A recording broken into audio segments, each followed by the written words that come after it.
and welcome to this November ordinary meeting of the Sunshine Coast Council. I'd like to declare the meeting open and ask the chamber if they would to be upstanding whilst I call on Councillor Babarowski, the Deputy Mayor, to provide an acknowledgement of traditional custodians. Thank you. Oh, thank you, Mr Mayor. Councillors, I always enjoy this part because it's our way of recognising we all stand on the shoulders of those who went before us. As I was driving in this morning, I listened to a podcast on Aristotle, who wrote about the virtues, flourishing, justice, and that reminded me that he stood on the shoulders of Plato, who stood on the shoulders of Socrates. So it's very appropriate that now we stand on the shoulders of our traditional owners. And the Sunshine Coast Council acknowledged the Kabi peoples and the Jinabara peoples whose lands and waters we all now share. The traditional owners' ancient and enduring cultures deepen and enrich the life of our communities. The Sunshine Coast has been a place of celebration, abundance, connection and kinship for thousands of years, and we commit to working in partnership with the traditional owners to continue these practices and support self-determination through economic and community development. We are committed to better understanding the collective history of the Sunshine Coast traditional owners and the experiences of First Nations people. We've recognised our shared history and will continue to work in partnership to provide a foundation for building a shared future with the Kabi people and the Jinabara people. We pay our respect to the traditional owners of the Sunshine Coast and to their elders past and present, and acknowledge the important role First Nations people continue to play within the Sunshine Coast community. Together, we are all stronger. Thank you, Councillor Babarowski. Please remain upstanding as I call on Father Isaac Falzon from the Stella Maris Catholic Parish, Maroochydore, to read the prayer. Thank you, Father. Before we pray, I hope I'm not breaking any protocols, but I do need to say that is a really good TV.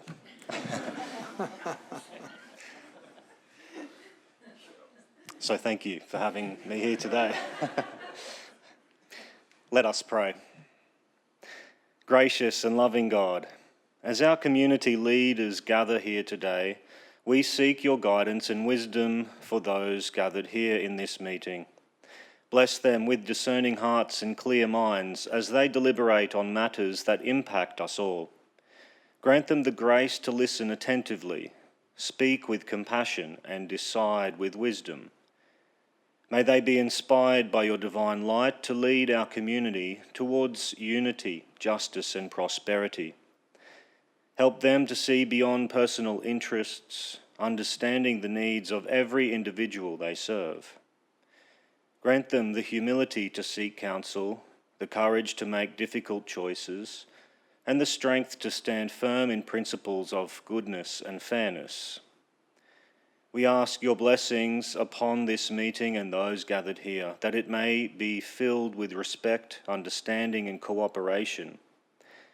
May your presence be felt among us, guiding every thought and decision made today.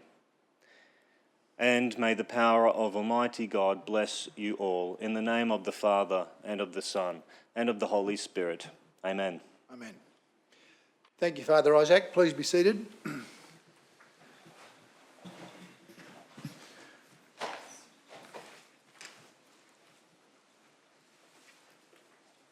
We have a full contingent of councillors here today. There are no apologies. The minutes of the ordinary meeting held on the 26th of October. Someone prepared to move? Councillor Cox, Councillor Natoli seconded. All those in favour of receipt? That's carried unanimously. Thank you. Thank you very much. Councillors, I'll just remind you of your obligations and requirements of the Local Government Regulation 2012, which sets out how councillors' conflicts of interest are managed in local government matters. These requirements apply to how we will deal with such matters at this meeting. In the event that you have a prescribed conflict of interest or a declarable conflict of interest, please raise that prior to the item being addressed. I'm going to item 7, which is presentations, and I'm pleased to make the first presentation myself. And it is the Sunshine Coast City Hall. two items, one being the Institute of Public Works Engineering Australasia, Queensland Northern Territory. This award was won by the Sunshine Coast Council for projects over the $20 million category. And item two is the Urban Development Institute of Australia, Queensland, also won by the Sunshine Coast Council for social and community infrastructure category. As we meet today in the Sunshine Coast City Hall, I take great pride in noting recent awards that this outstanding building and the project have received in the last months. In addition to our building partner McNab picking up the Master Builder Queensland Project of the Year award, Sunshine Coast Council has also won awards for both the Institute of Public Works Engineering Australasia and Urban Development Institute of Australia in their 2023 Excellence Awards program.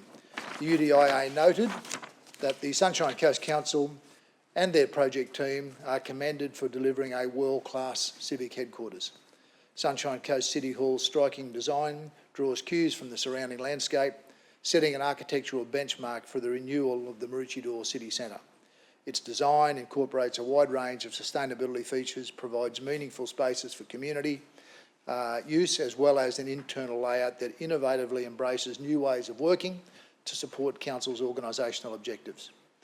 There are numerous parts of Council that have greatly contributed over multiple years towards the City Hall becoming operational, including the Property Management Branch and the Digital Information Services, along with our external partners, Coddy Parker, the architects and McNab, and I thank them all for their efforts and contribution.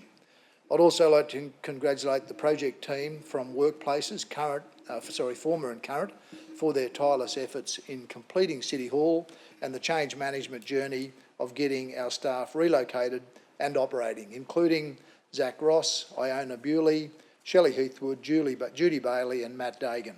Well done to you all. Thanks very much. Please, an appropriate round of applause.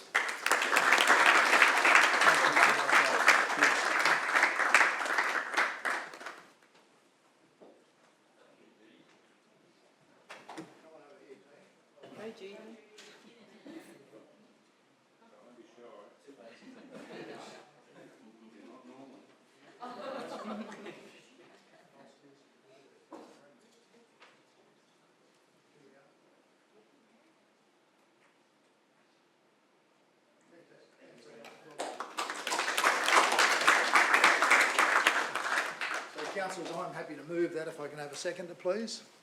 Councillor Winston, thank you, and all those in favour of receipt, thank you very much.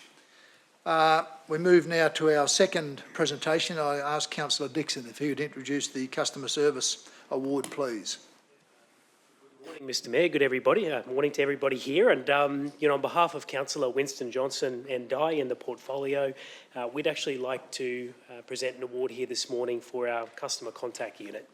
So, Mr Mayor, I'm proud to present with you a national award for Council's Customer Contact Team. They are the winner of the National Customer Service Team of the Year in the medium category. That is huge, absolutely huge. National Customer Service Team of the Year. This award represents excellence in customer service at the highest level and provides proof that Council is recognised as a leader in driving great customer experiences. The team manages over 260,000 customer interactions a year. That is enormous. They are across a range of contemporary and traditional channels with the goal of providing excellence to each and every customer. And just on that, from a councillor perspective, I get the highest amount of positive feedback from our customer service team in terms of community feedback. And to my knowledge, we rarely ever receive a complaint about the way they conduct themselves with residents. So fantastic, and they certainly set the benchmark high for the organisation. The team's ability to manage seasonal spikes in contacts while still providing outstanding operational metrics has been key to their success and the broad trust that Council and the community has with them. Their success is no accident. The team focuses on continual growth and improvement, investing over 3,000 hours every year in coaching and training staff. This investment reaps significant dividends for the community and helps the team stay up to date with information and services. So I just want to thank the team. So I'm going to congratulate Mitch Wilson, hopefully he's here, Kerry Taylor, Helen Kirk, Jenny Baker, Hayley Murphy and Maddie Johnson, and the team for their passion and working with the community and really doing our council proud. Well done.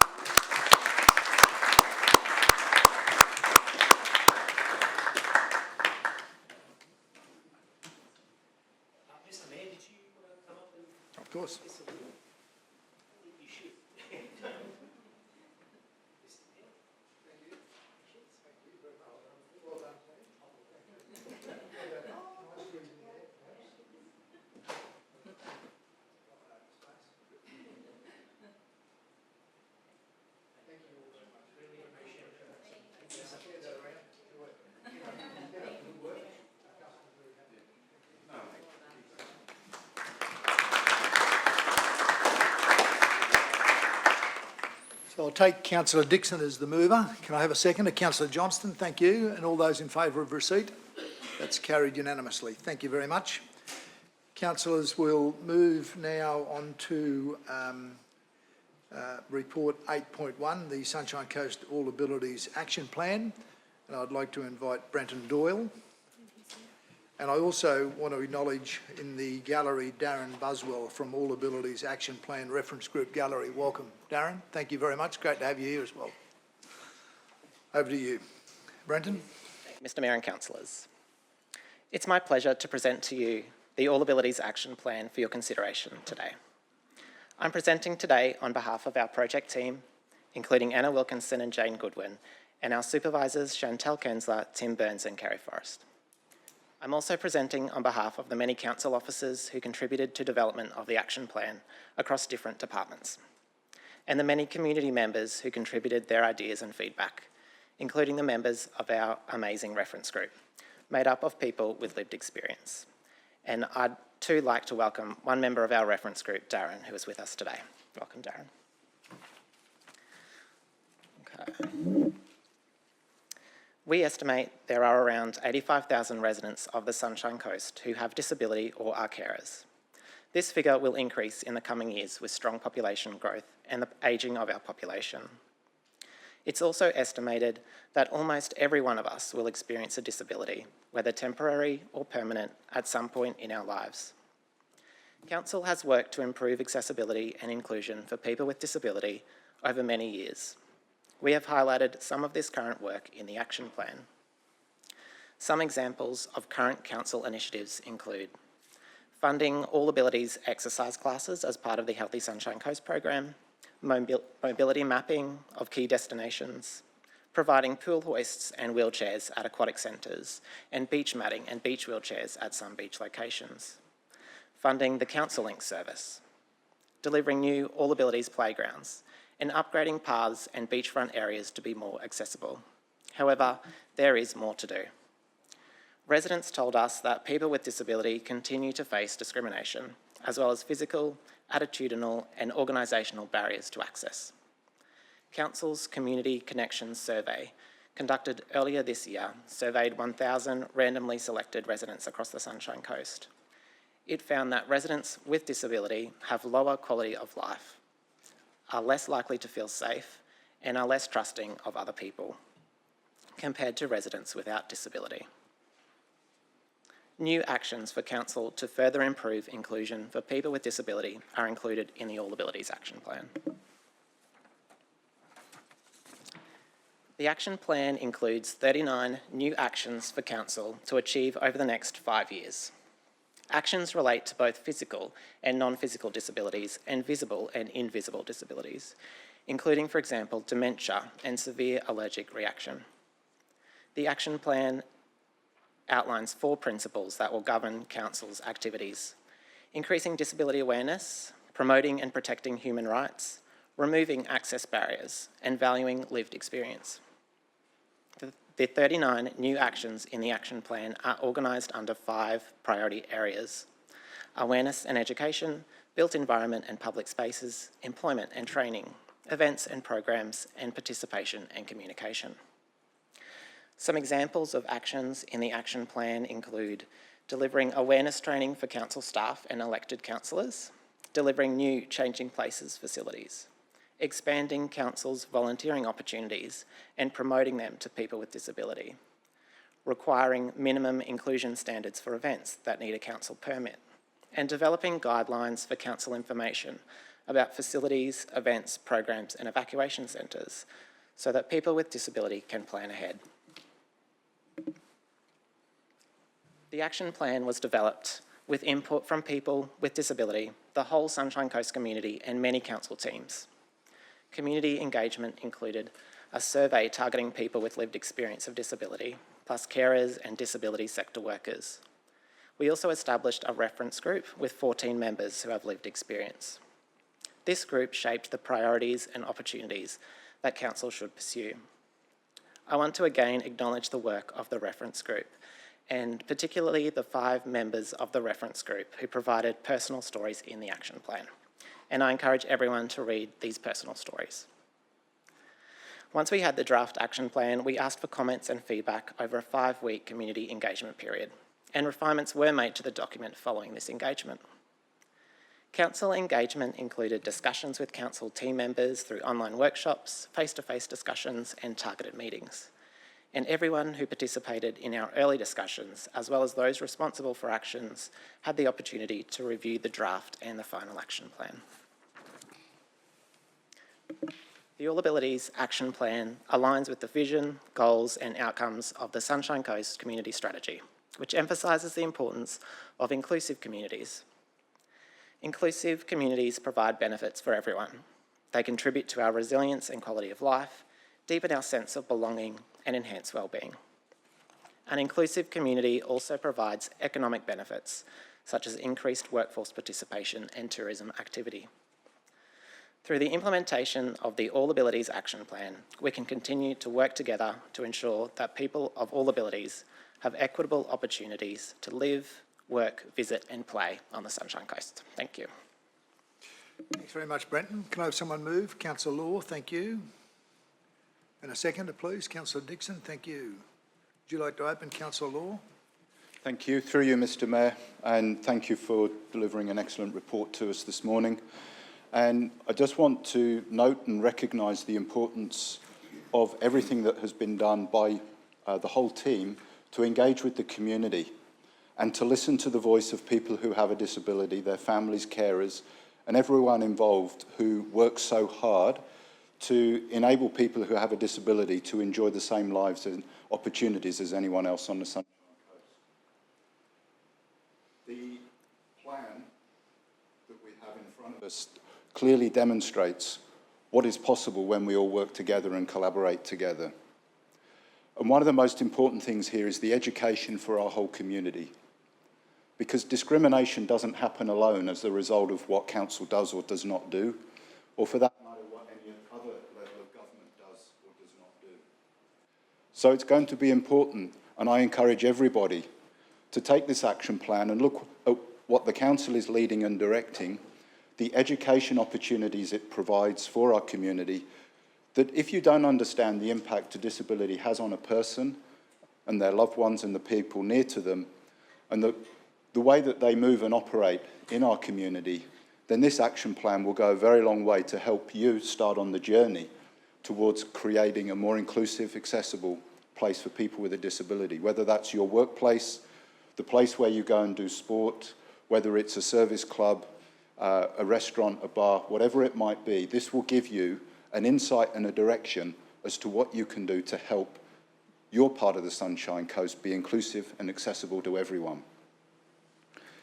We've identified 39 key areas across 4 principles with 5 priority areas. But again, I want to highlight the one in there, the education opportunity that is presented in this report, where 5 people who were involved in developing this for the council and with the council have actually shared their personal story. And I urge you to read those personal stories to provide that insight to what is the lived experience of a person with a disability on the Sunshine Coast today. We've come a long way over the years, and that first All Abilities Playground opened at Pioneer Park in Landsborough during the days of the Caloundra City Council. And that was groundbreaking for the families with their children to go and have a play experience, the same as any other family, inclusive of all families, was exceptional and remains exceptional today. But that was the first very clear statement of what's possible when we think about inclusivity and accessibility for all. And it wasn't the last thing that council did, and this demonstrates where we intend to go in the next 5 years. So I urge the support and the adoption of this plan today so that we can educate our community through the plan with all of the resources that are in there and will be available for people to use. And that connectivity into council of how we can also do better through the work that we're doing every day. So thank you very much to the team in council. Thank you very much to all of our community who contributed to this, shared their stories, and helped us create a genuine plan for people who have a disability to improve their accessibility. Thank you very much, Mr. Mayor, and I hope that we get full support for this today. Thank you, Councillor Law. Call on Councillor Landsberg. Thank you, Mr Mayor, and just want to say well spoken, Councillor David. I just rise to obviously support the officer's recommendation. This year being the year of accessible tourism, it is about creating a world without barriers, and that's a real priority for our community from across our region to support them, to provide upgrades to areas across the Sunshine Coast, and I've been personally involved in accessibility for some of our beach areas, and I'd like to congratulate our team on the work they're doing with our patrolled beaches on the Sunshine Coast and the work that we do with our surf clubs. And really just want to reiterate to continue the work to make sure every beach has got accessible access for our disability users as well, so well done. Thank you for just referring to Pioneer Park and Caloundra. I know our event space, it's one of our priorities as well, to make events across the region more accessible as well. Caloundra Music Festival is a great example of providing that accessibility as well. And the other thing I just want to touch on is thank you to the 14 members of the reference group and their input as well. And I had a quick chat with Darren out there. Thanks for his attendance today. I'm sure this will get full support. I'd look forward to everyone supporting this. And I'm sure that over the next 4 years of this action plan that we will come back and review it as well, because I'm sure as the community changes, there's needs constantly come towards us for improving areas across the Sunshine Coast. I'm sure that we'll have to review it within that 4-year term as well. Thank you. Thank you, Councillor Landsberg. Go to Councillor Suarez. Thank you. Through you, Mr Mayor. I just wanted to acknowledge the input from Councillor Law and from also you, Mr Mayor, in terms of this plan and the input that went into it. I'd like to acknowledge the staff. I know that they've done a lot of work, and I'd like to thank them specifically for organising a lived experience activity for the councillors and the ELT. That was certainly eye-opening and addresses some of the comments that Councillor Law made about education and understanding. I also wanted to just highlight that the plan also has included the UN Sustainability Development Goals. I'm going to bring this up constantly because I really want to make sure that the community are educated that those goals are more than just about the environment. And some of those goals specifically relate to this plan, talk about good health and wellbeing, quality education, gender equality, decent work and economic growth, so reducing those barriers for economic employment at council and also in our private sector, reducing inequalities, sustainable cities and communities, peace, justice and strong institutions and partnerships for the goal. This report applies to the goals in our community strategy, but it's also developed by people from the Economic and Community Development team. But it also includes environment and livability strategy information as well, and it's a really good demonstration of how our 3 key strategies work together for the best outcome. So with the ELS, the things that apply in this plan are the ability of people with a disability to access the natural and the built environment, removing barriers that reduce access to housing, social infrastructure, open space and transport, and self-contained neighbourhoods which reduce barriers to mobility, create a livable region for people with a disability. So the actions of this plan benefit not only the individuals with a disability, but everyone else that may care for them or love them or be part of their family and friendship network. So thank you for the work you have done, and I will certainly support this plan. Thank you, Councillor Suarez.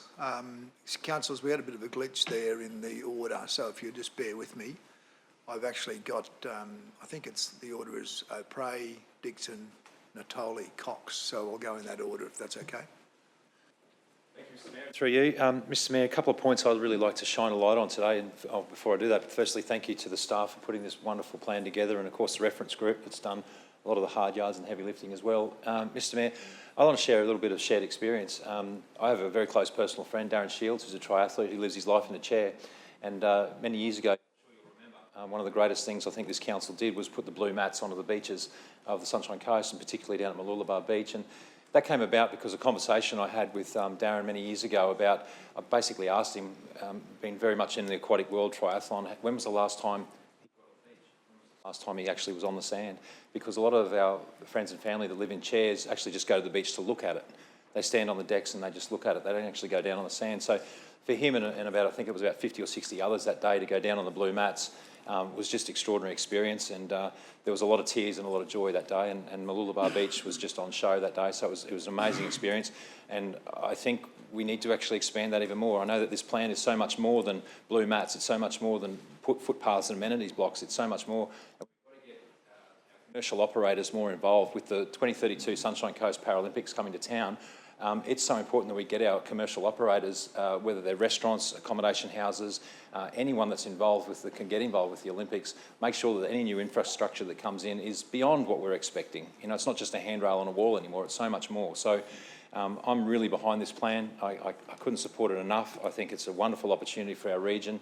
And I really want to wish and thank David for all his work in this space as well. And I want to wish the very best to all our young people, particularly that are living lives in chairs. Darren just yesterday was doing a talk to the Mooloolaba primary school kids about aquatic safety and what it means to live in a chair and the difficulties it is just getting around. And grade 5s and 6 Mooloolaba primary were really interacting for the first time, a lot of them, with somebody with a disability or somebody living in a chair. And for them to understand and then get the message, a really clear, crystal clear message, and sometimes getting into the water cleanly, feet first, watching about where you dive, you know, creeks, rivers, waves, sandbanks, all those sorts of things. The message was amazing.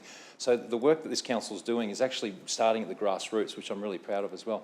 But I'll be fully supportive today, David, and thank you for your words. Thank you. Thank you, Councillor O'Prey.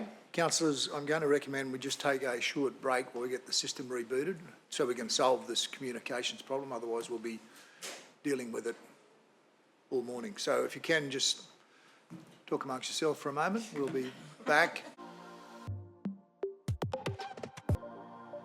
Okay, we'll resume the meeting, resume normal transmission. Thank you, everybody. We've just got to deal with these little glitches from time to time, but I appreciate everyone's patience. We're still dealing with item 8.1, and I'm up to Councillor Dixon. Good morning, Mr. Mayor, and thank you. I'm really glad that this one is first today. There's a lot on the agenda, a lot of good stuff, but you know, I think in terms of the agenda today, this is probably the most important thing, because this is all about people and it's all about caring for people in the community. And I think that's really important. I was going to say hello to Darren this morning. I'm not sure if he's still here or if he's gone, but I know Darren Belling quite well, lovely bloke, and great to see he was part of the working groups and the information in this report to give some recommendations. Obviously a lot of things in there, and you know, one thing that's related that I met on recently with Kerry White and the team was about inclusiveness. And I've had this thing in my mind, and I've been to Emma Thomas, the CEO, and I've been to a few staff, and I've said, we're building all these brand new parks, wouldn't it be great if we can put more accessibility and inclusion? And the staff have really challenged me. They've said, Christian, you've got to get this out of your mind. The accessibility issues are not just about those in wheelchairs. That is not disability. You know, you've got a little bit of an insight into it, but there's a lot more to that. There's about people who are challenged with noise and light, sensory issues and requirements. And the more you look into it, it actually is quite a challenge. There's a lot of work for us to consider. And getting back to my point, you know, Kerry White and Claire Staines and the team are doing a lot of work right now. I'm not sure if you've met with them or you're aware of it, but they're looking about the future. What do our new parks look like? Or how can we retrofit things into our older parks? And I get challenged a lot because, you know, we've this term spent millions of dollars on park upgrades, I know right around the region. And you still get the question, you know, how accessible are they? Could we do more? And it's a challenging question. But I think the report here today really sets the tone that there's an enormous, strong focus for this council to be aware of this moving forward. We need to do better, and we will do better. A shameless plug, if I can, and whilst I fully support the document, I actually wanted to just quickly mention, if I can, Mr. Mayor, something that Councillor Law and I have been aware of for some time, because I know the gentleman was piloting this in Nambour at the time. It's Chris and Vic Kerisk, and they own an app. It's based on the Sunshine Coast. They're local residents, and it's called the Surge app. I don't know if anyone's heard of the Surge app. Well, I've been following them for quite a while, and it's all about inclusiveness and disability access. And the residents offer this app to local businesses on the Sunshine Coast, and the local businesses will have it available. So a person might say, hey, I'm coming to your cafe or your shop today. I've got these requirements as an individual. I'm a bit shy, or maybe I need some special assistance. I know the Whites IGA have launched this at many of their IGA shops. And that person can connect in advance, and maybe they'll be met with somebody and treated like a VIP and a personal shopper, and they can get items down off the shelf and help that person. And you know, for me, that's just common sense. I think we should be doing that as a community, helping each other out. But, you know, this app is a Sunshine Coast developed app, and it's run by a local Sunshine Coast husband and wife, and it's fantastic. So if you haven't seen the Surge app, please check it out, because they're doing a lot, and I understand they've worked with council on a few of our facilities. But Mr Mayor, there is a large focus here. You know, we've done a lot of big projects in the region, you know, City Hall and the submarine cable, and a lot of big things that need to be done. But I think clearly now that there should be a focus on the investment back into some of our core services. And, you know, the strategy here talks today about physical embellishments and things that we need to start to focus on as a community. And I believe as a council, the councillors here today are very much behind that. So, Mr Mayor, I just wanted to talk on my support for this. You know, for me as a councillor to see this, it makes me very proud. You know, to see the report, and I actually haven't been specifically involved in this, but to see the good work Councillor David and the team have done, I actually came to work today, stood up, felt extremely proud of the team, and felt really awesome to the fact that this was the first report that came to council today for consideration. So, again, just want to thank everyone involved and let the staff know that I will not be getting in the way of this. I will be right behind it, and this is something that the new council should take to the next budget and really consider about the things it can deliver soon. So thank you very much. Thank you, Councillor Dixon. Councillor Natali. Thank you, Mr Mayor.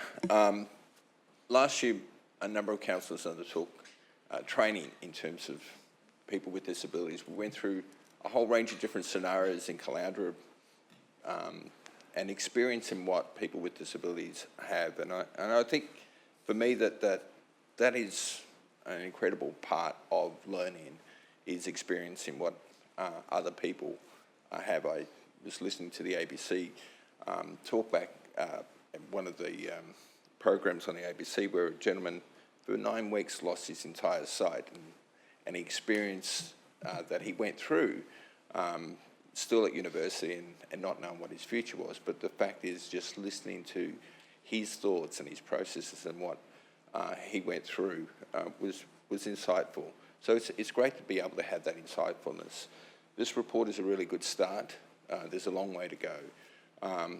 One thing here I probably would have liked is a stronger statement from council that we will make this organisation a leading organisation when it comes to employing people with disabilities. I think if we want to encourage other businesses to do it, we've got to lead by example. This council should put that as a high priority.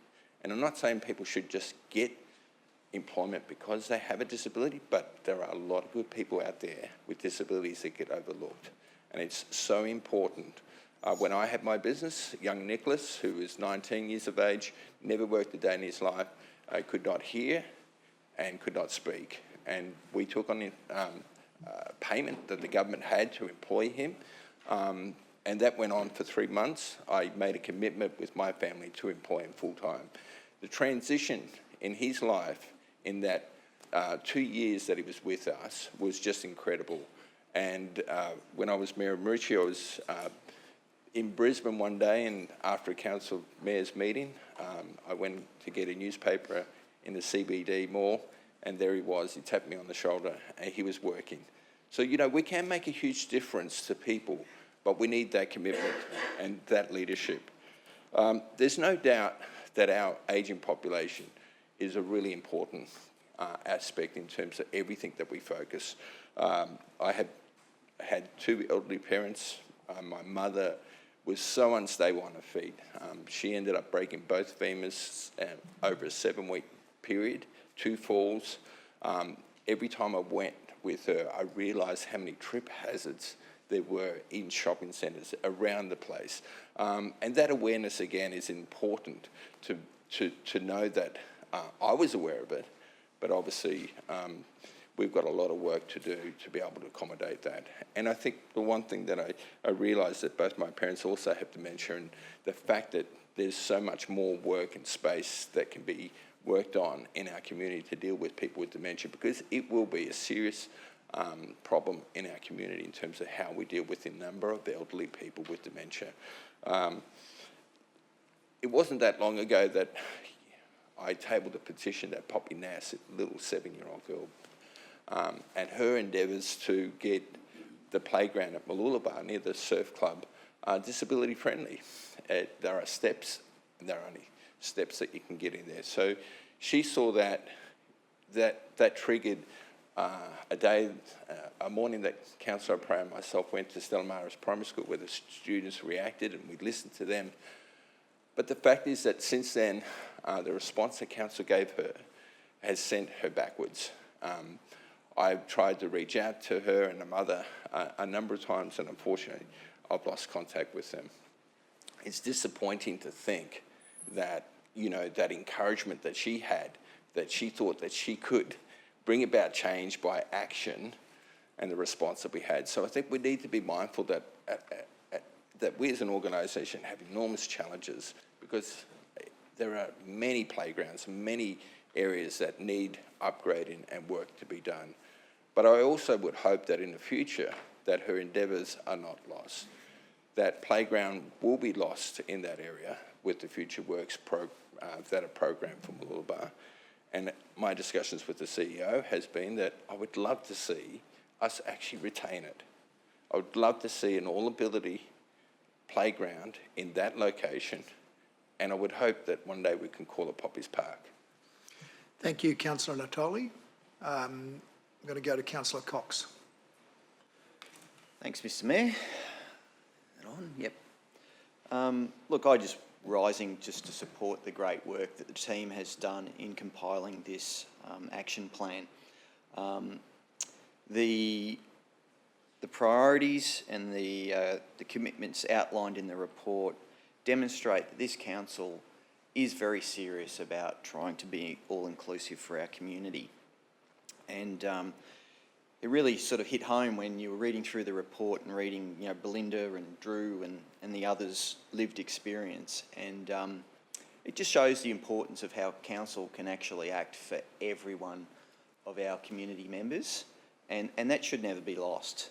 So I just wanted to obviously thank the team for their work in pulling this together. Obviously, they met with all the stakeholders and the reference group. Really appreciate their commitment to bringing this report to council. So from my point of view, I certainly have agreed with everything the councillors have raised here today, but there's one thing in particular that I just wanted to highlight, and that was the mobility mapping program. And I thought actually Councillor Law might have touched on that in his opening address. But, you know, to have the most mobility mapped area, local government area in Australia, I think is an incredible achievement for this council. And actually, when I was reading through the report, I noted that that particular project was awarded the 2022 Productivity Through Infrastructure Award at the National Awards for Local Government. So clearly that demonstrates that we see the importance of being inclusive for our community. And you know, just hearing the story of Poppy's Park, I wish you'd actually made the effort to go down to Graham Stewart Park in Currimundi, because I know Pioneer Park was touched on earlier at Landsborough, but down at Currimundi we have probably one of the best all-ability parks in southeast Queensland from my point of view. It's got a changing places facility for carers to utilise, and it's a great asset, actually. It's a very good asset, and I'm really pleased that council's supported the embellishment of that particular park. So, councillors, I just wanted to really touch on the mobility maps. I see that as being hugely important in the lead up to the Olympics and Paralympics, as Councillor O'Prey mentioned, and just puts a real focus on this activity. And I just wanted to once again thank the staff. Thank you, Councillor Cox. If there are no further speakers, I'm going to go back to Councillor Law to close. No need to close. We'll put the motion to the vote. All those in favour? That's carried unanimously. Thank you, councillors, very much. Thank you, Brandon and the team. Item 8.2 is the Sunshine Coast Council Annual Report for 22-23, a very auspicious document, and I welcome Luke Flanagan to give us a presentation. Thank you, Luke. Thank you and good morning, Mr Mayor and councillors. The purpose of the report presented to you today is to seek Council's consideration and endorsement of the Sunshine Coast Annual Report for the 22-23 financial year.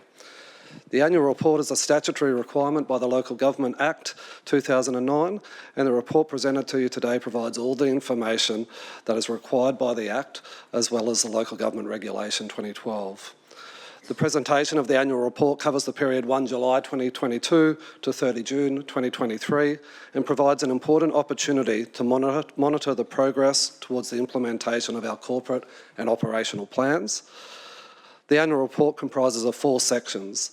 Section 1 provides an overview of our region with messages from the Mayor and the CEO, key statistics about our regions, what our councillor divisions are and their portfolios, and the operational, and also the organisational structure.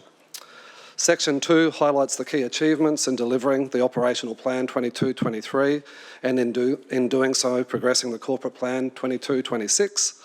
This section aligns with the 5 goals of the corporate plan to provide a really clear line of sight between our 5-year plan, our annual operational plan and reporting on our progress. Each goal includes service statistics that provide a snapshot of the breadth and scale of council services as they deliver for the community, and some of these are being presented on the slides in front of you today.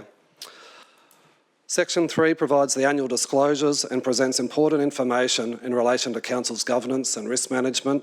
And finally, Section 4 presents the financial information, including Council's community financial report and audited financial statements. Now, it's important to note this section will be presented to Council separately today as a specific item to the ordinary meeting, but following adoption by Council will be published as a key part of the full annual report.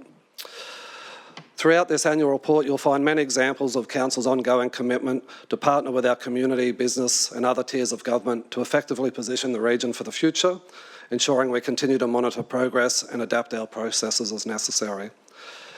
This year's annual report provides updates on all 29 performance indicators from the corporate plan. For each performance indicator where the target may not have been hit, there is full explanatory comments on those, understanding that a number of these targets are also out to 2041. This is important in guiding our future planning and adapting to change as required. The annual report presented to you today provides an important communication channel to keep our community and stakeholders informed on progress. And pending Council's adoption, the annual report will be published and made available for free download from Council's website. And information around the slide from these slides that are being presented to you today will also be communicated through some of our online communication channels to try and draw awareness of the product for the community to get in and find out some additional information around what's happening across the region. Mr Mayor and Councillors, the annual report 22-23 presented to you today has been developed in accordance with our statutory requirements. It highlights the key achievements for the Sunshine Coast over the financial year as we progress our vision and goals for the region. Thank you. Thank you, Luke. Someone to move? Councillor Hungerford, thank you. A seconder? Councillor Suarez, thank you. Would you like to open, Councillor Hungerford? With pleasure, Mr Mayor.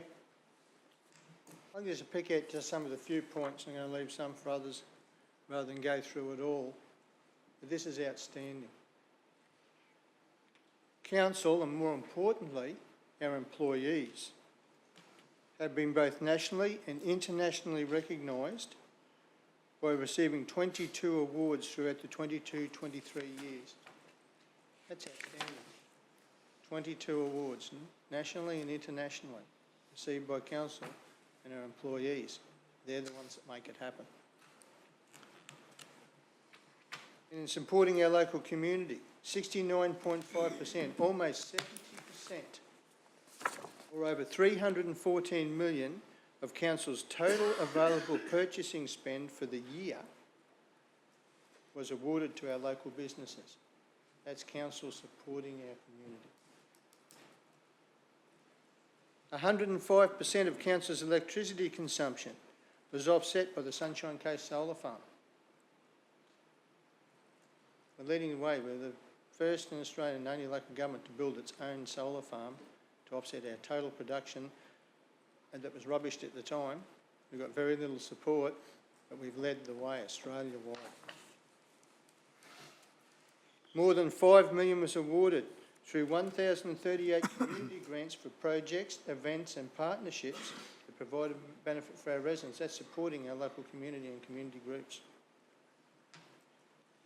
More than 7.5 million beachgoers attended our Sunshine Coast beaches, and more than 740 rescues were made by our lifeguards. That's keeping our community safe and the visitors to our region. Very strong. 2,710 street trees were planted across the region, beautifying and greening our space and improving our local communities. Over 10,000 hectares of land was managed for conservation through the Land for Wildlife program. That's working with our local community and our landholders to support them in contributing to that. 94,565 tonnes of greenhouse gases were flared or combusted for power generation at Sunshine Coast landfill sites. Outstanding.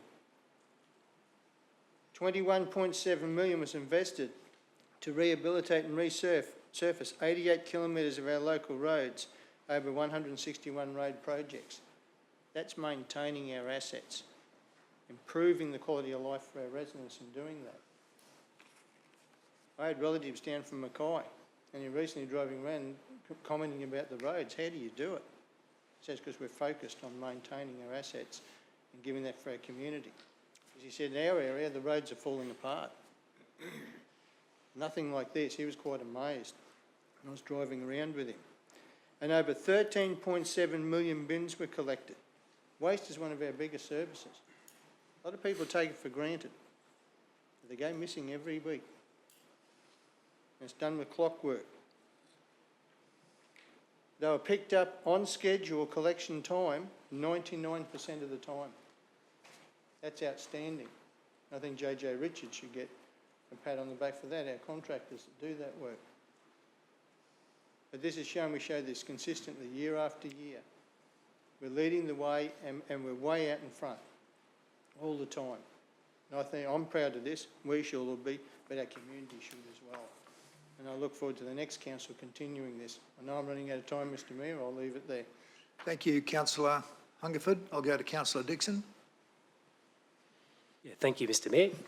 Just in terms of my portfolio, so I wanted to talk about service excellence and just a few points.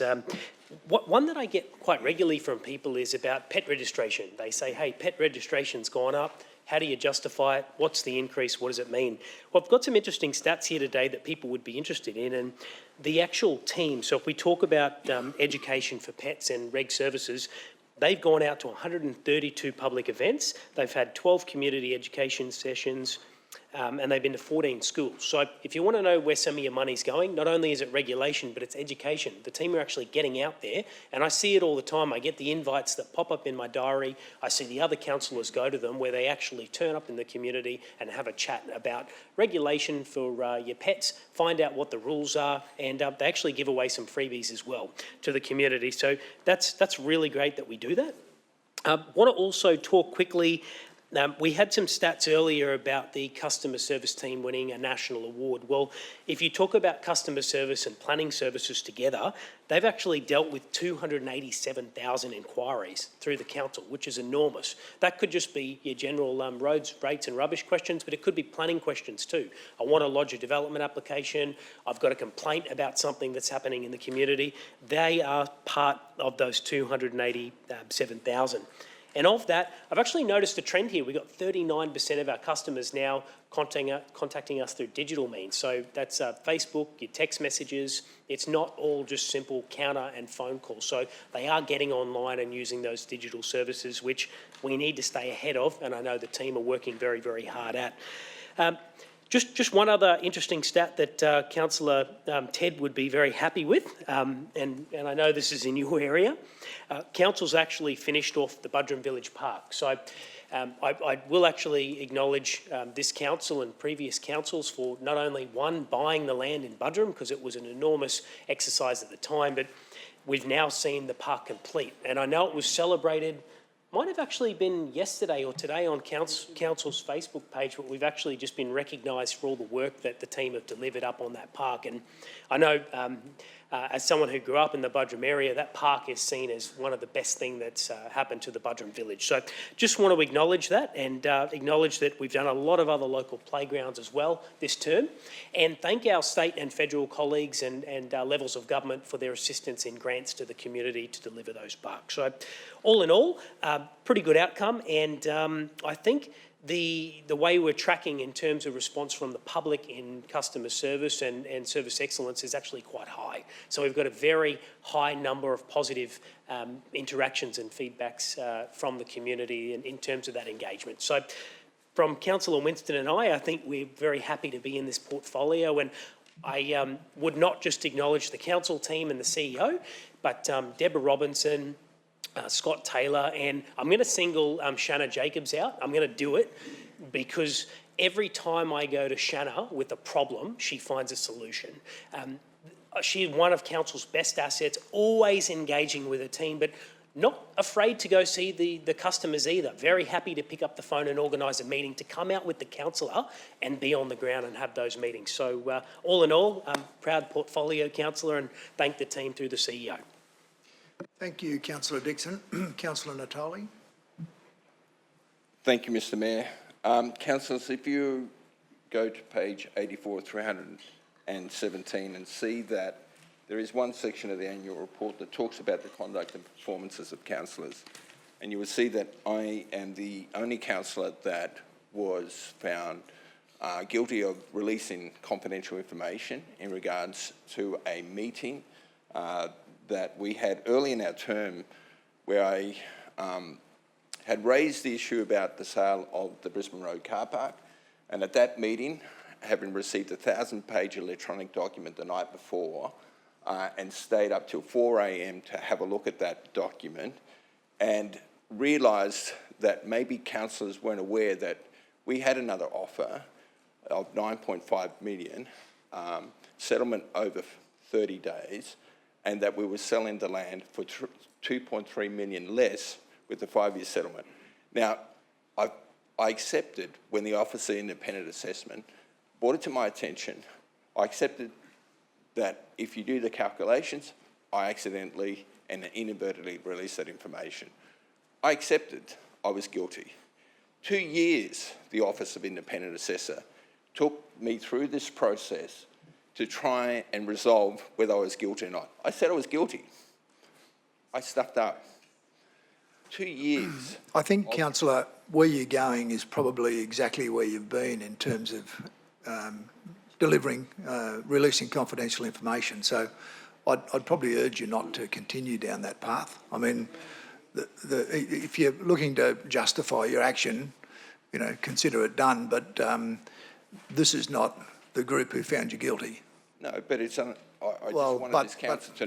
just wanted the council to know that taxpayers' funds were expended over a 2-year period when I had accepted that I was guilty. I don't know why they couldn't have just dealt with it then, and instead of taking... Well, that's a matter that you really need to take up with them.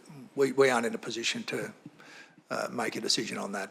Thank you. But because this is a public document now, I think I have every right to be able to make those comments. Thank you. Councillor Landsberg. Thank you, Mr. Mayor. Just getting back on track, just want to speak in support of the annual report. Fantastic outcome for an amazing organisation again. Just want to touch on, obviously, just under 70% of our procurement for all our projects across the coast go to local businesses. We are continually driving this economy, and hopefully we continue to receive the support from higher levels of government and acknowledge what this region is going through, especially in terms of growth. As well as just want to touch on, there's a note in the report as well about Sunshine Coast being named for the 4th time in 5 years as an intelligent community. Obviously, we were unsuccessful. I think we finished a close second with that awards ceremony, but it was wonderful to receive the recognition and also the commendation from other regions around the world and how highly we are regarded in terms of our investment in digital infrastructure for our region.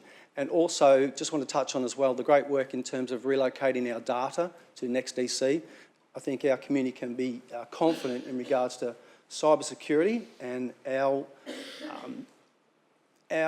responsibility to protect our data and our region and our ratepayers' data as well. So thanks again. And just on page 78, we acknowledge Peter Armstrong for an award that he received for erosion and sediment control. He received international recognition for that. Wonderful outcome. I'm not sure whether Peter's actually retired, so he has. Okay.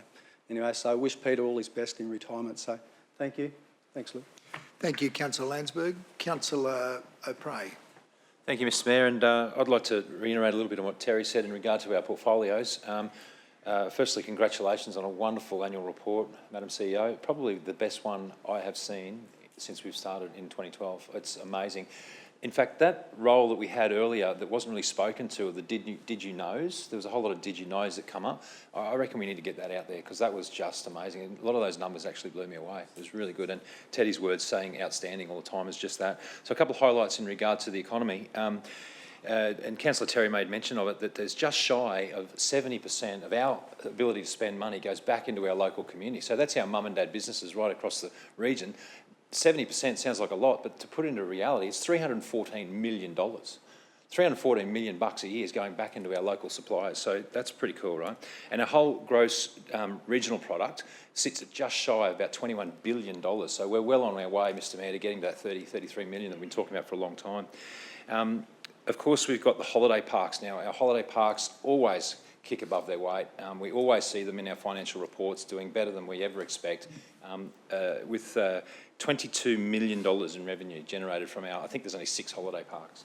That's extraordinary for our little region. And of course, we're a great destination to come and check out on a holiday and camp events and the like. But I think one of the best isn't actually in our economic portfolio, one of those did you knows. The one that I picked up was our waste collection, and Teddy touched on it. 99% accuracy on such an enormous job. And I think there's millions and millions of times we're picking up bins throughout the year, and to hit it 99% of the time, oh man, if we can just get some kudos to those people. I know they're a contractor, but certainly everyone in the waste department that's working with council, that's probably our best achievement, Mr Mayor. Anyway, thank you and congratulations on the report. Thank you, Councillor O'Prey. Councillor Babarowski. Thank you, Mr Mayor. Well, look, the first thing I wanted to do is to again recognise, like Councillor O'Prey, the quality of this report. 80 pages.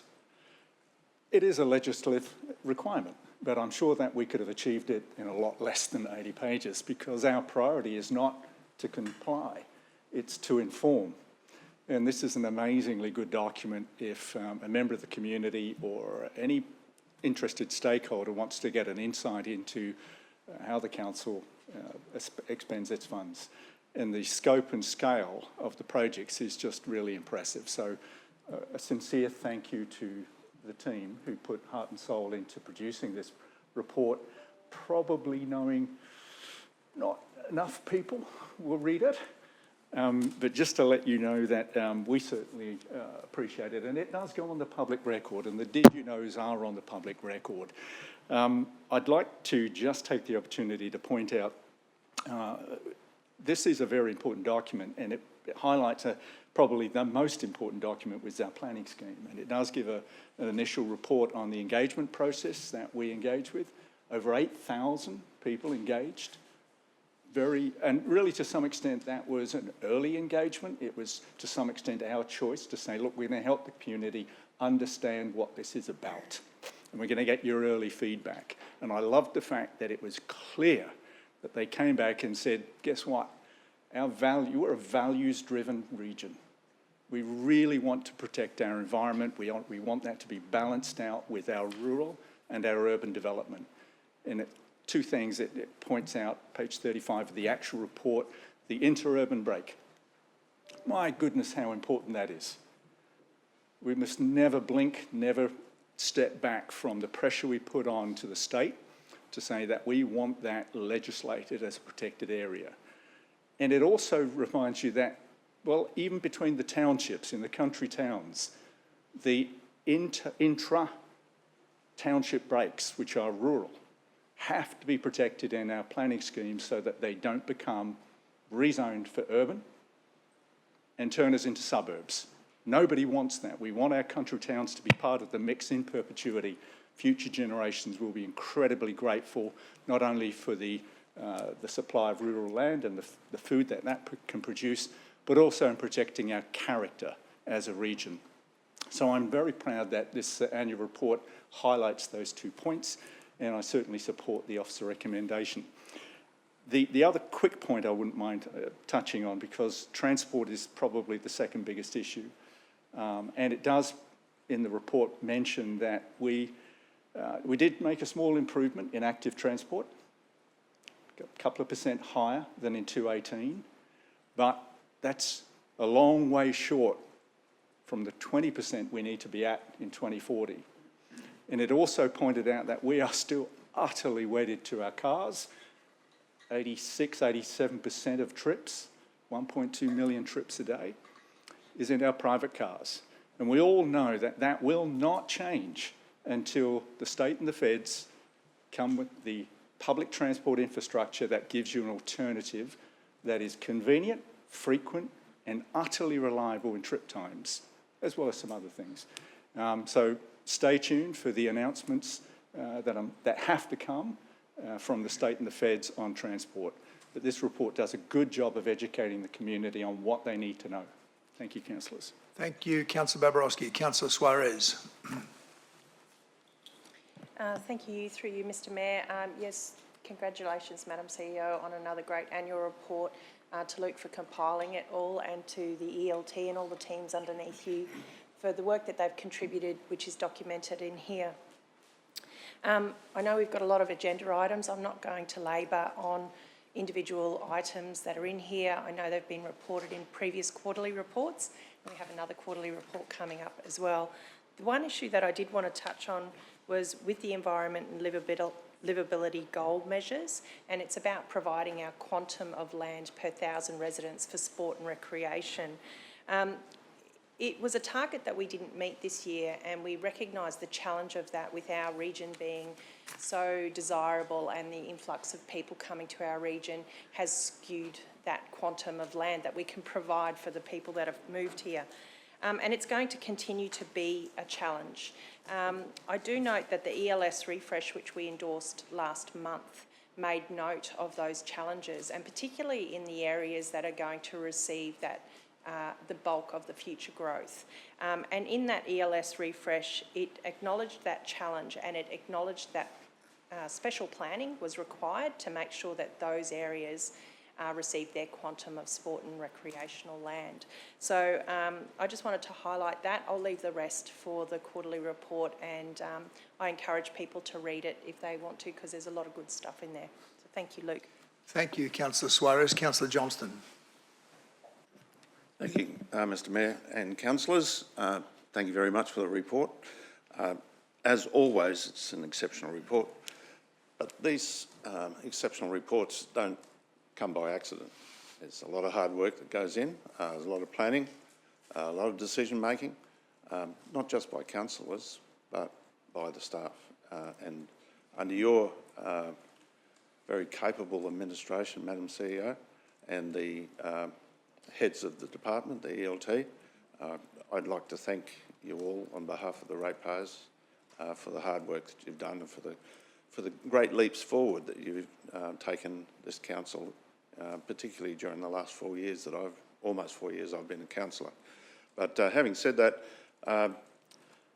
leadership also comes from the council, and I can't let this occasion go by without congratulating the Mayor and my fellow councillors for working so well together to deliver exceptional services to the residents of the Sunshine Coast.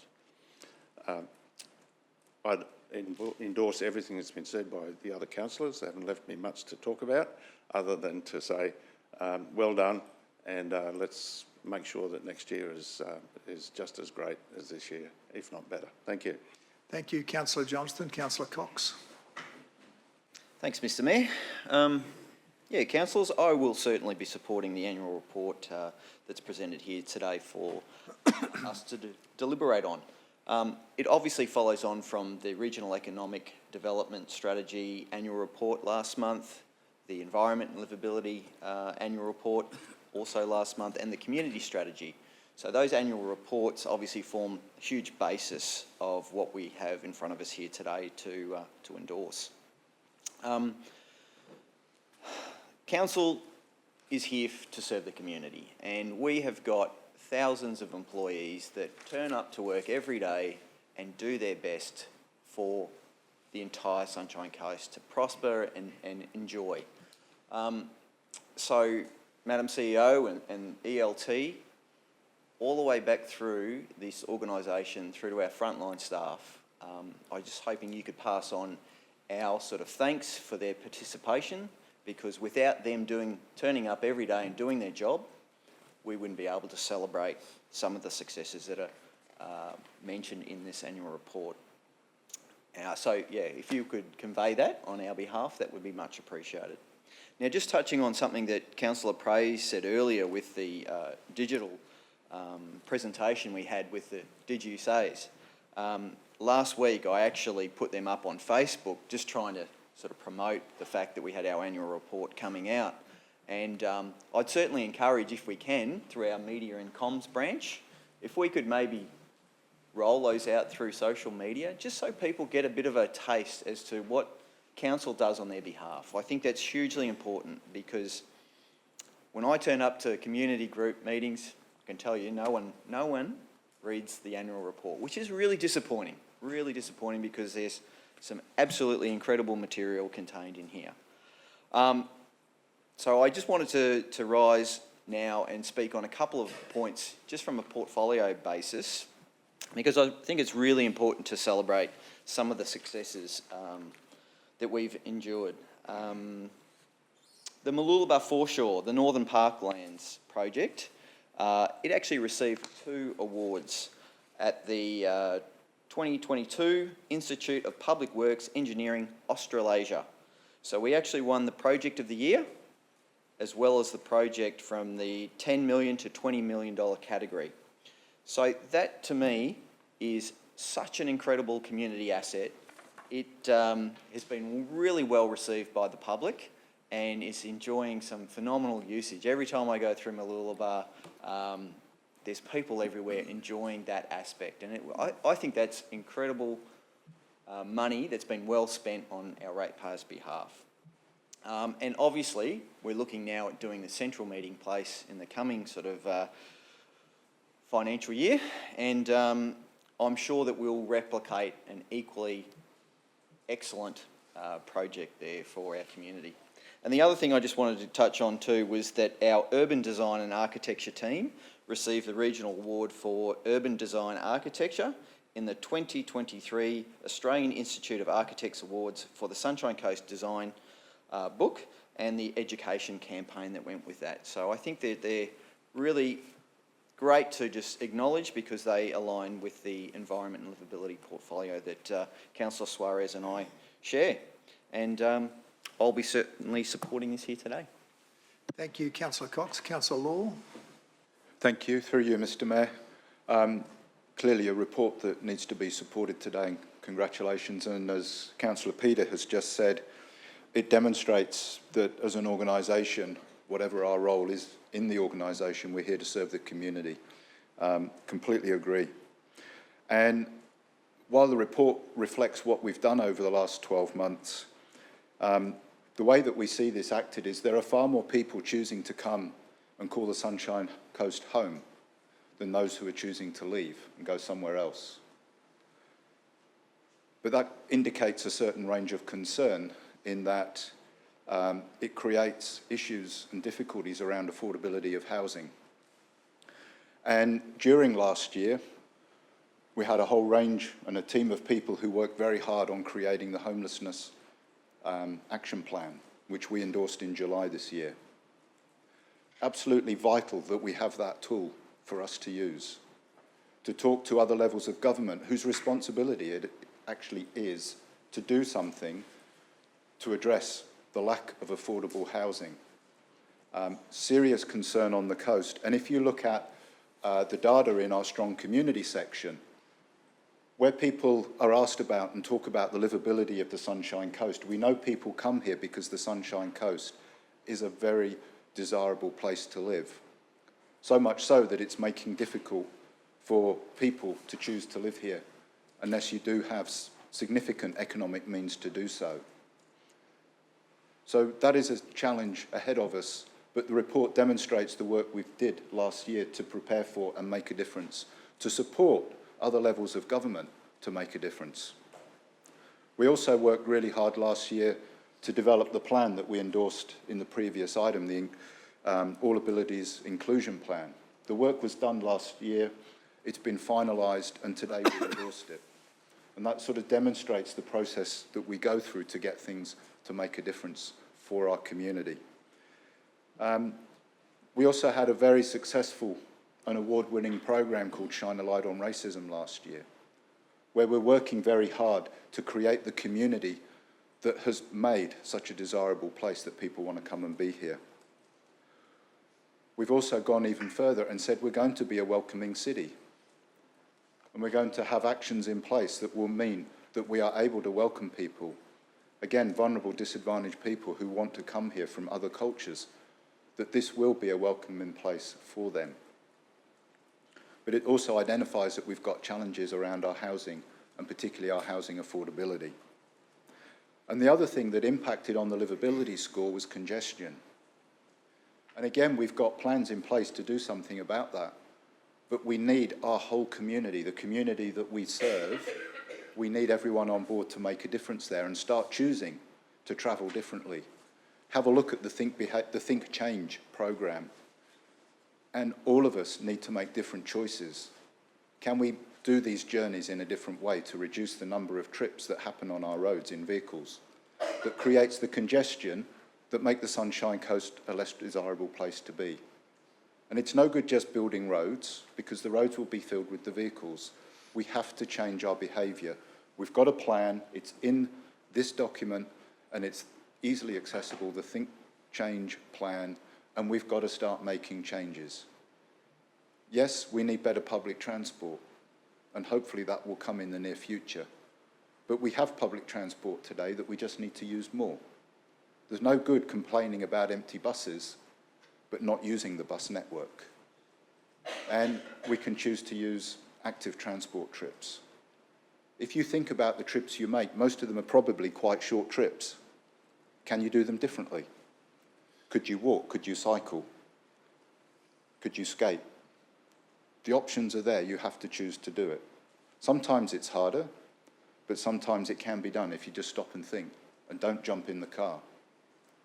So again, it's about our whole community responding to make our community a better place to live. And the annual report demonstrates how we're supporting our community to do that. And we've spoken about that with adopting the All Abilities Inclusion Plan earlier today, and with the other plans that we've already got in place. But we have to choose to do that as a community, to work together so that this continues to be a very livable and desirable place, but also an affordable place as well. And we have to engage with other government, and again, we've got the tools to do that. So thank you for this report, and I look forward to the work indicated in this report that we need to continue doing into the future. Thank you, Mr. Mayor. Thank you, Councillor Law. You might think there's nothing more to be said. And Luke is having to lean back on the wall because he's been standing there for the last hour after making his report without even being asked a question. But just to wrap up, councillors and ladies and gentlemen, firstly I'd like to acknowledge our Chief Executive Officer, our executive leadership team for the work they've done in bringing together this annual report, as well as their contributions towards delivering the many achievements outlined in the report. This is the 12th annual report since I was elected, and I'm very proud to be standing here today to update the community on exactly what Council and our many dedicated employees have been doing on your behalf. The annual report provides a great opportunity to pause and reflect on our achievements throughout the year and recognise the importance of our partnerships to advance our vision to be Australia's most sustainable region: healthy, smart and creative. And as Councillor Cox said, the community strategy, the environment livability strategy and the regional economic development strategy provide the long-term strategic objectives for our region. And as our region evolves, it is important that we continue to ensure these strategy documents continue to guide our priorities and our resources effectively. Throughout the year, our community was given the opportunity to share its thoughts and provide input into a review of each of those regional strategies. Engaging with our community is a crucial component of council business and to ensure that we continue to service our community with excellence. This year was a busy and exciting year with many highlights. Many of those have been highlighted already, but a few others. In January, we continued our preparation for our region to be on the world stage as Council launched its 10+10+ legacy vision, which outlines what our region seeks to achieve from being a key delivery partner for the Brisbane 2032 Olympic and Paralympic Games. This legacy vision was developed in partnership with the Sunshine Coast 2032 Legacy Plan Community Reference Group, and together we established clear aspirations to ensure long-lasting and valuable benefit is created for our community, our economy and our environment before, during and after the Games.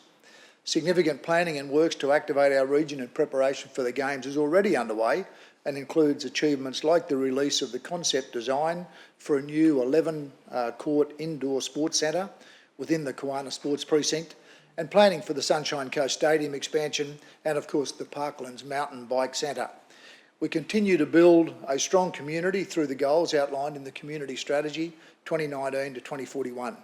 Through Council's Reconciliation Action Plan, we continue our commitment to support the economic determination of our First Nations peoples and facilitated activities such as the First Nations Supplier Day.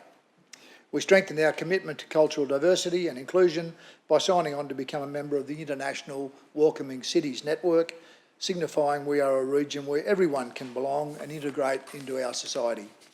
With more people choosing our region as a great place to live, work and play, our Council is committed to the complex task of planning for growth in a sustainable, healthy, smart and creative way.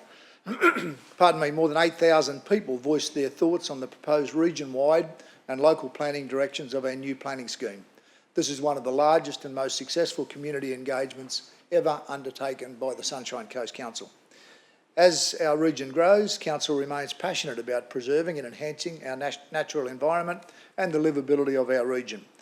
A year on from the historic announcement of our Sunshine Coast Biosphere, the essential groundwork has now been laid to realise the success and shared purpose of the designation. Important governance arrangements for the Biosphere were implemented during the year and progress was made on branding, performance measurement and management frameworks. In face of the global climate emergency, Council is committed to providing leadership on emissions reduction while increasing adaptive capacity and resilience through research. In July 2022, Council endorsed the organisational Zero Net Emissions Plan, setting the framework toward our transformational action to be a zero net emissions organisation and low carbon community by 2041. The Sunshine Coast continues to grow its reputation as a destination of choice for business investment. Throughout the year, Council's initiatives delivered through the Business Investment Framework and Major Events Strategy achieved an estimated $388.86 million of economic impact to the region, direct and indirect, and resulted in 1,897 new jobs on our Sunshine Coast. Our city heart, the Maroochydore City Centre, is developing well with several projects completed, under construction or in the advanced planning stages. We've continued to work with our partners Sun Central Maroochydore and Walker Maroochydore developments during the year to progress development milestones. This includes a key highlight for everyone in our region, the opening of the Sunshine Coast City Hall last December. Our region's international broadband cable and supporting infrastructure have attracted data-reliant and knowledge-intensive commerce. We're now home to the National Critical Infrastructure Information and Sharing Analysis Centre, I won't say that again, and boost a growing list of national and international corporate businesses. By staying the course on our regional strategies, our inclusive, adaptive, resilient and climate-ready economy is attracting investment and supporting local business to innovate, grow and enable diverse employment opportunities for current and, importantly, future generations. Of paramount importance in continuing to deliver for our community is the responsible management of our budget and resources. I'm proud to announce that our council achieved its 15th consecutive year with an unmodified audit opinion. That puts us in a very small class of councils in Queensland, believe me. I'd like to acknowledge and thank my fellow councillors and council senior leaders for their commitment to prudent and disciplined management of the organisation's resources while responding to and supporting the many facets of community life.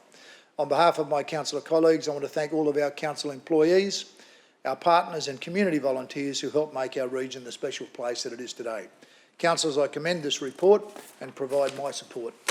Thank you. Would you like to close, Councillor Hungerford? Oh, my apology. Councillor, you've got a question. Councillor Johnston. It wasn't a question, Mr Mayor. It was just to thank you for summarising it so excellently, and I just wanted to say I hope you don't mind, that would have made an excellent re-election speech. Good on you. Thank you very much, Councillor. I'll now go to Councillor Hungerford to close. Rightio. Thank you, Councillor Hungerford. Let's put the motion to the vote. All those in favour? That's carried unanimously. Thank you, councillors. And thanks very much, Luke, and your team. Let's go to 8.3, the financial statements and community financial reports. And Janine will be joining us right now. Thank you, Janine.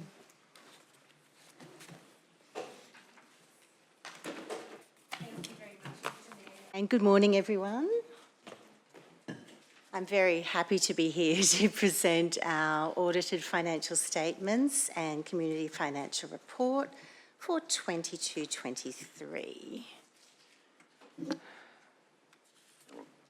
Okay, so Council received an unmodified opinion on the 2022-23 audited financial statements. They've been audited by the Queensland Audit Office, and they also audited our current year financial sustainability statement, and they don't audit the long-term financial sustainability statement because they can't audit estimates. They audit what has actually happened.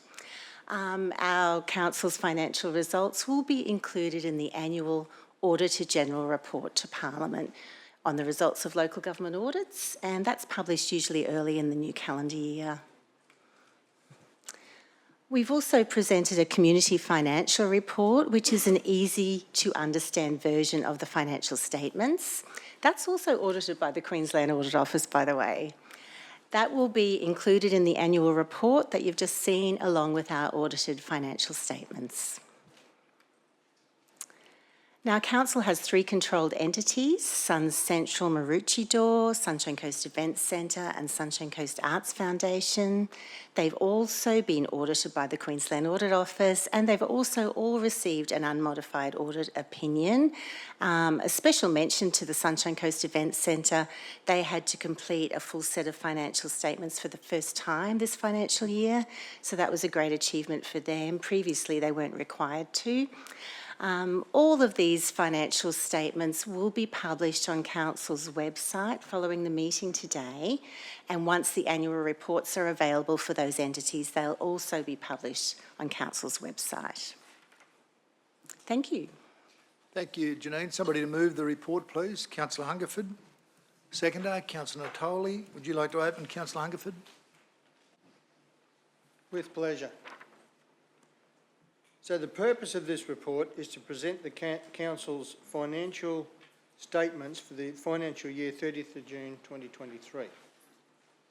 Now, the Queensland, has been said before, the Queensland Audit Office Management Letter for 22-23 and the Community Financial Report 22-23 are all in accordance with the requirements of the Local Government Act 2009, and the Local Government Regulation 2012. Now, for our financial statements, 2022-23, the external auditors, the Queensland Audit Office, are there to ensure accounting and legislative compliance. They're the check and balance. They look over it, they give us an independent assessment. And as been said before, they've given unmodified audit option. That's our 15th in a row. An unmodified audit option is a clean bill of health. Says all your financial statements are there, nothing gets challenged, nothing's out of place. It's spot on. It's the best you can get. 15 in a row. More importantly, our three controlled entities, as was put up there before, Sun Central Maroochydore, the Sunshine Events Centre and the Sunshine Coast Arts Foundation, they all received an unmodified audit option also. I'd like to digress and explain why this is important. Now, with the Queensland Audit Office, we've got a strong and neutral opinion on our credit rating. That's the highest you can get. We're one of only 3 or 4 councils out of the 77 in Queensland to have that. To explain why that exists, we have $6 billion to heading towards $7 billion worth of assets. That's almost $700,000 million worth of assets. We only have $425 million in debt. We peaked out, I think it was the June 2021, about 676. This council's worked on driving that debt down to the end of 425 now. That's a loan to value ratio of about 0.7, 0.8%. That's an incredible position to be in. What that means is the less debt you have, the less your income is consumed in servicing that debt. It means you've got more income to actually deliver for your community, and that's what we're doing. Look at the annual report, all the things we're doing. Look at our monthly financial statements. We're able to deliver to the community, especially with rising interest rates and all the rest of it. We've got more of our income to spend on our community. Because we've had that strong desire to keep debt down and maintaining our assets. Look at our roads, what we're doing there. Parks, everything else. That's why future councils need to maintain this strong financial stance, because this council, and the figures all show it, and the Queensland Audit Office opinions all show there, that this council's sound financial management practices are second to none. And this has to be maintained into the future, because we'll get stronger and stronger and be able to deliver more and more for our community. Other levels of government could actually follow that path, because I look at the debt levels in some of them and I just don't know how they're going to get out of it. But I'm very proud of where we are, and I certainly hope the next council maintains this strong stance. Thank you, Mr Mayor. Thank you, Councillor Hungerford. We'll put the motion to the vote. All those in favour? Oh, my apologies. Sorry, I'm jumping the gun there. I'm sorry, I'm racing ahead. My apologies, Councillor. I need to go to you first. Mr Mayor, I understand a quick meeting's a good meeting, but yeah, I'd just like the opportunity to speak to this item. Look, thanks Ms Wex for this particular report. It certainly highlights the fact that Council is doing an outstanding job of managing ratepayer funds on their behalf. You touched on in your presentation there, obviously the community financial report, and certainly that is a great, easy to read version of quite a complex set of reports that form up the whole entire basis.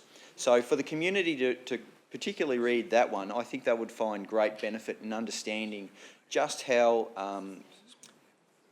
much of a good job in sound financial management this council's actually doing. Obviously, our mayor is the LGAQ president, and I'm sure he can attest to the fact that there's a lot of councils out there that aren't financially sustainable at the moment, and it just reinforces the importance of this council and what we're achieving, because we would certainly be in the top couple within the state for the management of those ratepayer funds.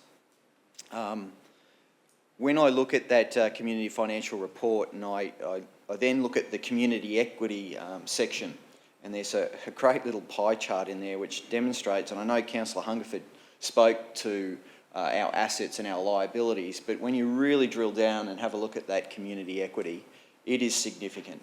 And it would be like having an asset base of here and having just a mortgage down here. So it's really important for our community to understand just how that's playing out on their behalf.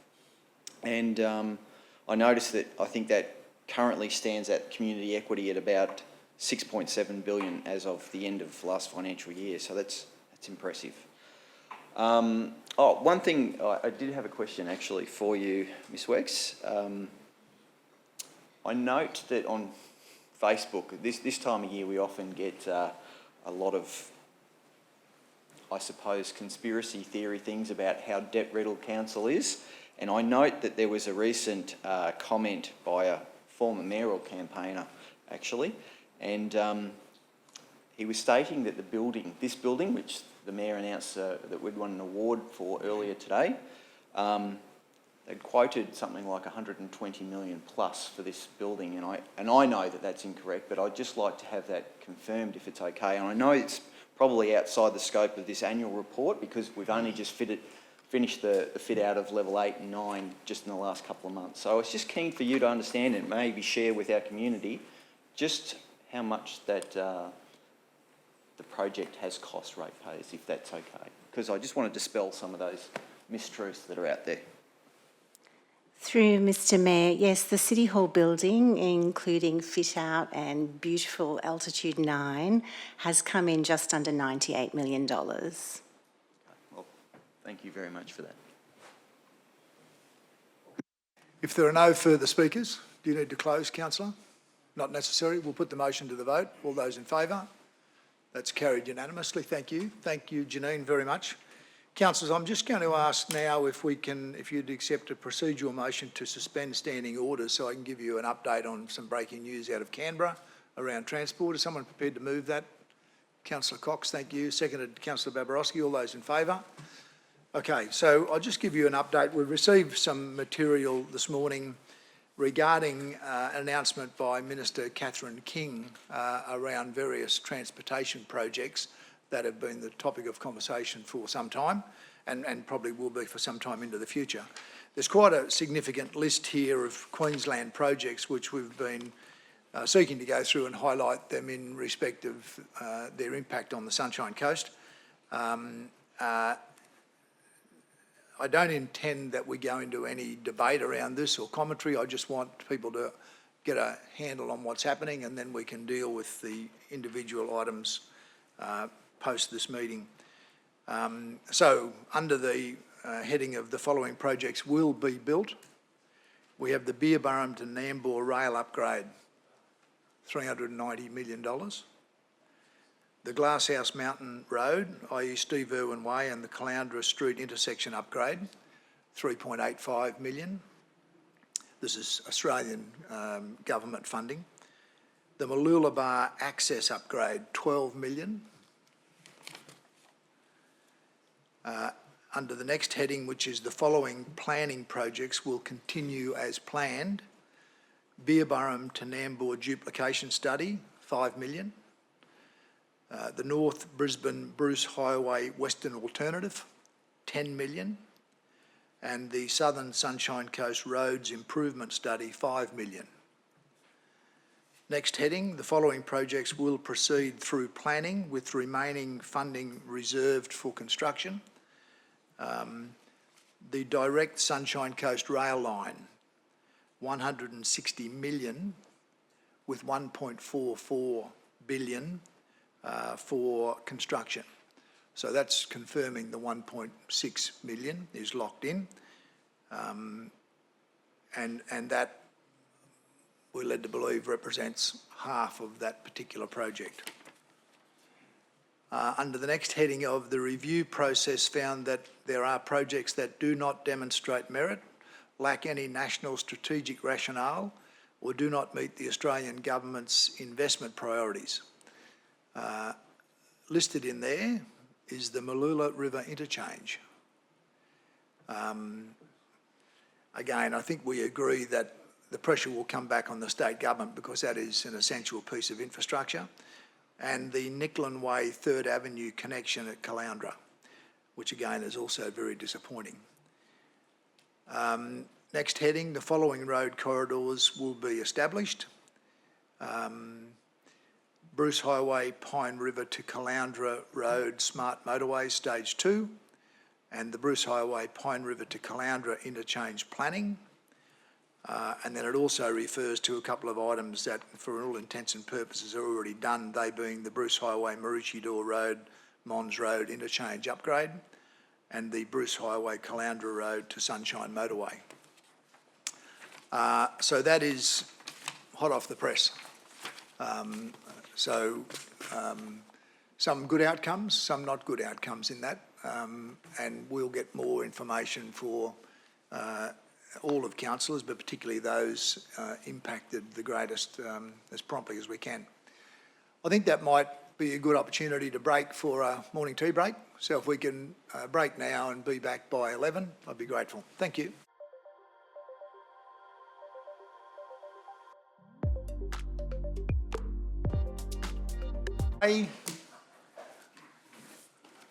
We're up to item 8.4, which is the quarterly progress report. And I'll ask Luke if he'd come forward and give us that, or open that report before passing on to the ELT members. Thanks, Luke. Thank you.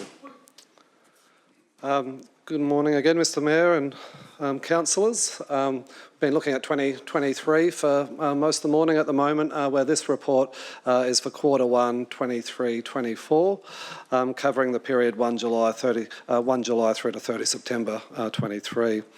The report seeks to inform Council and the community of the progress of the implementation of activities, significant projects and service highlights from Council's operational plan for the 2023-24 financial year. Each quarter, Council receives a progress report on the delivery of the operational plan, and that report is published and made available to the community. It comprises of two sections, Appendix A, which is the Chief Executive Officer's Quarterly Highlight Report, and Appendix B, which is the Operational Plan Activities Report, which provides progress updates on each of the activities within the operational plan.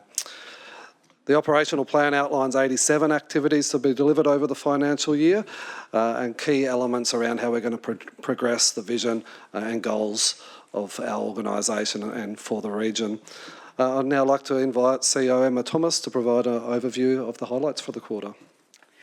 Thanks, Luke, and through you, Mr Mayor. Good morning, councillors. Thank you already for the incredible comments that we've received for the annual report. I sort of say at the beginning of the annual report, we are here to serve our community with excellence, and that is what everybody in council is committed to and wakes up every day thinking about. I would also like to acknowledge the incredible team that I have supporting me. I like to refer to them as best team ever. And I know each of them as leaders refer to their own teams as best teams ever, and that the teams that report to them have best teams ever. So what it means is we just have a lot of really best teams ever supporting the whole of council to do the work that they do. So enormous work and effort goes into everything that we do to support our community. And Q1 is no different. We've already started the year off romping along, doing many different things. We have, in the operational plan, 87 activities that we consider as priorities, and we're hit the ground running on all of them. We've had some important milestones to consider, and an important part of our council activity is our planning work, where we do our plans in a very meticulous way. And it was a productive quarter that saw our Sunshine Coast Housing and Homelessness Action Plan, the Point Cartwright Master Plan, and the Major Events Strategy, just to name a few significant activities. We also put out the Sunshine Coast Ecological Park Master Plan, another great project that will go for many years, I'm sure. We had more than 700 submissions received by our community to inform that plan, which sets out the vision for 65 hectares of land next to Mary Can Cross Scenic Reserve. The restoration of that land has been traditionally used for farm use, and our ecological park master plan will be a story of repair and restoration of that land to return it to a beautiful place that people can explore and understand for our future. You talked, Councillor O'Prey, about our accessible beach program, and the latest accessible beach activity area is Dicky Beach, and that was created in the last quarter. As the weather warms up and the beach season has really hit the ground running early, I think, this year, it's another time to really highlight the great work that happens across all of our beaches and the improvements being made across our region for our community, and making sure that it's accessible for all of our community.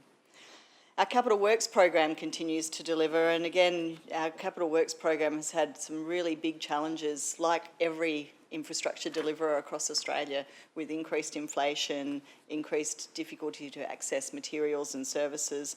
But we saw another significant milestone with the Mooloolaba Transport Corridor being completed with the traffic lanes and footpaths, and it means our community and visitors have much better experience coming into that area. Our holiday parks continue to host an amazing number of people, 31,000 visitors, which is a 95% occupancy rate. It provides an incredibly positive result and shows both the quality of our parks and the generation of revenue for the council, which has been over $6 million for this quarter alone. There were 22 sponsored major events held during the quarter, attracting around 75,000 visitors, and we're just talking about quarter one still, generating an estimated $44.7 million in direct economic benefit for our region. Now, for more highlights, I'll invite our group executives to come to the microphone and talk about how they've worked together to progress our corporate goals, and I'll start with Bill Hadrill, our Group Executive for Livability and Natural Assets. Welcome, Bill. Thank you, Emma, and through you, Mr Mayor. And in addition to the achievements that the CEO has just communicated in regard to the environment livability goal of Council, there's a number of other key deliverables from Q1 that we'd like to share. I think starting off, and the continued delivery of the Environment Levy with the acquisition of 16 hectares of land at Old Gympie Road, Mount Melham. It's a fantastic acquisition that sits beside one of our existing environment reserves and provides protection of habitat for koalas, glossy black cockatoos and Richmond birdwing butterflies. Just another fantastic example of the investment of Council's Environment Levy in shoring up the environmental values here on the coast. While on environmental values, in the quarter, the Marine Turtle Conservation Plan and the Macrobod Conservation Plan were both endorsed by Council in August. Fantastic examples of the efforts that Council goes to in species management planning, to look after those key and iconic species across the Sunshine Coast. With those documents endorsed, we'll now move into the implementation phase of both of those projects. While we're sort of talking about the Macropod Conservation Plan, it's one thing to do a plan, but it's another to deliver it to the ground. And really pleased to report that in and around the Mount Ninderry Road area, Council has installed yet another virtual fauna fence. So about 100 green posts have been installed along Ninderry Road to help alert kangaroos to the oncoming traffic in those locations. Those virtual fences activate at dawn and dusk, when kangaroos and wildlife are most active, and they emit a low frequency sound that again helps to alert kangaroos to the sound of or the presence of oncoming traffic. So a really great example of policy planning all the way through to on-ground delivery. While we are talking about our environment, it's not just about the environment our wildlife lives in, but it's the environment that we live in. And as we learn more and more about the impacts of heat sinks associated with climate change on the comfort of living in our neighbourhoods and communities, so does the importance of getting more trees in the ground. And I'm pleased to say that during the quarter, through Council's Master Tree Plan, a further 961 trees were planted throughout the quarter. So that's a fantastic effort of getting more trees in our streets, helping with the shading and cooling of our neighbourhoods. But the tree planting is not just limited to our urban streets and our neighbourhoods. Our bush care volunteers and broader volunteers from across the council area have contributed to a range of planting activities during the quarter. Our bush care volunteers have popped in about 7,500 trees. That's a fantastic effort. And across 2 planting days, one at Doonan Creek and one at Honey Farm Road, about 300 350 volunteers in those locations, put about 3,000 plus trees in the ground. So fantastic contributions, to greening and continuing to green, our region. While still on the theme of providing cool green spaces for our community to enjoy, and Councillor Dixon referred to this earlier in the meeting, really pleased to advise that Butterham Village Park has been nominated for an International Green Flag Award.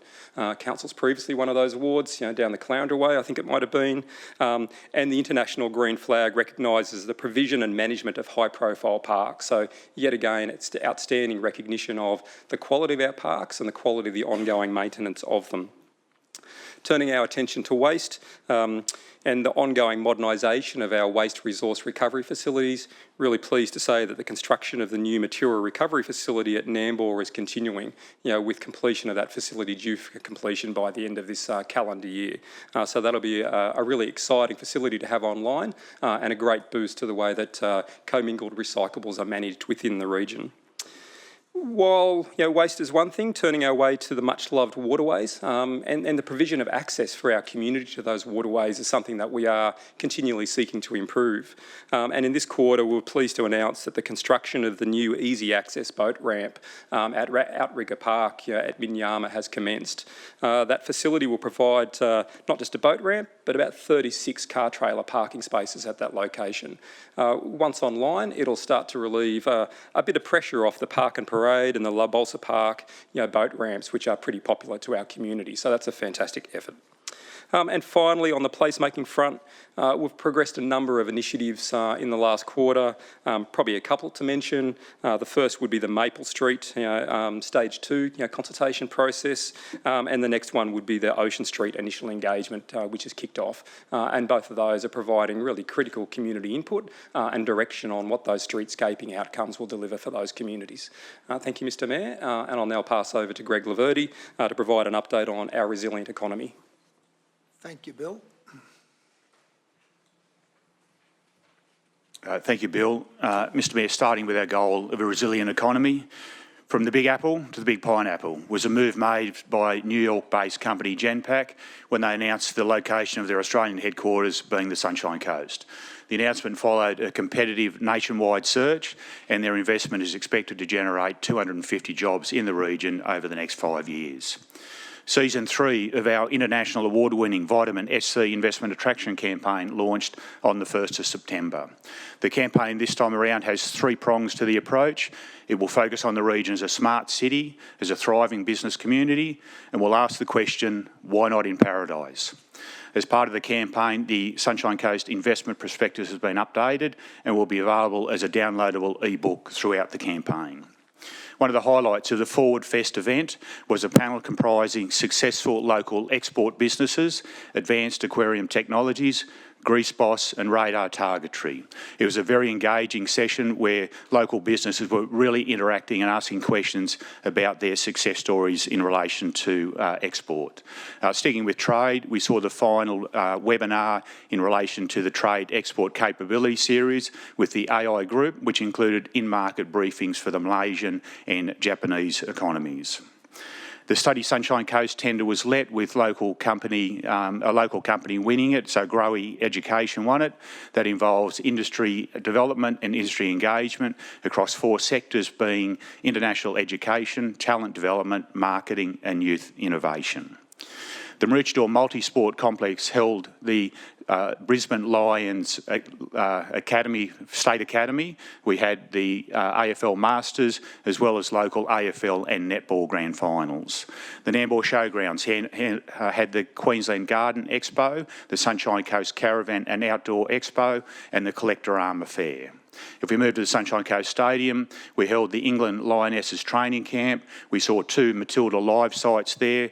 We had the South Sydney Broncos NRL game. We had the Broncos Roosters NRL women's game. And we also had the National Youth Touch Championships. We also finally saw the Place Activation Team hold 7 events across Caloundra, Mooloolaba and Nambour that saw more than 11,000 people attend those events, which created great activation in those areas. Mr Mayor, turning to our strong community goal, our Healthy Sunshine Coast program aims to increase health and wellness within our community through the provision of low-cost and free activities and workshops. There are more than 3,000 people signed up for the program, which on average sees 40 events and activities held each week. At the end of our first Youth Council cohort, we undertook a review, and the result is a change to a Youth Leaders Academy. The academy is open to 16 to 24-year-olds, and over a 12-month period will focus on community leadership for those that are selected. Expressions of interest opened in October, and the academy will commence in January 2024. The 2023 Horizon Festival was successfully delivered across 27 locations in the region. We saw 168 events with 490 local and visiting artists and more than 25,000 attendees. One of the highlights was the Dawn Awakening event at Sturmans Creek at Coolum Beach, which saw a record 2,000 attendees at that event. Council partnered closely with the University of the Sunshine Coast and provide internships for 2 students who work closely with festival staff in delivering a number of programs. On the creative side, we had the Refinery Creative Development Program run, where 18 creative entrepreneurs undertook a 10-week program, which culminated in them having the opportunity to pitch their wares to 160 guests. Our library services continue to see increased visitation and engagement.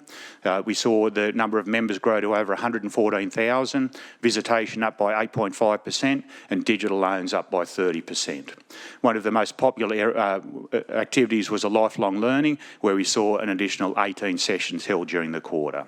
And when talking about our library service, it's important not to forget the important contribution that volunteers make, and there was 2,148 hours of volunteer time contributed to our library services during the quarter. Our heritage facilities delivered engaging and diverse programs across all of those different facilities, represented by strong visitation at Bankford House with 2,279 and the museum at Landsborough with 1,759 visitors there. In addition, we saw heritage community organisations awarded $163,858 in grants through our heritage program. On the sporting fields, we saw upgrades to lighting at the Caloundra Cricket Club, the Caloundra Rugby Union Club and the North Shore Jets AFL Oval. In addition, we saw the completion of the roof replacement at the Caloundra Indoor Stadium. And finally, Mr Mayor, during the quarter we saw 11 new community engagement activities launched on our Have Your Say website. There was a very big range of activities across those 11, which included our waste strategy, dog off-leash extension areas, road upgrades, flying fox survey, skate park extensions, pump track proposals, signage, the Maroochydore PDA development scheme. So there's a huge range of opportunities for our community to have their say on things that are important to them and our region. Thank you, Mr Mayor, and I'll ask Nick Coluccio to tell you some more. Thank you, Greg. Welcome, Nick. Thank you, Greg. Through you, Mr Mayor. I'd just like to acknowledge that Scott Taylor, Group Executive of Built Infrastructure, unable to be here today, so I'll be presenting on his behalf. In the first instance, I will co-contribute to the achievements of the team for our strong community before contributing to our service excellence update with Deborah Robinson. The Ride Score Active School Travel Program continued with 1,870 registered students.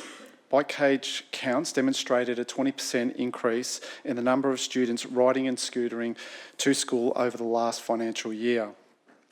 The Ride Score Inter-School Challenge in August also attracted strong participation with a new 167 registrations. The Think Change Travel Behaviour Program engaged with the Caloundra Music Festival, promoting and offering a range of free sustainable travel options to the event, so this was a great success. And as mentioned by our CEO earlier, public accessibility improvements are important to our council and our community. This quarter, a beach mat and beach trolley were installed at Dickey Beach, and there's further plans for an all-abilities playground and a pram ramp that are now underway. Our services are inclusive and responsive to the needs of our community and deliver positive experiences to our customers and community. So with respect to service excellence, highlights for the quarter, service output planning is underway with a strong focus on community need and desired outcomes for each of Council's 31 service outputs. This will inform where Council may need to adapt and adjust current service offerings or delivery approaches to remain efficient and adaptive as we advance the vision of our future. The Capital Works program is off to a good start, and Bill spoke to the Nambour Waste Precinct, and work's continuing and progressing well with a high-tech material recovery facility.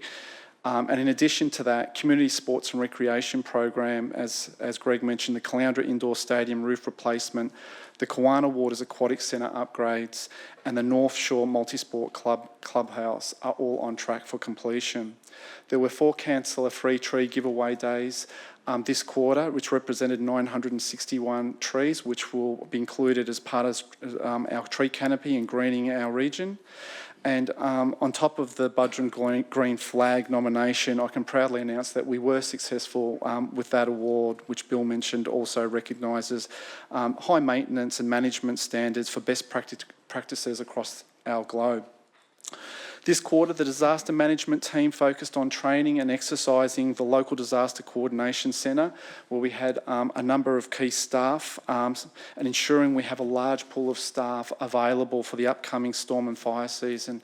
I know we've already had a few fires, so let's hope that trend doesn't continue. We've also had upgrades to our disaster hub, which will improve user experience. The Queensland Reconstruction Authority, QRA, reconstruction of essential public assets claim for the February flood event has moved into delivery phase. Several landslip remediations are now complete, with contracts awarded for many of the other projects. The landslip package 2, consisting of 9 separate sites, closed on the 29th of June of this year. Tenders have been awarded and 4 of those 9 sites have commenced works. The voluntary home buyback program is progressing well, with 3 properties having settled under the program. Demolition and construction and zoning works are being undertaken to finalise all aspects of these acquisitions.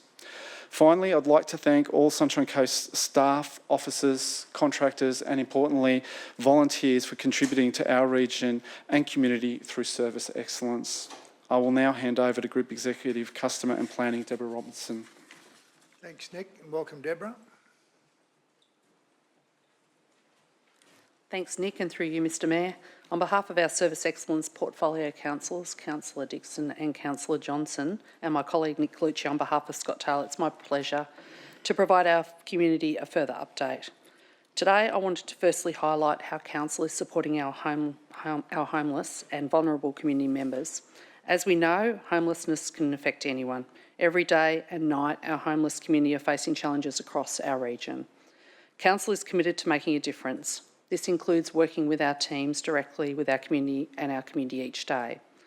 And our Housing and Homelessness Action Plan, which was unanimously endorsed by Council at the July Ordinary Meeting, plans to supports Council activities to achieve affordable living outcomes for our community. Our focus is on using council land on our buildings as affordable housing options for key workers currently being displaced by escalating rents and prices across our region. Discounting fees and concessions for community organisations, supporting community-led initiatives, and facilitating efforts by state government and community housing providers to deliver social and affordable housing projects.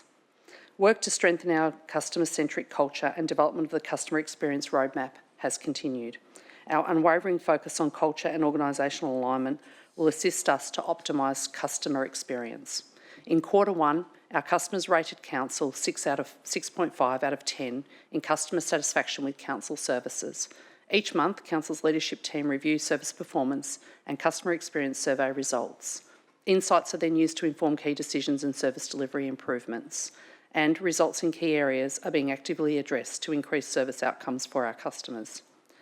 In September, we welcomed Her Excellency, the Honourable Jeanette Young, Governor of Queensland, to City Hall to open Sunshine Coast Open House 2023 alongside Mayor Jamieson and special guests. This marked the start of the 2-month community outreach program to celebrate design, architecture and heritage. With the main open house weekend being held in late October, outcomes of this event will be reported in the next quarter. Preparation for community engagement on the Kalangor Cemetery Master Plan review was finalised with the draft concept master plan opening to community for feedback. Council also sought nominations and membership for our community reference group, and we're waiting for those to come in and finalise that process. Lastly, I would like to take this opportunity to acknowledge some great achievements that have just been announced. The Beach Patrol and Education team has received the National Award Community Engagement and Education Program 2023 at the 2023 Australian Institute of Animal Management Awards. The Park Smart Static School Camera Program, a partnership between Sunshine Coast Council and Sen, has received the National Award on Street Excellence in Technology and Innovation at the 2023 Parking Industry Awards held in Sydney in October. And obviously, hot off the press this morning, our customer service team, our customer contact team, has been recognised in the highest award at a national award at a gala event in November as the National Customer Service Team of the Year. This is an outstanding recognition of the team who go above and beyond for you, our community and council every day. As a team with a strong culture, they exhibit hard work, commitment, dedication and consistency to put the customer at the centre of everything they do. I would now like to hand over to Outstanding Organisation Portfolio Group Executives Judy Bailey and Craig Matheson. Thank you.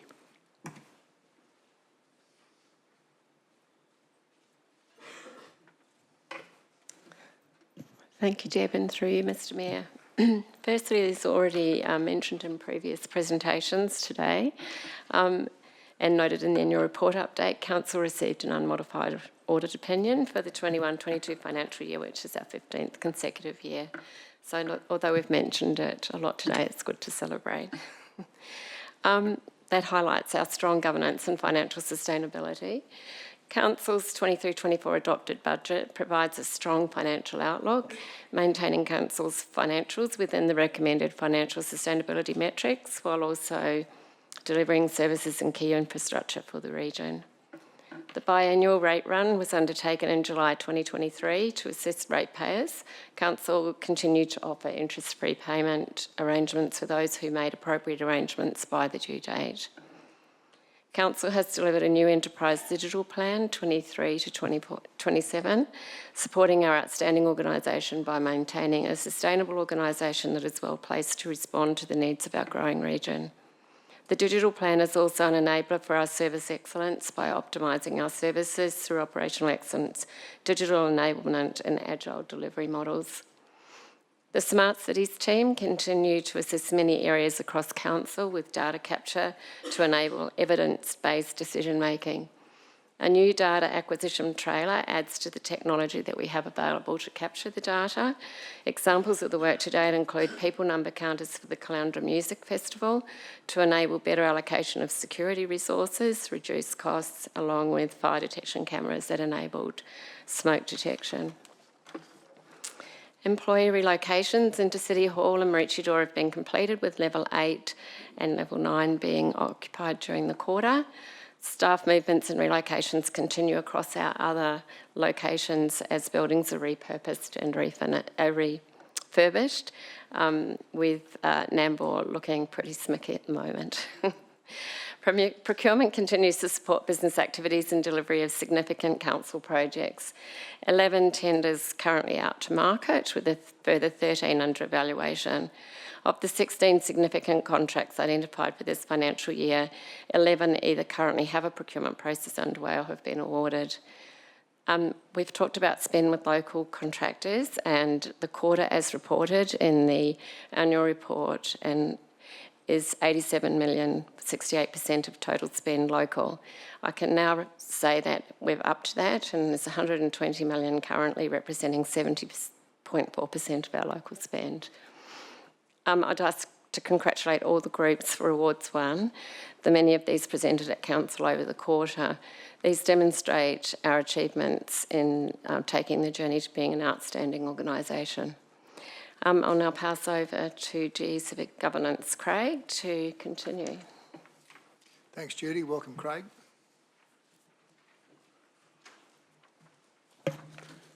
Thanks, Judy. Through the Mayor.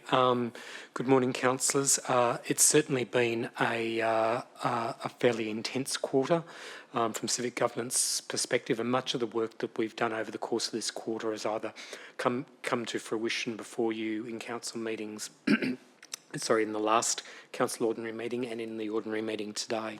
But equally, and the first item which I'll touch on goes back to very much the matter that the Mayor spoke about earlier this morning. So early in the quarter, we took the initiative to prepare on an unsolicited basis, because there wasn't a call for public submissions, on the Commonwealth Government's review of its infrastructure investment program. So on behalf of Council, we formulated a fairly comprehensive submission to the independent review panel that was looking at the Commonwealth Infrastructure Investment Program, and we took that initiative on the basis of the criticality of the infrastructure investment that's required to support the future livability, functionality and prosperity of the Sunshine Coast. And as the Mayor briefed councillors earlier today, the outcomes of that review were released by the Commonwealth Government this morning. In addition, it would be fair to say that the core governance architecture for the organisation has been very much in the spotlight over the course of this quarter. At the last ordinary meeting, the work that we've been undertaking around developing the new corporate policy framework was considered and unanimously endorsed by Council. We also initiated as a result of a resolution of Council, an amendment to one of Council's local laws in relation to facilitating the implementation of aspects of the Point Cartwright and the Balsa master plan, and that process in itself has generated a record number, in fact the highest number of community submissions of any local law consultation process that's been undertaken since the Sunshine Coast Council was formed in March 2008. And we've also more broadly initiated a review of the local law suite itself in terms of ensuring that what we are able to recommend to Council as a product of that review is a pathway to ensuring that we retain the most contemporaneous local law suite across the local government sector in Queensland. Working in close partnership with our good friends and colleagues in Customer and Planning Services, we also progressed two fairly significant activities for two of the major partnership projects that Council is involved in over the course of the quarter. So, councillors, as you would know, the priority development area for the Sunshine Coast Airport was declared by the Queensland Government on the 28th of July, and that's been the culmination of significant work that's been undertaken both by our colleagues in Customer and Planning Services and also in Civic Governance, also working with our partners at the Sunshine Coast Airport. And indeed, during the course of September, we initiated the public engagement period around a suite of amendments to the development scheme for the Maroochydore City Centre, and that closed during the course of October.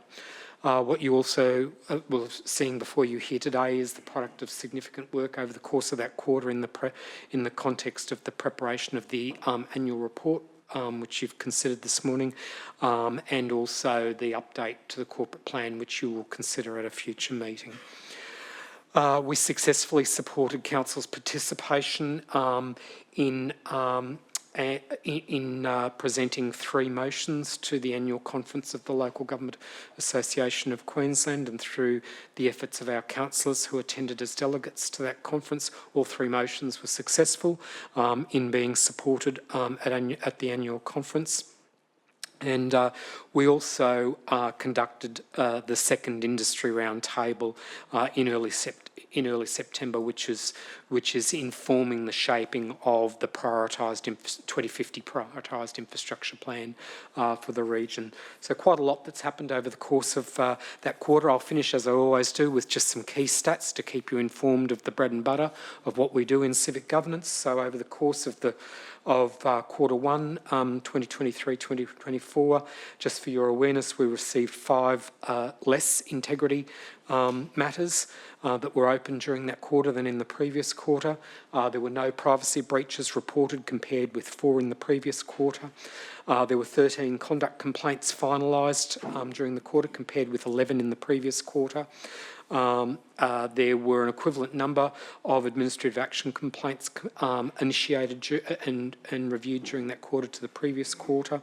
We finalised 17 administrative action complaints during the quarter, and we also received 11 right to information applications during that quarter, which is about half the number that we received in the previous quarter.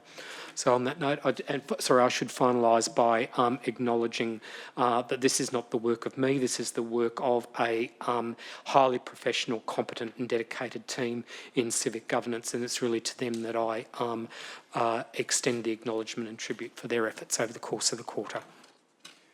Thank you, Craig, very much. Someone to move the quarterly reports? Councillor Landsberg, thank you. And a seconder? Councillor Hungerford, thank you. Would you like to open, Councillor? Questions or comments? Thank you, Mr Mayor. First of all, we're probably following on from our annual report. So much in this document, to compliment the staff and some wonderful achievements. Probably on the customer service branch achieving that award earlier on, Mr Mayor. I see them every day in Caloundra, and I was hoping that I was actually going to be able to present that award, but well done to for service excellence and Councillor Dixon on presenting that award. Just want to note, obviously, the finalisation of the digital plan being formalised. I mean, that's a wonderful outcome for council in collecting data and improving our decision-making capabilities. Obviously, the library network plan, which is rolling out, and we're seeing, obviously, the Caloundra Library works on that construction will start later this month, which is a wonderful outcome for Caloundra. I do have one question, which I'd probably just like to ask Nick in regards to water management and in regards to, obviously, the upcoming summer season, and I know water management is critical for our region. And I just wanted Nick to actually just explain a little bit more. You gave me a quick preview about HydroWise and the cloud-based technology that we use and how we're obviously improving our irrigation on the coast. Thank you, Councillor, and through you, Mr Mayor. So 5 years ago, we introduced a cloud, or we procured a cloud-based technology called HydroWise, which we've incorporated into our irrigation across parks and open space. And I understand that Sports and Rec team have also initiated some of this technology. And what that technology does is it allows us to, it allows us not to have to operate the system. The system is automated now. It uses weather stations, the BOM website and localised weather stations close by to predictive model our irrigation program. So that ensuring that if we have a storm coming through, it automatically will pick up on the radar and turn the systems in that area off. So there's no need to alarm that we won't have Mooloolaba system running in the middle of a storm or Maleny. It'll just pick up in that localised area. What it also does is allow us to pick up faults automatically. So we now receive text messages or emails for what we call flow meter reading abnormalities. So, you know, if there's a leak or slow pressure, we will pick up on that and we can attend to it either immediately or the next day. One of the beauties of this system has seen us identify savings in water cost, and as we all know, we're in a very dry period, and that's going to continue. So we've had significant savings in the last 5 years. We have about 50 systems now connected to that system. There's a few to go, and any new sites that we, through development or through project delivery, are incorporated into the HydroWise, and that is incorporated into our LIM Landscape Infrastructure Manual as a requirement for any new irrigation. So the savings to date over the last 5 years are somewhere up to around the $350,000 mark just on water usage for the HydroWise system. Thank you. Very thorough response. Yeah, that was excellent. And Nick gave me that update yesterday, and I just thought it was a great opportunity to share it with my fellow councillors and the public. Look, I'll let my other fellow councillors talk to it. Wonderful report, and I'll say a couple of things in closing. Thank you. Thank you, Councillor. Councillor Hungerford. Through you, Mr Mayor, probably explain it to the audience out there. We just had the annual report. That's July to June. This is following on from that. This is only for the 3 months, July to September. Already, 68% of our available purchasing spend went to local businesses, representing an amount of $87 million. Several awards were received for council and more importantly for our employees, receiving 2 gold awards for the International Economic Development Council, Excellence in Development Awards 2023. Council awarded 377 community grants. This is just for a quarter, this is just for 3 months. An allocation of just over $3 million. That's an increase of 13 additional grants compared to the 4th quarter of the last financial year.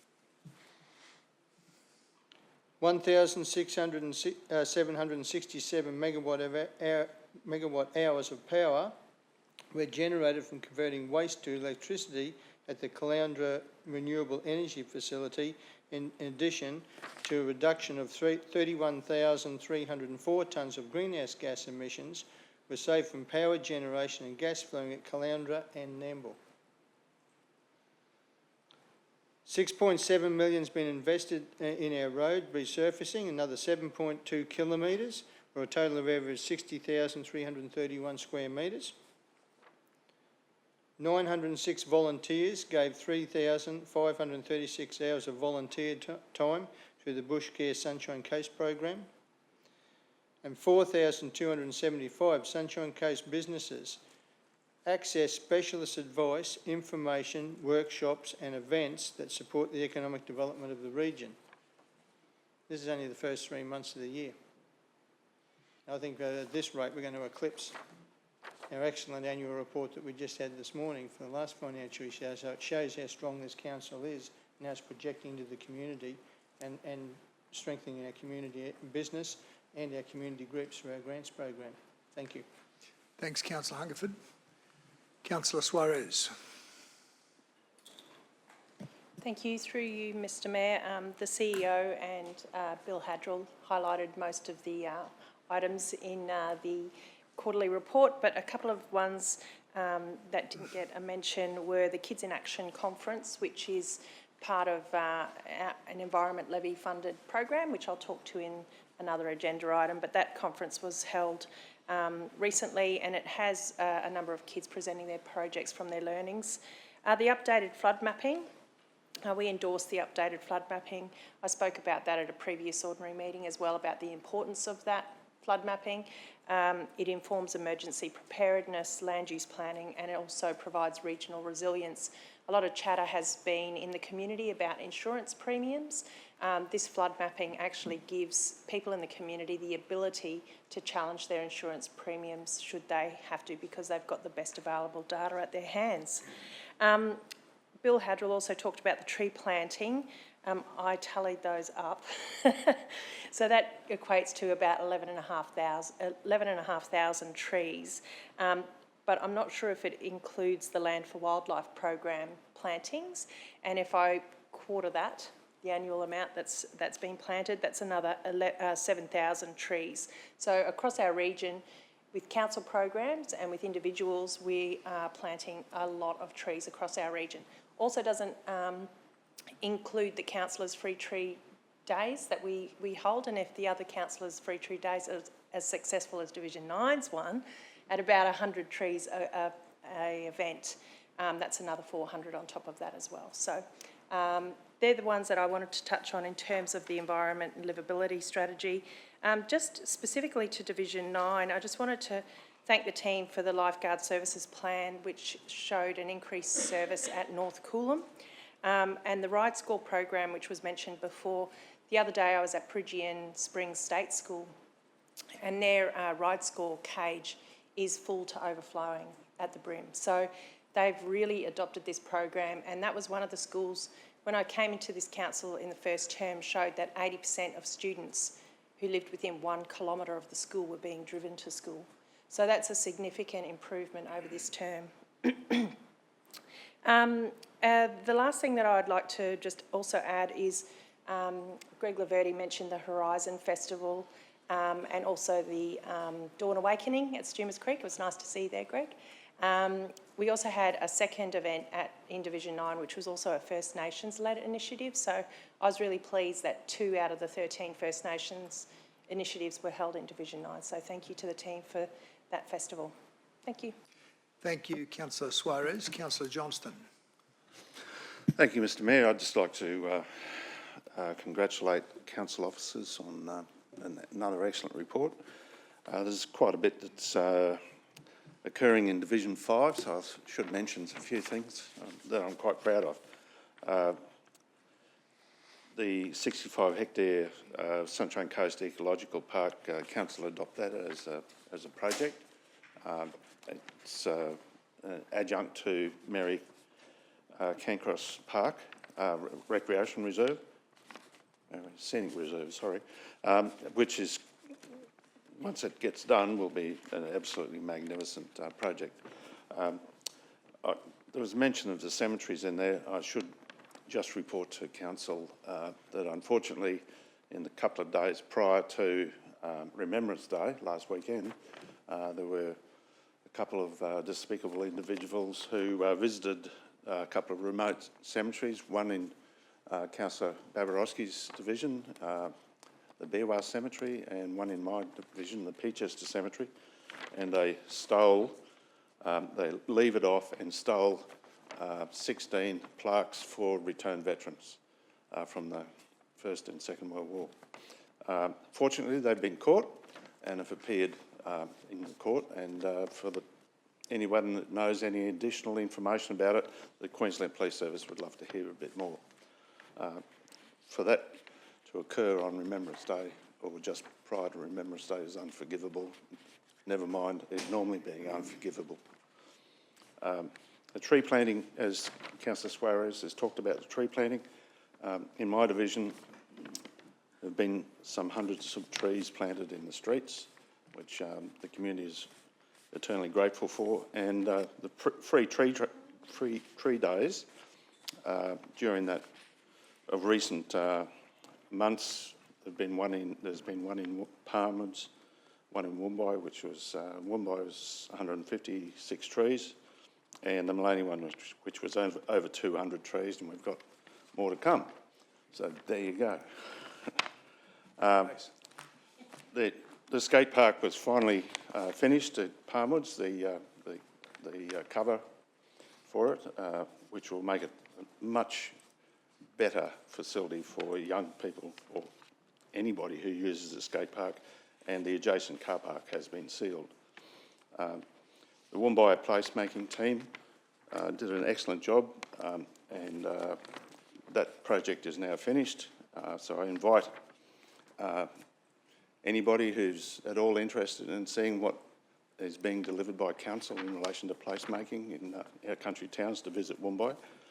And the Maloney placemaking project is due to start around about July next year, but it's been out to community consultation, and fortunately some additional grant funds have been made available for it, so it's now a $3.2 million project.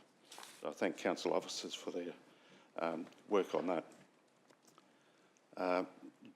The Homeless Action Plan, which was recently adopted, there was an enormous amount of work that went into that, and I think every councillor and every council staff member was really pleased to see that, and we are, as a council, doing what we can to work with the state government to improve the lot of homeless and affordable housing.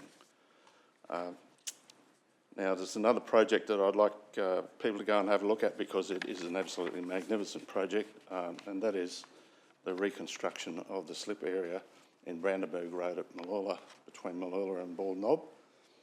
It's absolutely mind-blowing what they've done with it, and it only opened a few weeks ago. However, most of the work was done during the previous quarter. And that's about all I can say, other than thank you very much to everybody, and congratulations on such a great report, and I will be voting for it. Thank you. Thank you, Councillor Johnston. Councillor Babarowski. Well, thank you, Mr Mayor. Again, I would rise to support the officer recommendation, and again point out, as most councillors have, the quality of the reports makes it incredibly easy for us to really take a role of endorsing the CEO's reports to the CEO and the team's reports rather than interrogate them. Having said that, I wouldn't mind just asking one question on the 5-year review of the major event strategy. So if I may, perhaps, I think it's Mr. Greg Levati. Basically, on the review of the major event strategy, I think we all recognise that the mix needed to improve a higher content for the arts. And we've known about that for several years. And to some extent, we're at the mercy of people producing the events in the first place. But would you like to just tell us a little bit about how we're looking to improve the mix to ensure that we have the arts and creative industries better represented as part of that major event strategy, particularly in light of our preparation for the 2032 Cultural Olympiad? Through you, Mr. Mayor. So with the major events strategy review that was adopted by Council, there is a separate category that provides a specific amount of funding for those new events to start off and particularly support them over a period of time with that funding to hopefully allow them to grow and be self-sufficient or less reliant on Council. So as well as the financial support, there's a range of programs, whether it comes from our economic development team or our arts, heritage and libraries team, that provide support to try and improve their skills and capability and ability to deliver those programs. So twofold or threefold: recognition, some funding support, but also some professional development support as well. I'd like to thank not only the team, but also for the recognition by the Councillor Prade, the portfolio councillor, and recognition. We really do need to improve the mix, but we've now got a mechanism to do that, so that's great. But wearing, as this is a regional report and wearing my regional arts portfolio hat, I wouldn't mind just pointing out how productive this quarter was for the arts. Remind ourselves that we had reporting on the Horizon Festival, which is designed to develop our capacity. It's designed to create capacity, to create great, innovative, inspiring content. And we had 168 events, up from 127, as we heard in the annual report earlier on. So that's a very good thing. We also endorsed the business case in that quarter for the regional gallery. That's super important because basically with an endorsed business case, we can now go and knock on the doors and see what funding we can generate from the state, the feds, the private industry, philanthropy, etc. And that, once we've secured the funding, it means we can move past concepts into detailed design. That's a very important strategic initiative for this region. Another very important deliverable was the professional development opportunities through our refinery program. It's a terrific program. It's essentially, again, a way of identifying people who have a professional aspiration in the arts, but know how difficult it is. And the refinery program is basically a mentoring program and provides them with the sort of skills and experience that they need to take themselves from doing okay to doing really well. We also endorsed the Creative Arts Plan, which is a roadmap for further council investment, this time both operational and using some of the arts levy funds. And as we've just discussed, the 5-year review of the major event strategy, which I think is a really excellent mechanism, along with the Horizon Festival, for us to prepare as a region to produce some really innovative, inspiring, creative content for the rest of the world to look at it in 2032. Billions of eyes will be watching us, and our challenging question will be to how do we use the arts to really ask interesting questions and say something really worthwhile to an audience of 2032. Thank you. Thank you, Councillor Babarowski. If there are no further speakers, I'll go back to Councillor Landsberg to close. Thank you, Mr Mayor. Yeah, everybody has spoken in support, which we'd expect of this type of report coming to Council. Just quickly, just wanted to touch on the indoor stadium at Caloundra, obviously the finalisation of that roof replacement and the installation of solar onto that roof as well, which is going to be a wonderful addition to reducing our energy costs. And also, just Councillor Ted touched on Economic Development's awards. The International Economic Development Council also awarded Vitamin SC, our promotional campaign for investment in the region. So I just want to touch on that wonderful outcome for ECDEB as well. And on that, we'll look forward to your support. Thank you. Thank you, Councillor Landsberg. We'll put the motion to the vote. All those in favour? That's carried unanimously. Thank you very much, Luke. We'll move now to item 8.5, which is the Transport Levy Annual Report. And we'll be anticipating Yolanda Burt to be with us shortly.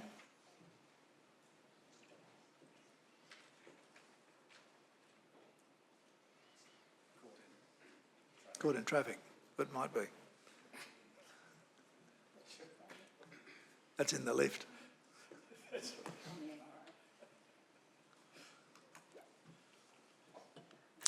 G'day, Yolanda. Welcome. Hello, James.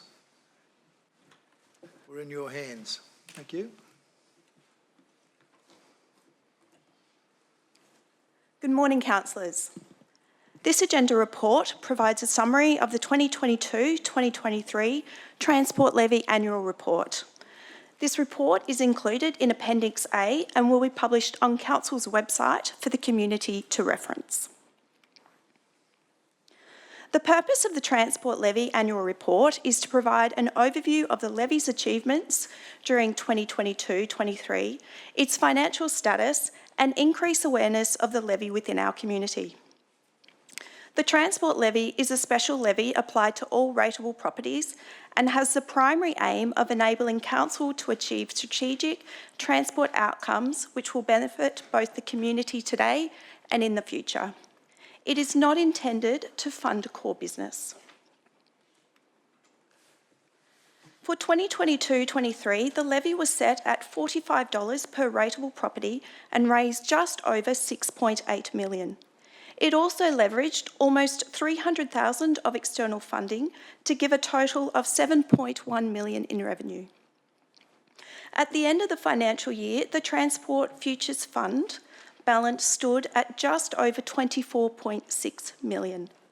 The graphic on screen shows the final application of funding across the 5 Transport Levy sub-programs. The Sunshine Coast Public Transport Project was a major initiative of the Transport Levy during the 2022-23 financial year, with the project progressing to detailed business case. This stage of the project was led by the Department of Transport and Main Roads in collaboration with Council, as agreed and outlined in a Memorandum of Understanding. The levy continued to support data collection through the Electronic Household Travel Survey, which was undertaken by the Department of Transport and Main Roads and improved mode share information for the Sunshine Coast. The table on screen indicates the mode share trends for the Sunshine Coast.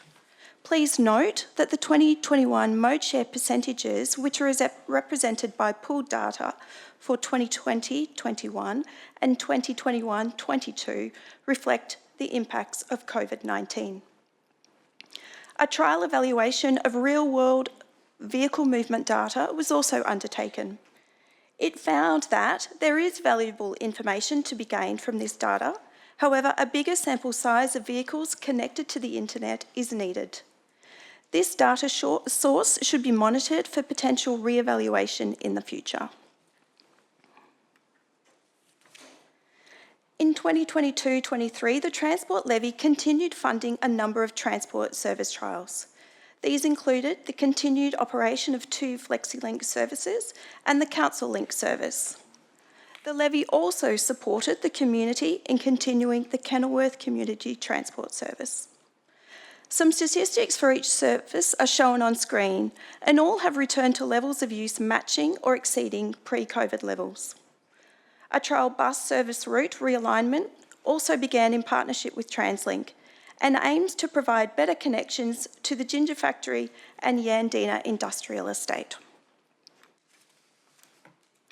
The levy funding assisted the completion of accessibility improvements to a further 24 bus stops and attracted almost $300,000 of additional funding. These accessibility improvements linking to high-use stops have a flow-on effect to benefit all bus passengers. During 22-23, Council successfully attained 730 fully compliant bus stop boarding and alighting areas, meeting accessibility requirements in line with the disability standards. Just 11 sites do not strictly meet full compliance, but nevertheless have been upgraded to as full extent as possible. Think Change, Council's travel behaviour change program, is underway with resources in place for the pilot initiatives.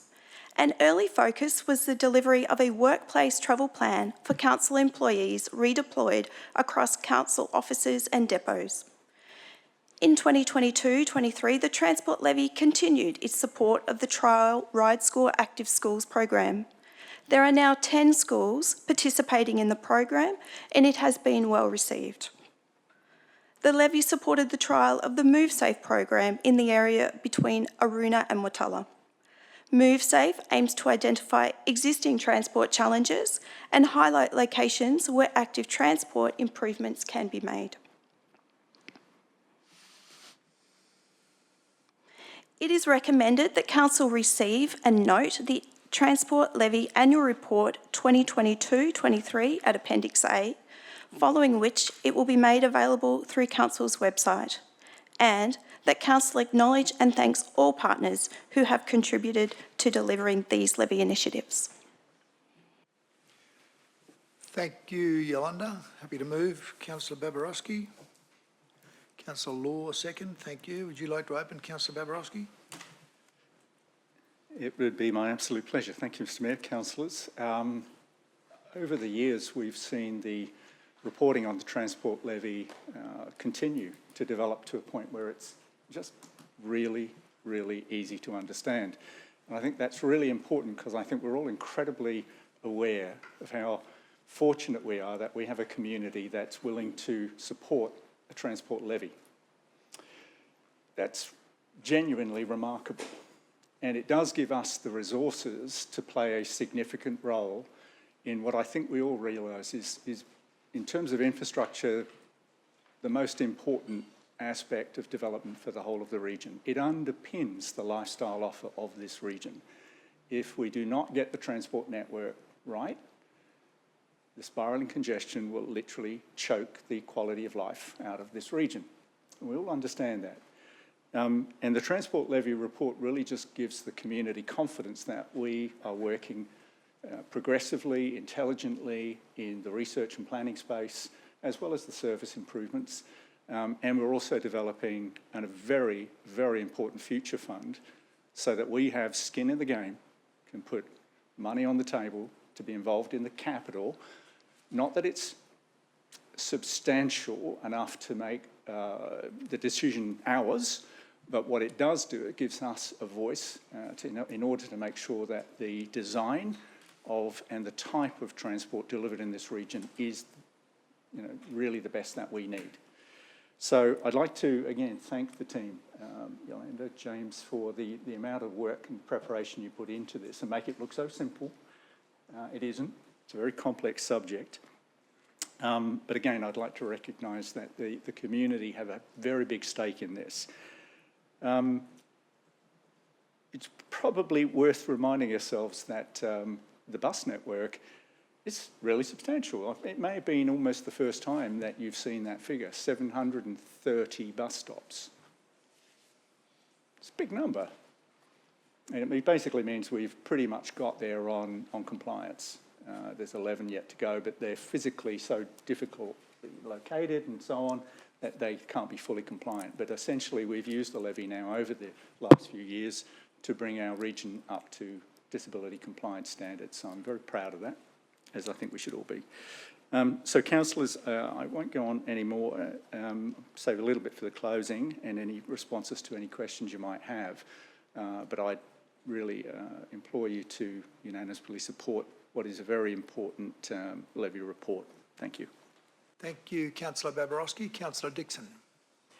Through you, Mr Mayor, I just wanted to make the point, George Pegararo recently wrote to all councillors asking about transport levy initiatives for 2024, 25 and beyond. So I just want to make the public point again on record that I've asked George to consider incentivising or offering free public transport for the Sunshine Coast as a trial. I've put that to him. I do that every year, and I realise I'm in the minority, but I'll continually ask George for that. I've also said that I don't think we should have any bus stops in Division 6 that don't have shelters. I know every day that I'm out and about, I see an elderly person or a young person on their way to school sitting out in the rain or in the full sun. In fact, on Peter Crosby Way in a brand new estate, there's people that sit in the gutter. They sit in the gutter waiting for the bus to come. So the electric bus turns up, which is awesome, but they're waiting in the gutter there's no seats. So I think we could do a little bit better in terms of justifying the levy. I think it'd be good to see the bus shelters upgraded and seats go in. If not, the developer should be paying for them out there. And lastly, the Ride Score project, which is fantastic, been involved in that. Colleen Penny's done a great job on that one and the team. I am wondering if the levy can be spent to improve accessibility to schools. So I had Colleen come to me recently and she said, we're about to roll out the Ride Score project at Palmview. And because I supported it at Seppi Downs, I saw how good it was. I was pretty keen to get behind it. But after looking at the locations in terms of crossing major roads to get to the school, I actually said to Colleen, I'm sorry, I can't support Ride Score at Harmony because I don't know how the kids are going to get across some of those busy roads. Like, I won't even suggest to my wife that she pushes the pram across some of these streets because they're just not safe enough, and I can't imagine kids riding to school in some of the heavy traffic. So the point I wanted to make, I wonder, because we invest in infrastructure, if the transport levy can be focused into getting connectivity improvements to schools. So if we have raised wombat crossings or something in the middle of roads where there's good sight distances, kids can actually feel safe and parents let their kids ride to school.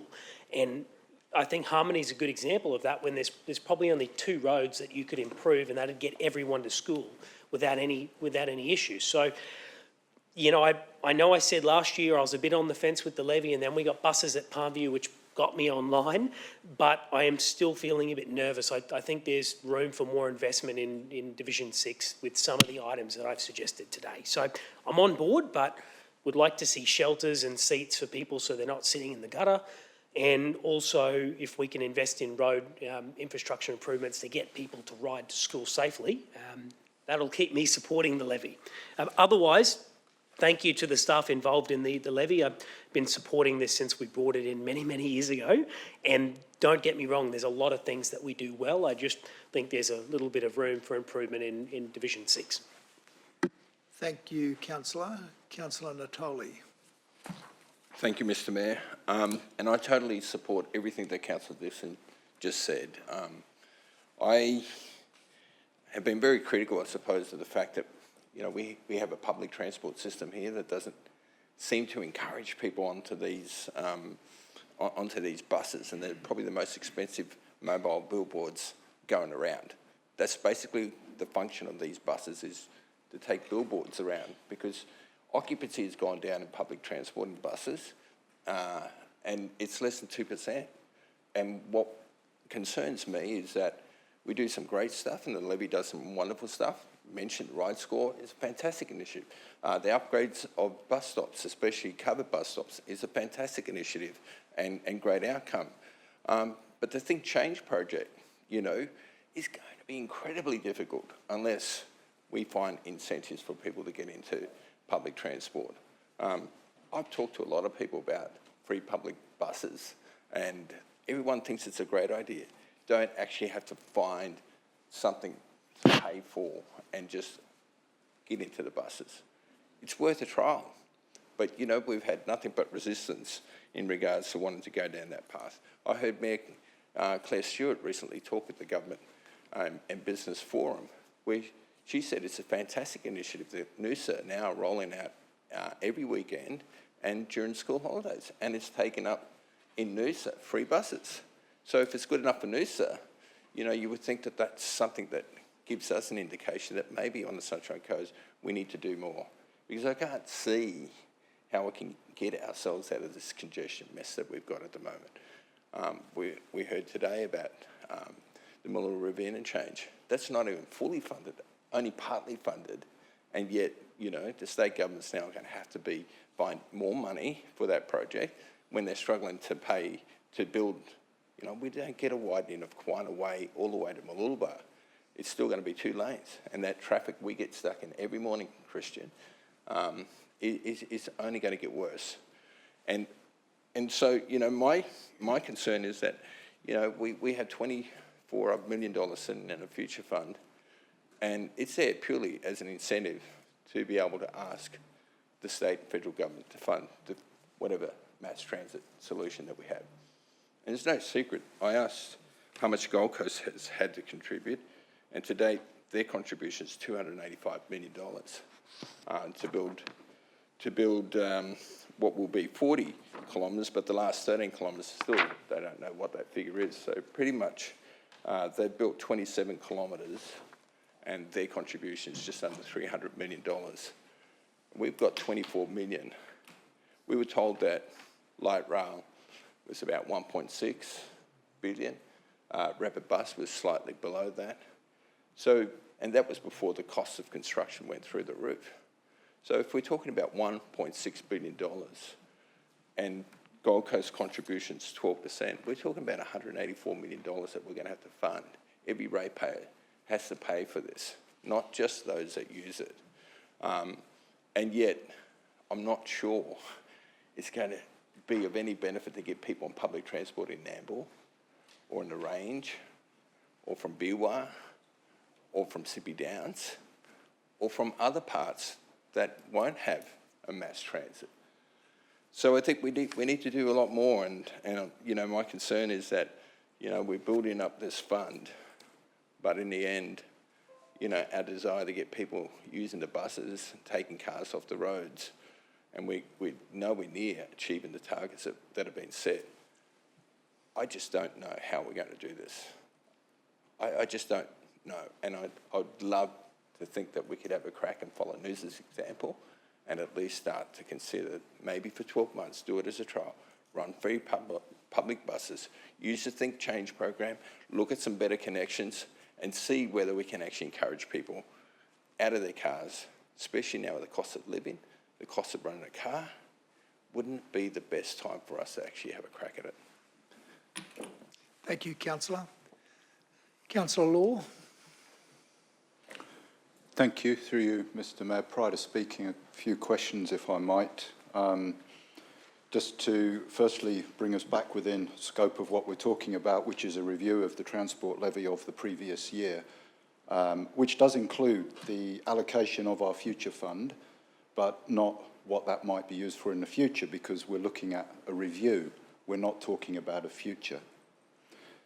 So my first question, if we're able to answer it, is what research and evidence is there that the provision of a free bus service actually increases the use of public transport, bearing in mind that there's no such thing as free public transport. It is paid for somebody, by someone. So Noosa, as well as the state government funding every single trip on a bus, Noosa are deciding to subsidise the full use of those buses. So do we have any current reliable research that says free, so-called free buses, that means the passenger doesn't pay, will increase usage?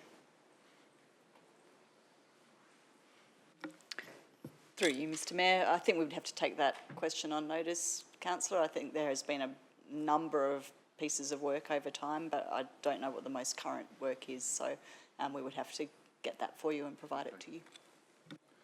Thank you. Through you, Mr Mayor, that would be great, thank you, because I don't think we can recommend the use of the future fund or any part of the levy without solid research to back that up.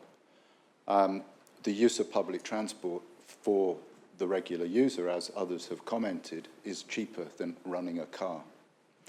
My second question is the provision of bus stops. The council does all of the construction of the bus stops. Could you confirm where the funding comes from for building bus stops, please? Through the chair, the funding came from the transport levy, and also the additional money came through grants. And so, follow-up question, were the grants from the state government? Through the chair, I believe they were. Yeah. So my understanding is that we deliver the bus stops, but state government funds the bus stops, essentially. but you're saying there's some of the levy goes towards it as well. Through the chair, to make them compliant, we did some works on the footpaths and the pathways leading up to the bus stops, whereas the TransLink is the state government responsible for delivering the infrastructure at the bus stop. Okay, thank you. So again, many times we talk about cost shifting and wanting to protect our budgets for our uses and our responsibilities. So absolutely hear what you're looking for, Councillor Christian, but let's remember the pressure needs to go back on the people who are duty bound to fund this infrastructure. And yeah, a bus stop, a shelter and seats, yes, we should have that, but it should be funded by DTMR, not by us. And we have to be mindful of the cost shifting. If I might speak briefly to the actual report of the review of what we've done, progress in Think Change is going to be very difficult because getting people to change their behaviour and getting them out of a car is very difficult. It is one of the hardest things to do that I can imagine. So we need to put our energy and our effort into creating that opportunity for Think Change. Buses are not used because I don't think people know where they go and how easy it is to use them. If we want to talk about free buses at the moment, well, everyone's got a free bus on the Sunshine Coast. Unfortunately, I'm not seeing them over capacity at the moment. And when I came here on the bus last week, the buses weren't full, but it was a free trip. Now, that's happening due to other reasons at the moment that I won't go into because it's not appropriate. But at the moment, there are free buses across the whole Sunshine Coast. My casual observations are not saying that the uptake in the use of those buses has increased at all. So free buses, yes, but we actually have to get people to change their behaviour. And to get them to change their behaviour, we have to make it really simple to understand where the buses go, how frequently they do it, and then people will start to use them. And then we can seek an increase in the frequency of buses, and then even more people will use them if the buses go more often. So a free bus isn't the solution, I don't believe, but I look forward to the research. Thank you. I'm also looking forward to being able to increase and promote even more the Ride School program, because if you can get people young, you'll change the behaviour from the very beginning, and they will then take that through into their adult life. And then the kids will start to educate the parents, and those short trips that occur all of the time will stop being car trips and might become another form of transport. So we've got a lot to do. It is wonderful to have this levy to support that work and to give a little bit of help to what the state government should be doing, because it seems that they always need it. And again, we should urge everyone to participate and get involved in the research that in the consultation that Queensland Transport have out at the moment until the 10th of December. If you have a point of view about public transport on the Sunshine Coast, please respond to those surveys that are out there right now, so we can then deliver on what the community might actually do that might actually change their behaviour. So congratulations on a great report on how we've done with our levy in the past year, and I'm looking forward to seeing what more we can achieve to get people to change their behaviour and get out of their cars. Thank you. Thank you, Councillor Law. Go to Councillor Cox. Thanks, Chair. Yeah, look, obviously this is an interesting conversation that we're having at the moment in relation to free buses and the like.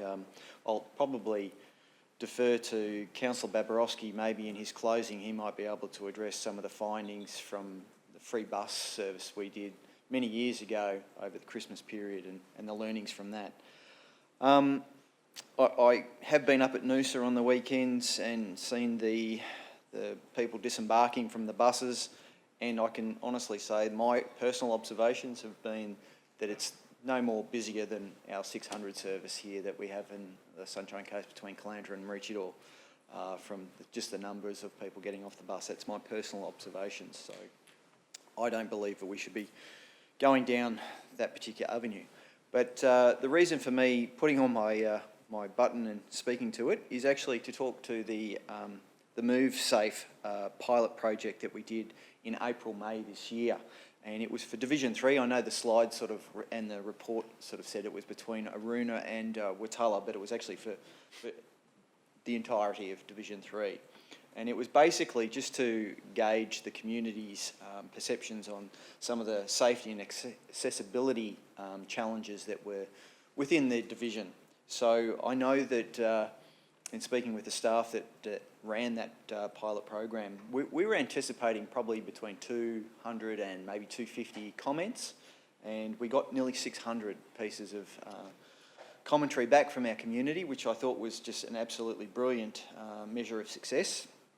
And I think one of the benefits of that project was that it had an interactive map. And so people could go on there and tell us where the challenges or the issues were, and they could put a little pin drop on and make a little comment.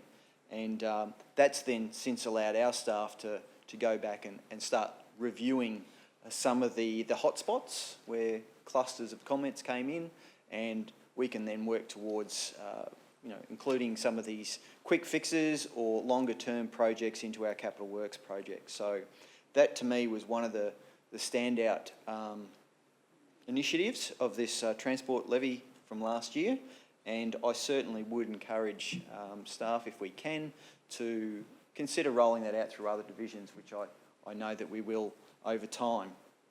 And just my last comment would be just in relation to some of the comments from probably Councillor Dixon and Councillor Natoli about the Futures Fund and what it's delivering, and particularly about the levy. So I just encourage them. It certainly sounds like they would be supportive of pushing through maybe a review and maybe an increase to the transport levy by the sounds of things to get some of those deliverables. So I would sort of encourage both those councillors to work with us and through the budgetary process, and we'll move forward and hopefully be able to deliver some more in that space. Thank you. Thank you, Councillor Cox. If there are no further speakers, I'll go back to Councillor Babarowski to close. Well, thank you very much, councillors. That is the sort of debate that needs to happen in this chamber to interrogate what is a very important levy and a much absolutely crucial subject. A number of councillors raised different points, and at least two talked about free buses. And as Councillor Cox pointed out, we have been in that space before. In fact, in 2012, thereabouts, we did have free bus service around the Christmas period, and we did it deliberately to research how effective it would be after the free period. Because I'm sure you cannot possibly be arguing that the free buses would be in perpetuity. The cost of that to the ratepayers would be incredible if you do even the simple arithmetic of it. It's already a heavily subsidised service, of course, around 70% is my understanding. But basically what that exercise showed was that people, and largely holiday makers, took the greatest advantage of the free bus service over the holiday period. But really what was crucial was how many people would, having used the public transport service, decided that it was a good experience and would then continue to use it after the holiday period. And I have to say to you, the report showed they don't. So essentially, it defaults you back to why don't they? They will not use essentially a public transport system that isn't multidimensional. It has to be convenient, and by convenient, it's convenient to both where I want to pick up the bus or the public transport service and where I'm going to. If that isn't convenient enough, I'm staying in my car because I know how convenient I can get from A to B in my car. It has to be reliable in terms of trip time. So if it's 17 minutes today, it has to be 17 minutes next week, next month, next year. I can build my decisions around that as a family. That is not the case now in a bus network. The buses are caught in the congestion just as much as everything else. You can't be sure about your trip time right now. How's that guaranteed? Dedicated corridors, transport networks that have reliable trip times. And the last one is frequency. It's not the last one, but the key one is frequency. If it's effectively not much better than, say, turn up and go, I have to organise myself, and in a region of our scope and scale, which is the size of a small country, well over 40, 50 different communities, the frequency is going to be an issue because we don't have the scale of catchments to drive the frequency in terms of services according to TransLink. TransLink will basically just ask you, can you demonstrate the demand? If you can show me that there is X number of people wanting to make a trip from Y to Z, guess what? We'll consider it because it's maths. And it's a bit of a circular issue, isn't it? Because to some extent relating to your amenity issues, Councillor Dixon, the shelter thing. Look, if you can demonstrate that there are enough people at a particular bus stop to TransLink, it's a really solid argument for the additional investment into a shelter or seats. If you can only demonstrate that there's a very small number of people wishing to use that bus stop, they're going to be listening, but they won't be necessarily prioritising it. Now, I agree with you that that could be a space that we might think, well, it's a circular argument. If we provide the shelter and the seat, we might encourage more people onto the service. We could potentially argue that to ourselves as a transport levy initiative. So let's have a look at that. But you need to be really comfortable that the demand is really there. And then if we can quantify that, I'm sure that we could construct an argument for some sort of pilot test, trial or whatever. So it's not a completely closed no, but as Councillor Law pointed out, we've got to remind ourselves, this is not our network. This is the state's network. TMR and TransLink have the responsibility to provide this service at the right levels. We're just stepping into this space because they're not doing it. And we're doing the damnedest we can to incentivise them to step up and provide an alternative to the car. Again, it was very sad to some extent. Do you need an extension or maybe one, please, if you wouldn't mind. Someone move an extension. Councillor Landsberg, a seconder, please. Councillor Johnston, all those in favour?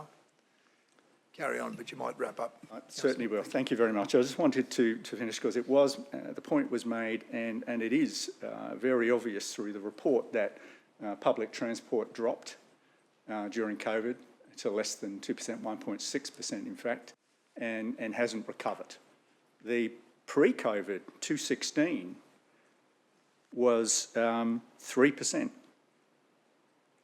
It's now 1.6. Pre-COVID active transport was 12%. It's now 11.4. Private car trips were 85. It's now 86.9.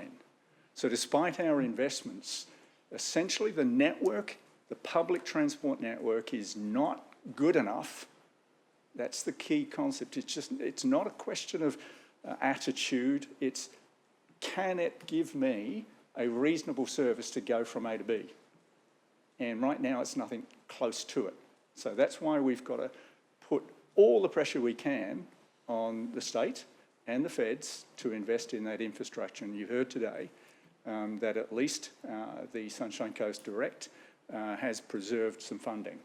But councillors, we have to be very, very careful in our advocacy on the mass transit.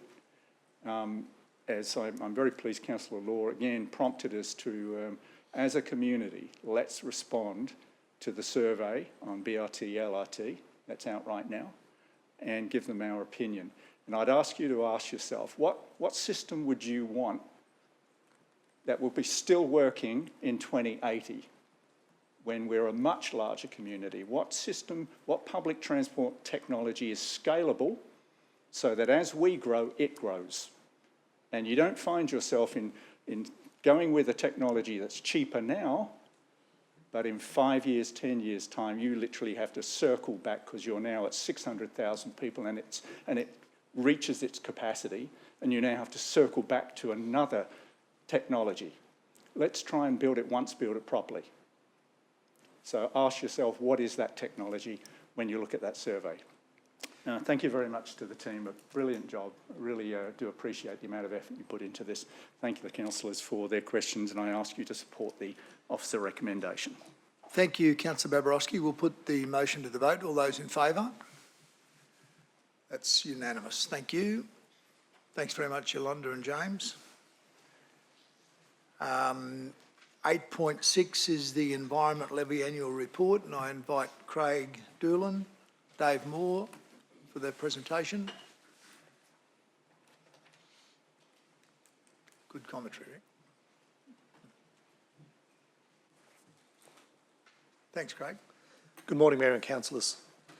Thanks for the opportunity today to present to you the Environment Levy Annual Report for the 2022-2023 financial year. The Environment Levy program is a key funding source to deliver on the Environment and Livability Strategy vision for a healthy environment and livable Sunshine Coast, supporting Council's vision for the Sunshine Coast as Australia's most sustainable region, healthy, smart and creative. The delivery of the program is guided by the Environment Levy policy that provides the guiding principles for allocation of funding. The Environment Levy policy also states that an annual Environment Levy report will be prepared and presented to Council each year. Once again this year, funding from the Environment Levy has supported our strategic outcomes, both through direct action and through partnering with and supporting our community. The pie chart here shows the allocation of funding across 5 broad categories. Engaging and supporting the Sunshine Coast community. This includes a broad range of highly valued programs such as Kids in Action, which is featured in this year's report, our private land conservation programs and landholder environment grants, the Sunshine Coast Environment Forum, the Coastal Discovery Van, Nature Watch, cultural burn workshops, as well as the erosion and sediment control education through our Reset site and engagement with the construction industry. The second component there is delivering on-ground environmental projects. This includes our significant investment into dune rehabilitation and weed management, the weed management trial sites at Mullaney and Curramore, shoreline erosion management, as well as the Blue Heart Wetland Restoration Program. The third part there is around building our knowledge. This includes important research and monitoring components, specifically related to koalas and macropods, guided by the newly endorsed Macropod Conservation Plan. It includes shorebird monitoring, fire management research, as well as our contribution to the Healthy Land and Water Environmental Health Monitoring Program. Under buying and enhancing environmentally significant land, this includes the initial purchase, establishment and maintenance of recently purchased blocks for conservation. Council has acquired over 4,000 hectares of environmental land over the years through the Environment Levy program, adding significantly to our conservation estate and the health and enjoyment of our residents. And the final other environmental activities includes our ongoing contribution to the management of our ongoing environmental reserves, as well as pest management and the regulated weeds program. As you can see, the Environment Levy continues to be a highly valued resource, delivering great outcomes for the Sunshine Coast environment and the Sunshine Coast community, and I highly recommend this annual report to you. Thank you. Thank you, Craig. Someone to move? Councillor Cox, thank you. Councillor Suarez. Would you like to open, Councillor Cox? Good, thank you, Mr. Mayor. Thanks, Mr. Doolan, for the presentation. It was a great snapshot, obviously, of what the levy does, because I think it's very important for our ratepayers to understand exactly where their levy funds are going and what it actually does in positively impacting our environment. So just to follow on from that, obviously there's strengthening the health of our waterways, the biodiversity, obviously there's a lot of weed management, and obviously the continued importance of our partnership programs. In fact, these partnership programs with key volunteers and those key groups delivered more than 362,000 volunteer hours in the last financial year. So if we assign just a basic minimum rate of, say, $30 per hour, that investment equates to around about $10 million in contribution from those volunteers. And that's staggering, $10 million for free, basically.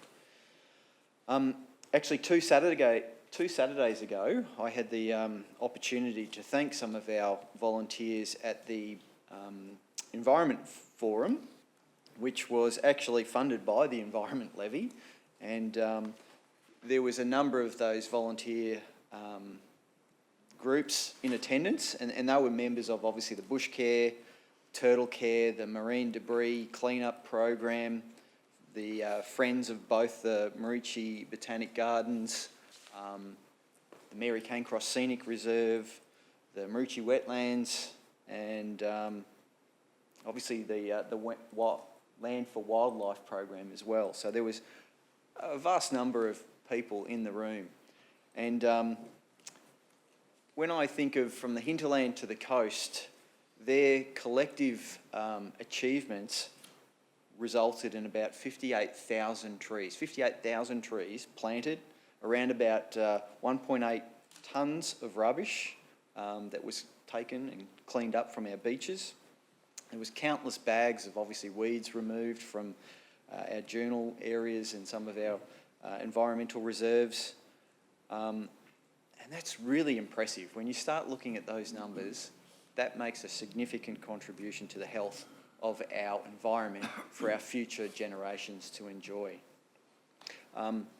At that forum, I actually took the opportunity to ask everyone that was there if they'd actually read through our Environment and Livability Report, annual report that we actually endorsed at our last council meeting. Disappointingly, probably only 2 hands in that entire room went up. So I'd like to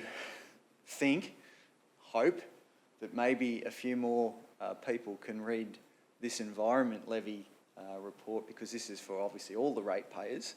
So councillors, as you know, there's been some great achievements. I certainly look forward to your support and hopefully hearing if there's any questions in relation to this annual report. Thank you, Councillor Cox. Councillor Suarez. Thank you. Through you, Mr Mayor.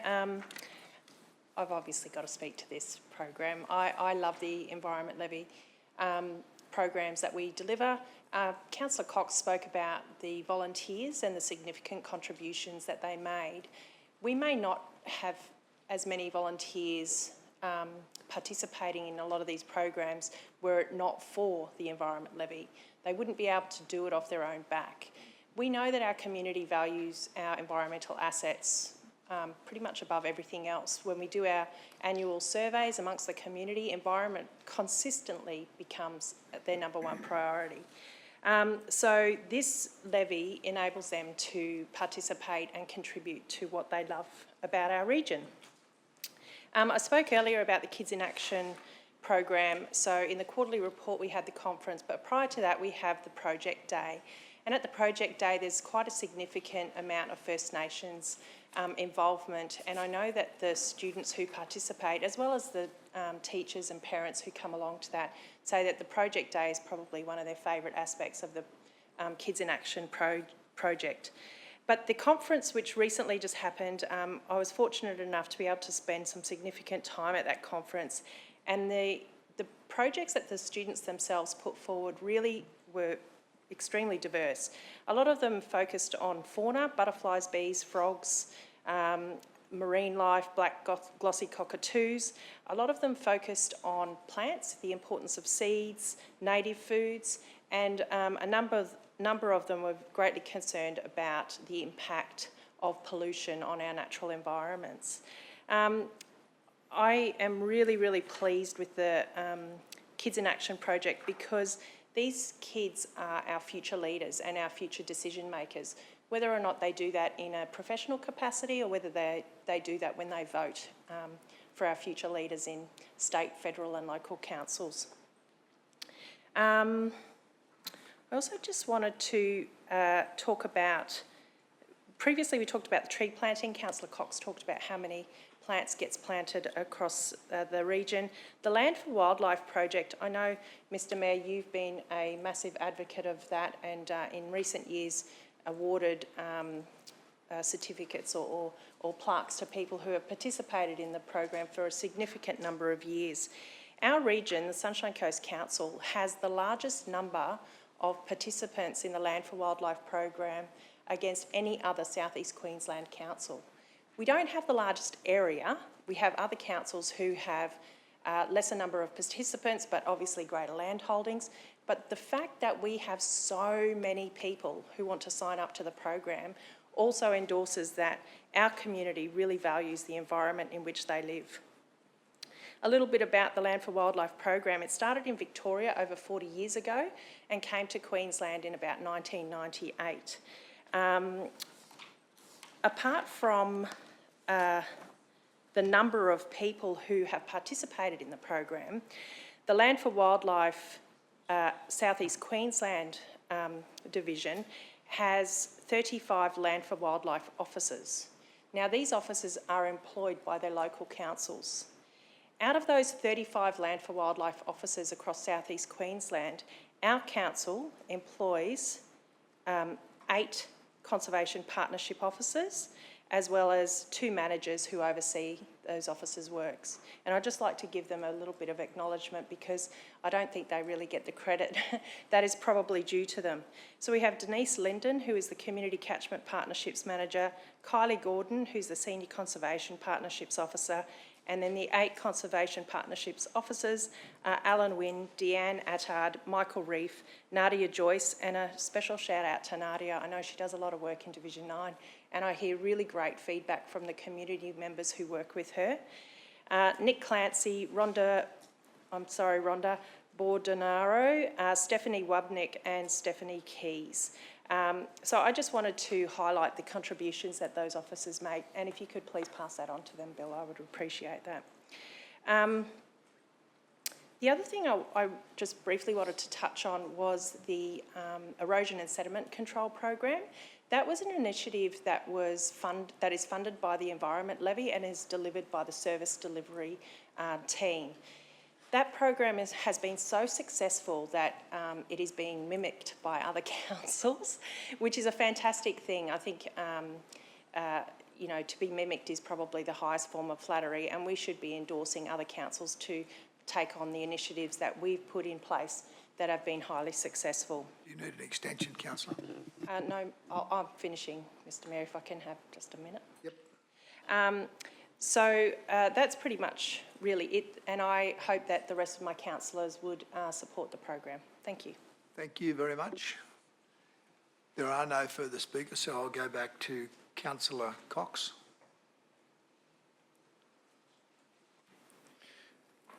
Thanks, Councillor Suarez. You always touch on some of the really important aspects, and obviously thanking those staff directly. It's I'm sure they'll get a kick out of that,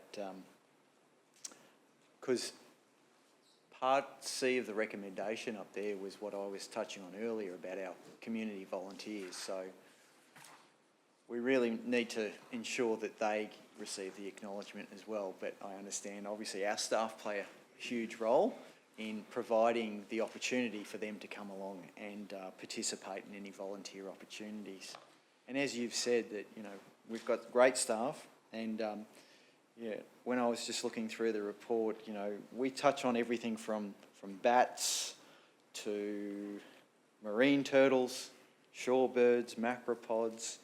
The list is endless. So, and we've got technical and specialised staff in those roles in council, helping to guide us in action plans and the like. So it's really great to see. And obviously then this program, the Environment Levy, allows us from land acquisitions to the weed management, and obviously the rehabilitation of some of those parcels as well. So it's hugely important. As Councillor Suarez mentioned, that every time we survey our community, the environment and our natural assets come out as the number one reason why the Sunshine Coast is so well regarded. And without this Environment Levy, I would hate to imagine where we'd be. So I think it's great, and I'll certainly be supporting it and encourage you to do likewise. Thank you, Councillor Cox. We'll put the motion to the vote. All those in favour? That's carried unanimously. Thank you. Thanks very much, Craig and David. We're going to move to 8.7, the Arts and Heritage Levy Annual Report. And I'm inviting Peter Connell and Janine Simons, Claudia DeBase. Thank you. Thanks very much, Peter. We look forward to your presentation. Janine?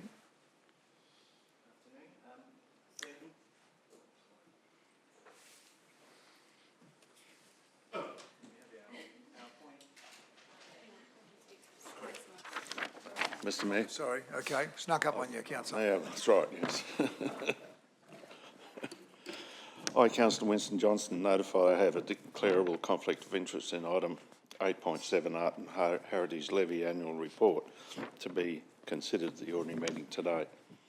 Due to me being a committee member of the Maloney Show Society, a position I hold is not an executive decision-making position, noting I have not held an executive position since I stood down as committee president on the 17th of September. There's some debate as to whether it was necessary for me to do this or not, but I will therefore exclude myself from the meeting while this matter is being discussed and the vote is taken. Thank you. Thank you, Councillor. Okay, over to you, Peter.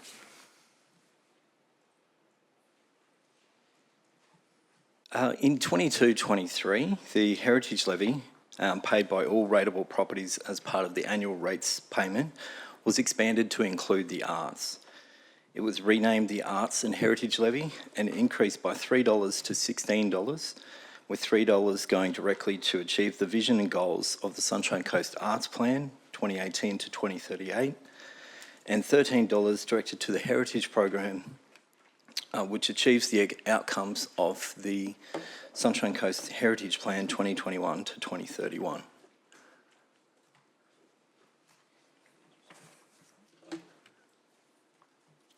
The 2022-23 Arts Levy program supported 19 initiatives to audiences of more than 8,000 and participants of over 2,500, while employing 280 First Nations and 280 artists and arts workers, of which 82 were First Nations. All of this was done with an average satisfaction rate of 93%. Some highlights include the Project 24 Artist in Residence opportunities at Second Space in Nambour, the Sunshine Coast Arts Foundation, which encourages the development of a culture of arts philanthropy in the region, an Audit and Opportunities Report to provide data to support targeting and messaging to attract artists, arts tourists and arts businesses to the region, audience development marketing plans for regional arts initiatives including the Gallery, Horizon and Arts Coast, and negotiations to bring the Remix Summit, a global creative arts initiative, to the region in 2024 to showcase our artists and our place, including targeted familiarisations with prospective creative businesses to base themselves in the region. This is being delivered in collaboration with Economic Development's Investment Attraction Team and partners including Sun Central. And lastly, the Creative Industries Investment Program, which supported 7 initiatives in multi-year funding to the amount of $130,000 and include exhibitions, events, performances and residencies in the old lockup Maroochydore, Indigenous-led networking and professional development opportunities, an extended literary festival consisting of programmed conversations with writers, a micro-touring music circuit of 9 performing arts tours, presenting local and visiting music-based productions, and the old Ambo takeover project activating the Black Box Theatre, ramp and galleries with diverse contemporary artist-led programming. It also includes the Sunshine Coast Creative Alliance Annual Professional Development Program, the Sunshine Coast Film Festival, as well as specific First Nations-led programming, including the inaugural Black Refinery running alongside the Refinery Creative Incubator Program, an Elder in Residence Program, and Artist in Residence opportunities. Thank you. Thank you, Janine. So some of the highlights from the Heritage Program align to the key outcome areas of the Heritage Plan. In the knowledge projects, we have, some general highlights. First, 133 events and public programs were delivered to over 15,000 attendees and over 94,500 visits to the Heritage website. In the knowledge area, we had 2 historian-in-residence projects, one about farming practices in the region and the second one about the impact of World War II. And ongoing digitisation of the Bill Robinson collection for the Heritage Library, with an additional 6,000 images being uploaded onto Picture Sunshine Coast. In the conservation area, this is largely to do with operations and programming of Council's heritage facilities and looking after our collections. Bankford House excelled really in education programs with an increase from 877 school students last year to 1,242 this financial year. An overall increase of visitation to Bankford up to 4,332. Landsborough Museum, a significant revamp of exhibitions and the visitor experience in our first 12 months of operation. And visitation has increased by over 4,000 in that year, up to 5,796. So quite a jump. In terms of support for the heritage sector, a number of hands-on skills sessions, workshops, and access to expert advice, delivering key reports and assistance to the regional museums and heritage sector, including an interpretation plan and some preservation needs assessment reports. One of the key projects was the collection store feasibility assessment report, which was completed last financial year, and includes a situation analysis, identification and assessment of location, size, functional brief, concept design, capital and operating cost estimates, implementation plan, staging options, programming, functionality and sustainability. So we're hoping to progress that to detailed design in the current financial year. There were also a number of grants supported through the Heritage Levy, totalling over $165,000. In the communication area, a number of interpretive projects, including the Woombye Heritage Trail, Mullaney Show Centenary Digital Story, a series of digital stories with Yinabara elders, and another digital story about the fishing industry in Caloundra.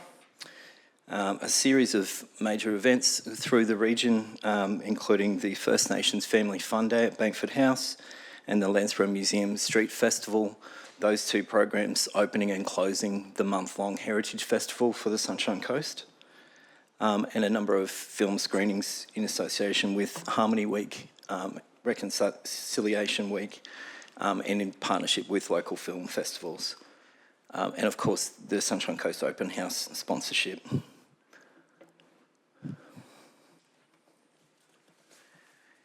And just to conclude, the total arts program was $455,862, with $424,830 invested in the program, and $31,000 into the Futures Fund.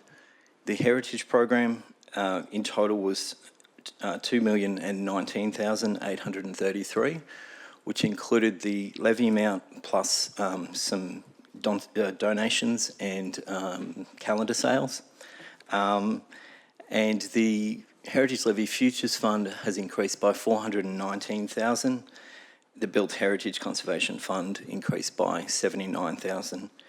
And our total Heritage Program restricted funds, which includes our Futures Fund, is $5,038,319. So the recommendations is that Council receive and note the report titled Arts and Heritage Levy Annual Report 22-23. Note the Arts and Heritage Levy Annual Report in the appendix for the purpose of promoting Arts and Heritage Levy outcomes, and acknowledge and thank the volunteers of the region's community museums, heritage associations and groups, and the artists and creative communities that have contributed to the delivery of the Arts and Heritage Levy program outcomes for 22-23. Thank you, Peter and Janine. Moved by Councillor Babarowski, seconded by Councillor Law. Would you like to open, Councillor? Thank you, Mr Mayor. It'd be my absolute pleasure. Councillor, this is the first time we've reported on the new levy structure, being a combination of arts and heritage. Makes it a little bit more complicated, but what a joy. What an absolute pleasure to be able to resource both our 20-year arts plan with just better resources and our heritage plan with more of a business as usual approach. I thought it was a really excellent report. Thank you very much, guys. Again, I've always tried to make sure that, again, we help our community to understand why we ask for a levy and how we expend it through these reports. And it does, I think, a really good job of that. And the graphics have improved dramatically year by year. We're lucky to have such a talented, I presume it was our graphic design team. So yes, it is. And it's probably just, again, worth focusing a little bit on the newer component, which is the arts component, relatively modest at this point with just $3 per rateable property, but generating just short of, a little less than $500,000. But what's really important about it is the 7 new initiatives. You wouldn't be doing them if you didn't have it. But look at what they are. Creative business development, First Nations creative arts programs, attracting creative businesses to the region, creative industries investment program, artist in residency programs, developing arts philanthropy. That's a tough gig, you can imagine, post-COVID. And audience development planning. All absolutely essential if we're to really aspire to the proper outcomes of the 20-year arts plan. So again, I'd like to thank this council and this community for supporting an arts and heritage levy. I won't repeat all of the details that you've had presented to you because I don't think that would be honouring the very good work that you've done in compiling it. But councillors, I'd really ask you to support this officer recommendation, and particularly the third point. We'd have to recognise, each one of us would be very much well aware that both the arts and heritage sectors are pretty critically dependent upon the volunteer economy. It's really struggling. I was at a meeting only the other day where essentially the volunteers that are engaged are really concerned. They're finding it very hard to develop succession plans. They're beginning to get exhausted, and we don't really have a good answer for them, other than by showing that with the resources from things like the levy here, we can lift the standards on the things that they can't probably do anyway, which is things like the collections management, the interpretation, the new exhibitions development. That really should be done by professional staff. And maybe for the first time, we're starting to have the resources and the structure to do it. Again, I'd like to thank this community and council for taking over operations of the Landsborough Museum. And again, the stats already show that both the Bankford House and Landsborough Museum, more people are coming. And I would hope that every one of you maybe puts a little note in your diary at some point to pop along to Bankford House and the Landsborough Museum to see the difference these guys have made on the ground. And finally, guys, can I ask you to distribute to each one of the councillors the new reprint of the Discovery Guide? We do amazing collateral graphic design, and the material we produce, I think, is second to none that I've ever seen around the state, and I've seen a lot. We do it really, really well. So I'd love you to have a look at that. Give yourself a nudge to pop into Landsborough Museum next time you're around, or the Bankford House, or any of our community-run museums. They do a fantastic job. Thanks very much, councillors. Thank you, Councillor Babarowski. Councillor Law. Thank you. Through you, Mr Mayor. Thanks very much for the report, and particularly to be reporting on the first year of the inclusion of the arts element to the Arts and Heritage Levy. I think it's important that we recognise what is in the annual review, because we need to make sure we continue to have this and to grow the programme. The arts has been through a devastating period that had a lot of publicity, due to the COVID and the pandemic. But it's important to remember that prior to that event from 2020 onwards, funding for the arts was being reduced at a national scale at a horrific rate. And there wasn't even a minister for the arts, which is a huge concern for the whole sector. So to be able to step up and say, yes, we recognise that the arts are really important, was significant. And we must continue to do that. And we must continue to support the arts and all forms of creative art. Spoken word, written word, dancing, movement, music, entertainment, poetry, comedy, whatever it is, we need to continue to support those things and show people that there is a way and there is a future in presenting this work to our community and holding this work and attracting significant people to the region. It doesn't matter what particular genre of the arts you look at. What we're doing here on the coast is attracting national and international acts. And I don't just mean the huge stadium filling people, I mean the international acts, the people who, without the support of our community and without the support of our arts, simply wouldn't be able to come and demonstrate their creative work on the coast.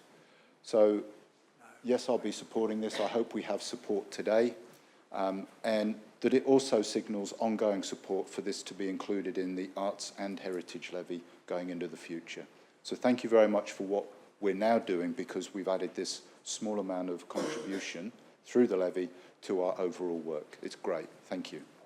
Thank you, Councillor Law. There are no further speakers. Would you like to close, Councillor? Happy to put the motion to the vote. All those in favour?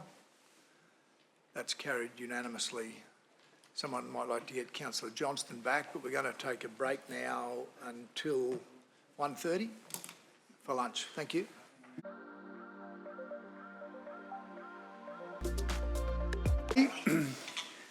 You'll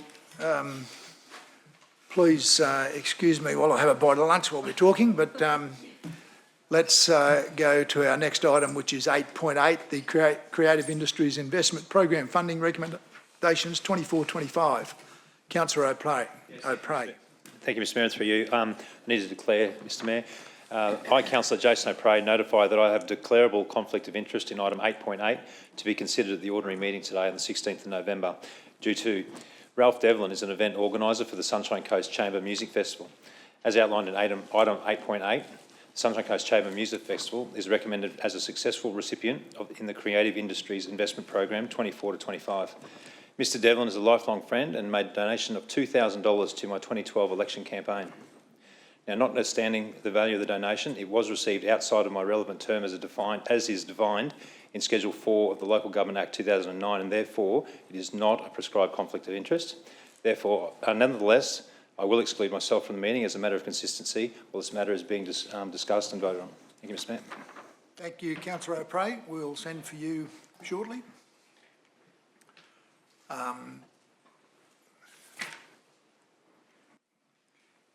In the interim, I welcome Janine to give us a presentation.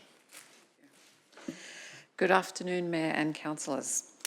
This report seeks endorsement of the funding recommendations for the Creative Industries Investment Program 2024 to 2025. This program is designed to support to provide funding for established initiatives that support the strategic development of the local arts sector and deliver significant cultural benefit to the region. Multi-year funding is offered annually, and to align with existing agreements, funding in this round is recommended for 2 years only. The program outcomes align with the Sunshine Coast Creative Arts Plan, and the guidelines are available on Council's website. The Creative Industries Investment Program was identified as an initiative in the arts program presented to Council as part of the Arts and Heritage Levy 21-22 budget discussions. The CEO approved guidelines, drafted in consultation with a broad range of internal and external experts, was developed to ensure an equitable, accountable and transparent process in accordance with government guidelines and standards. The program is jointly funded through the Sunshine Coast Arts and Heritage Levy and the Sunshine Coast Regional Arts Development Fund in partnership with Arts Queensland.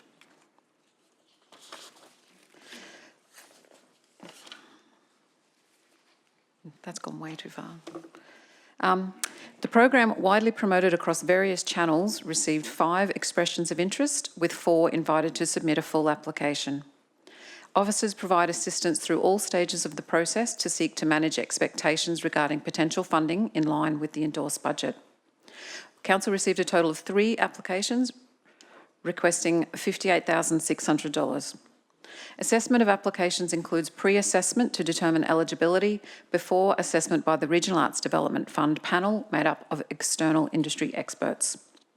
Guidance is given to the panel members to ensure sound governance, including the declaration of any actual or perceived conflicts of interest relating to applicants or applications, of which there were none for this assessment round.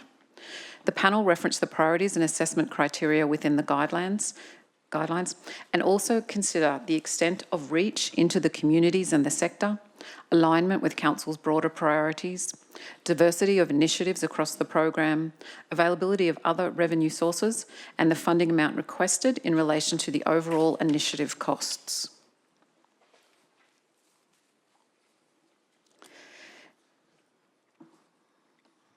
In 2022-23, 7 initiatives were awarded $130,000. This was comprised of $40,000 through RADF and $90,000 through the Levy. But $130,000 is existing commitments for the next 2 years. The $45,000 to fund the 3 new initiatives is funded by the increase to the Arts and Heritage Levy endorsed by Council this year, meaning no new budget is sought at this time. The funding of $175,000 for the next 2 years is $40,000 through RADF and $135,000 through the Levy. Based on self-reported statistics collected through the application process, funding of $45,000 for 3 initiatives will deliver a total value of over $368,000 of creative initiatives to the region, representing over $8 in value for every dollar invested. It will also support approximately 94 artists, creative practitioners and producers, of which 20 are First Nations, 124 participants and 5,800 audience members, as well as 93 volunteers and 71 partnerships. It is recommended that Council note the report and endorse the funding recommendations. Thank you. Thank you, Janine. Moved by Councillor Babarowski. Seconded Councillor Law. Would you like to open, Councillor Babarowski, please? Thank you very much, Mr Mayor and councillors. I hope you'll forgive me. I've been standing a lot today in my arts portfolio role, but it is my absolute pleasure to support the officer recommendation for you to consider the proposed program recommendations. It's probably just worth reminding ourselves what this is fundamentally about. It's a product of the arts plan, the 20-year arts plan. And we are essentially accelerating our capacity through the Arts Levy. So the Arts Levy gives us a capacity to consider just more applicants. Does that mean that we're shifting the bar? No. The bar is in fact incredibly high. And I think really the best evidence of that is if you have a look at who the applicants are. So we're talking about the Yamundi School of Rock, the Anywhere Festival and the Sunshine Coast Chamber Music Festival. My apologies, that's my iPad. So I'm just asking you to consider that this is really an implementation of the arts plan. It's a very well assessed program. I'd like to take this opportunity to really thank both the staff, but particularly the RADF committee. Remind you that they are volunteers, but we do our very best to make sure that they come from the right sectors, and I believe there was a selection process to make sure that they had the right skill set and experience to really assess these applications. So I think you can be very confident that this is a very prudent and well thought through program, and 3 extra recommendations hopefully for your support. Thank you very much.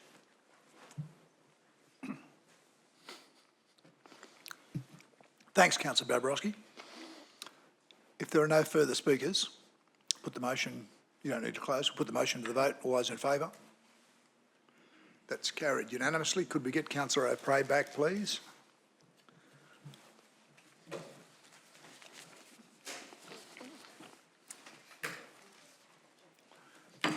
And we'll move on to item 8.9, which is the establishing a proposed Sunshine Coast Dark Sky Reserve.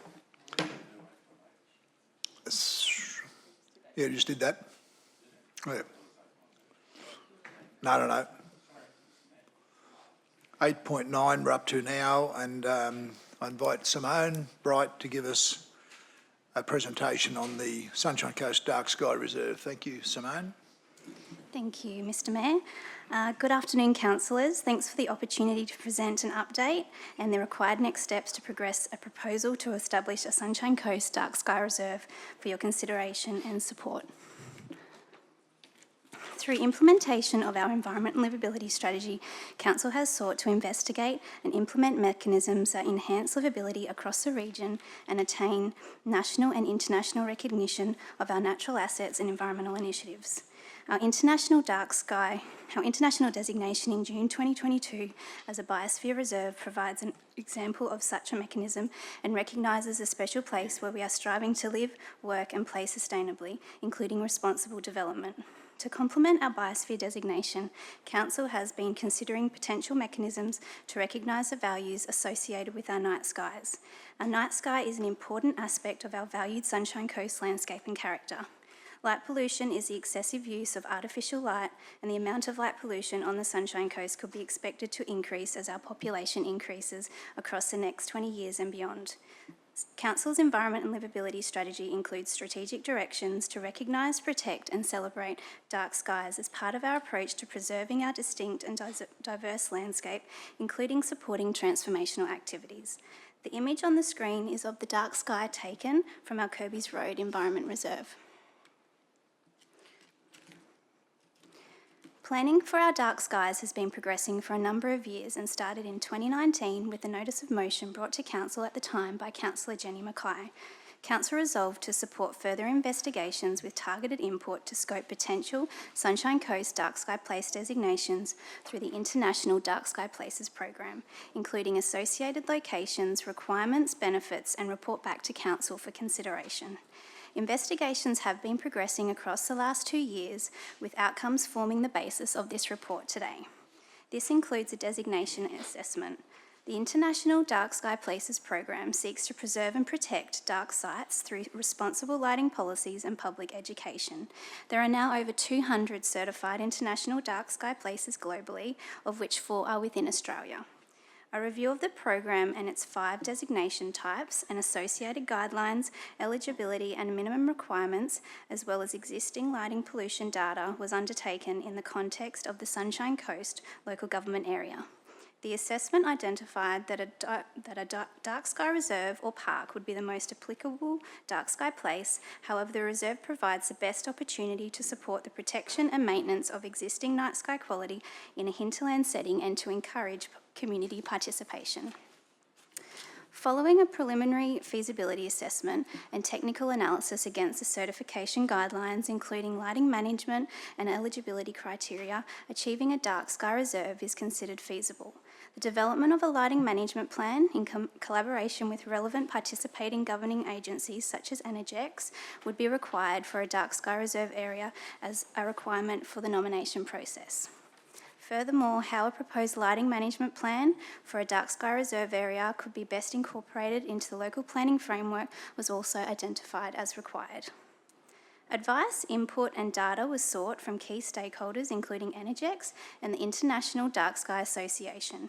Council officers also engaged with a local community dark sky advocate and Australasian Dark Sky Alliance board member who provided technical advice and data in relation to site selection.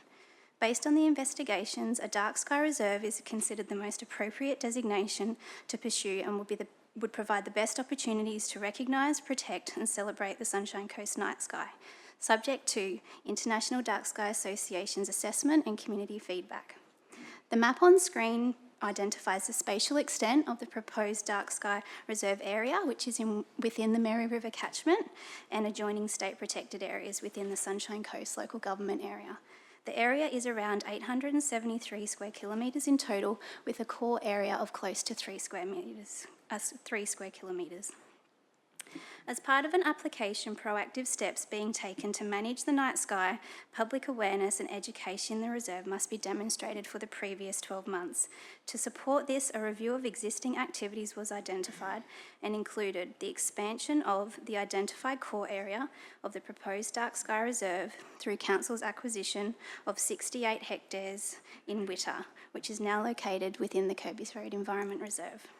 Planning to facilitate public access to the Kirby's Road Environment Reserve and installation of light meters in the reserve to support dark sky assessment, and ongoing planning to upgrade street lighting to be dark sky compliant within the proposed dark sky reserve area, feeding into the prioritisation process.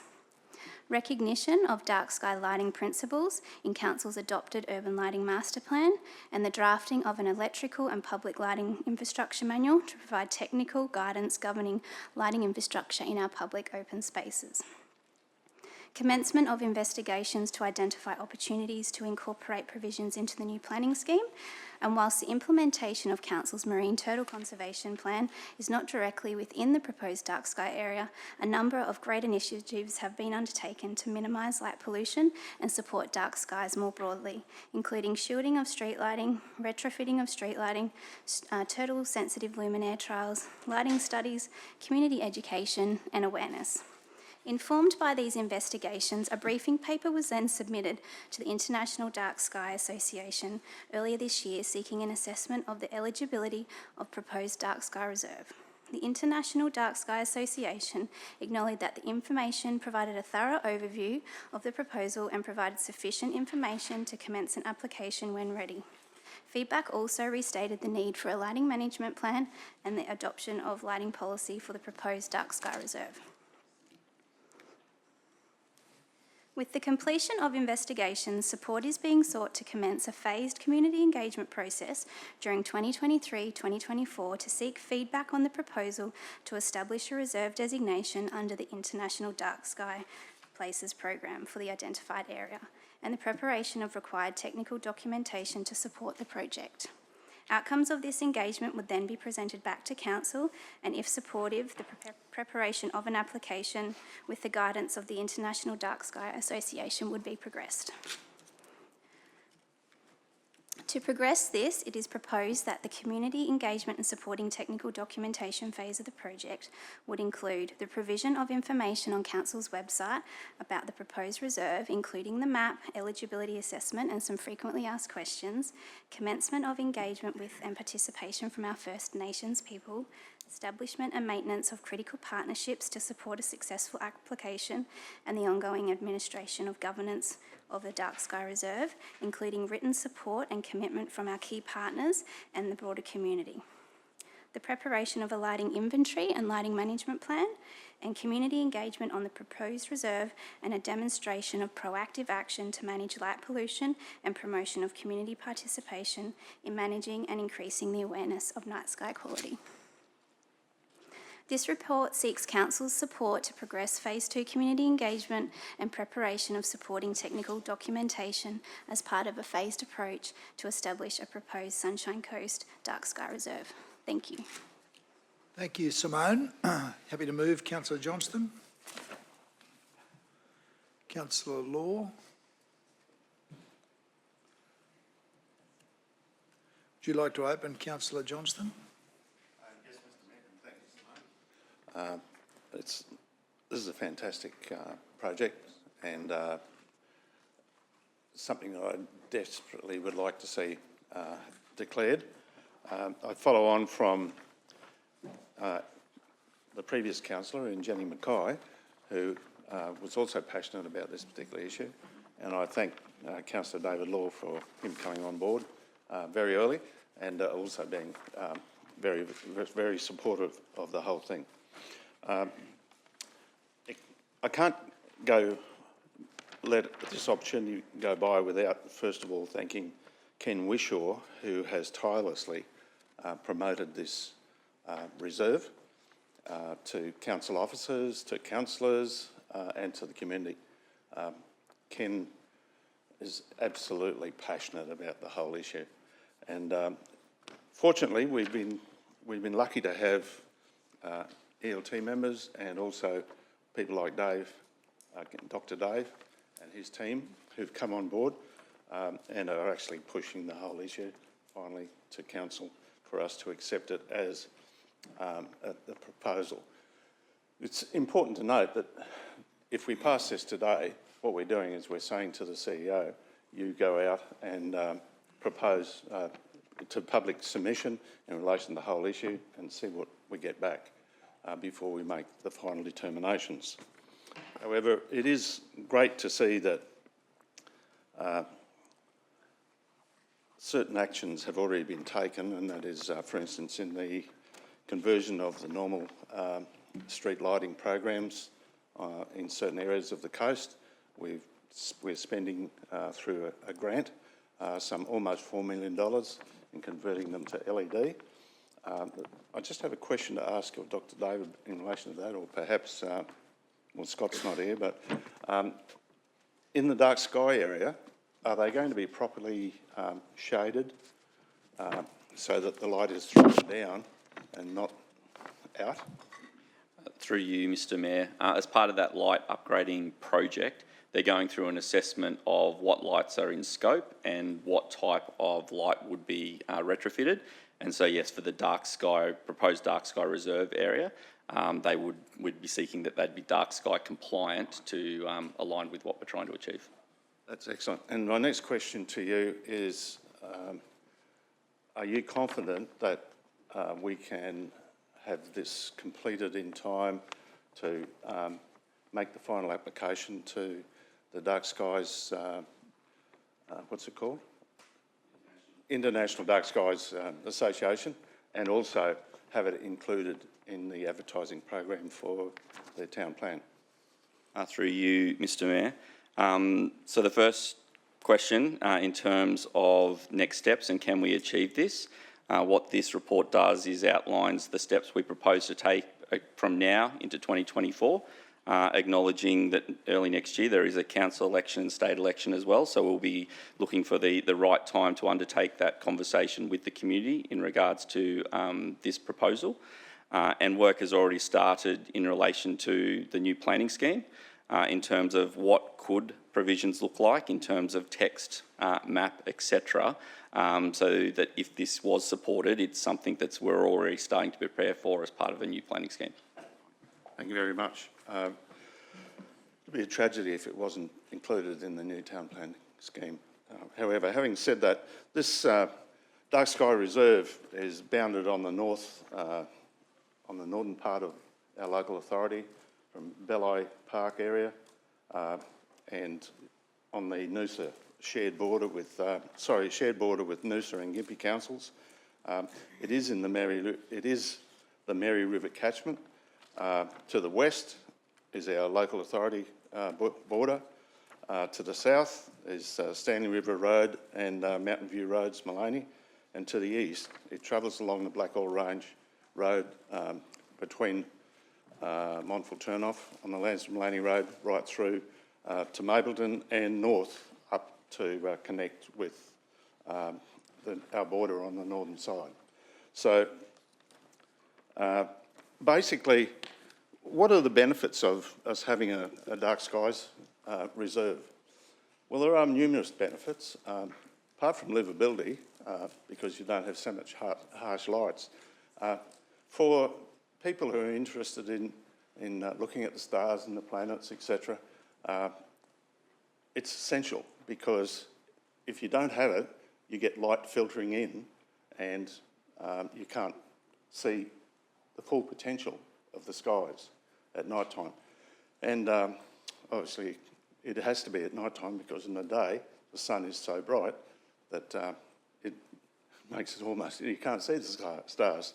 So, but I'm confident that if this comes about, that we're going to see a big upsurge in people who come globally to see the dark skies. Because when you go to many areas and many cities, the people who live there never get the opportunity to see the stars or the planets, etc. And I've been to the planetary nights at Maloney Golf Club on a couple of occasions. some of the other councillors and some of the ELT have been there too. And it's just amazing with those big telescopes that they've got. It's amazing what you can see. You know, I've got some great photos. You know, you can see Saturn, you can see Mars, you can see all the craters on the moon, etc., etc. But apart from that, you can see the various constellations as well. So it's an experience for a lot of people, not just the people on the Sunshine Coast, but people throughout the world and Australia in general. So I'd encourage everybody to be supportive of this and thank councillors and our council staff for the great work that they've done in bringing it to this stage. Now, Thank you, Councillor. Move on to Councillor Law. Thank you. Through you, Mr Mayor, a couple of questions, if I may.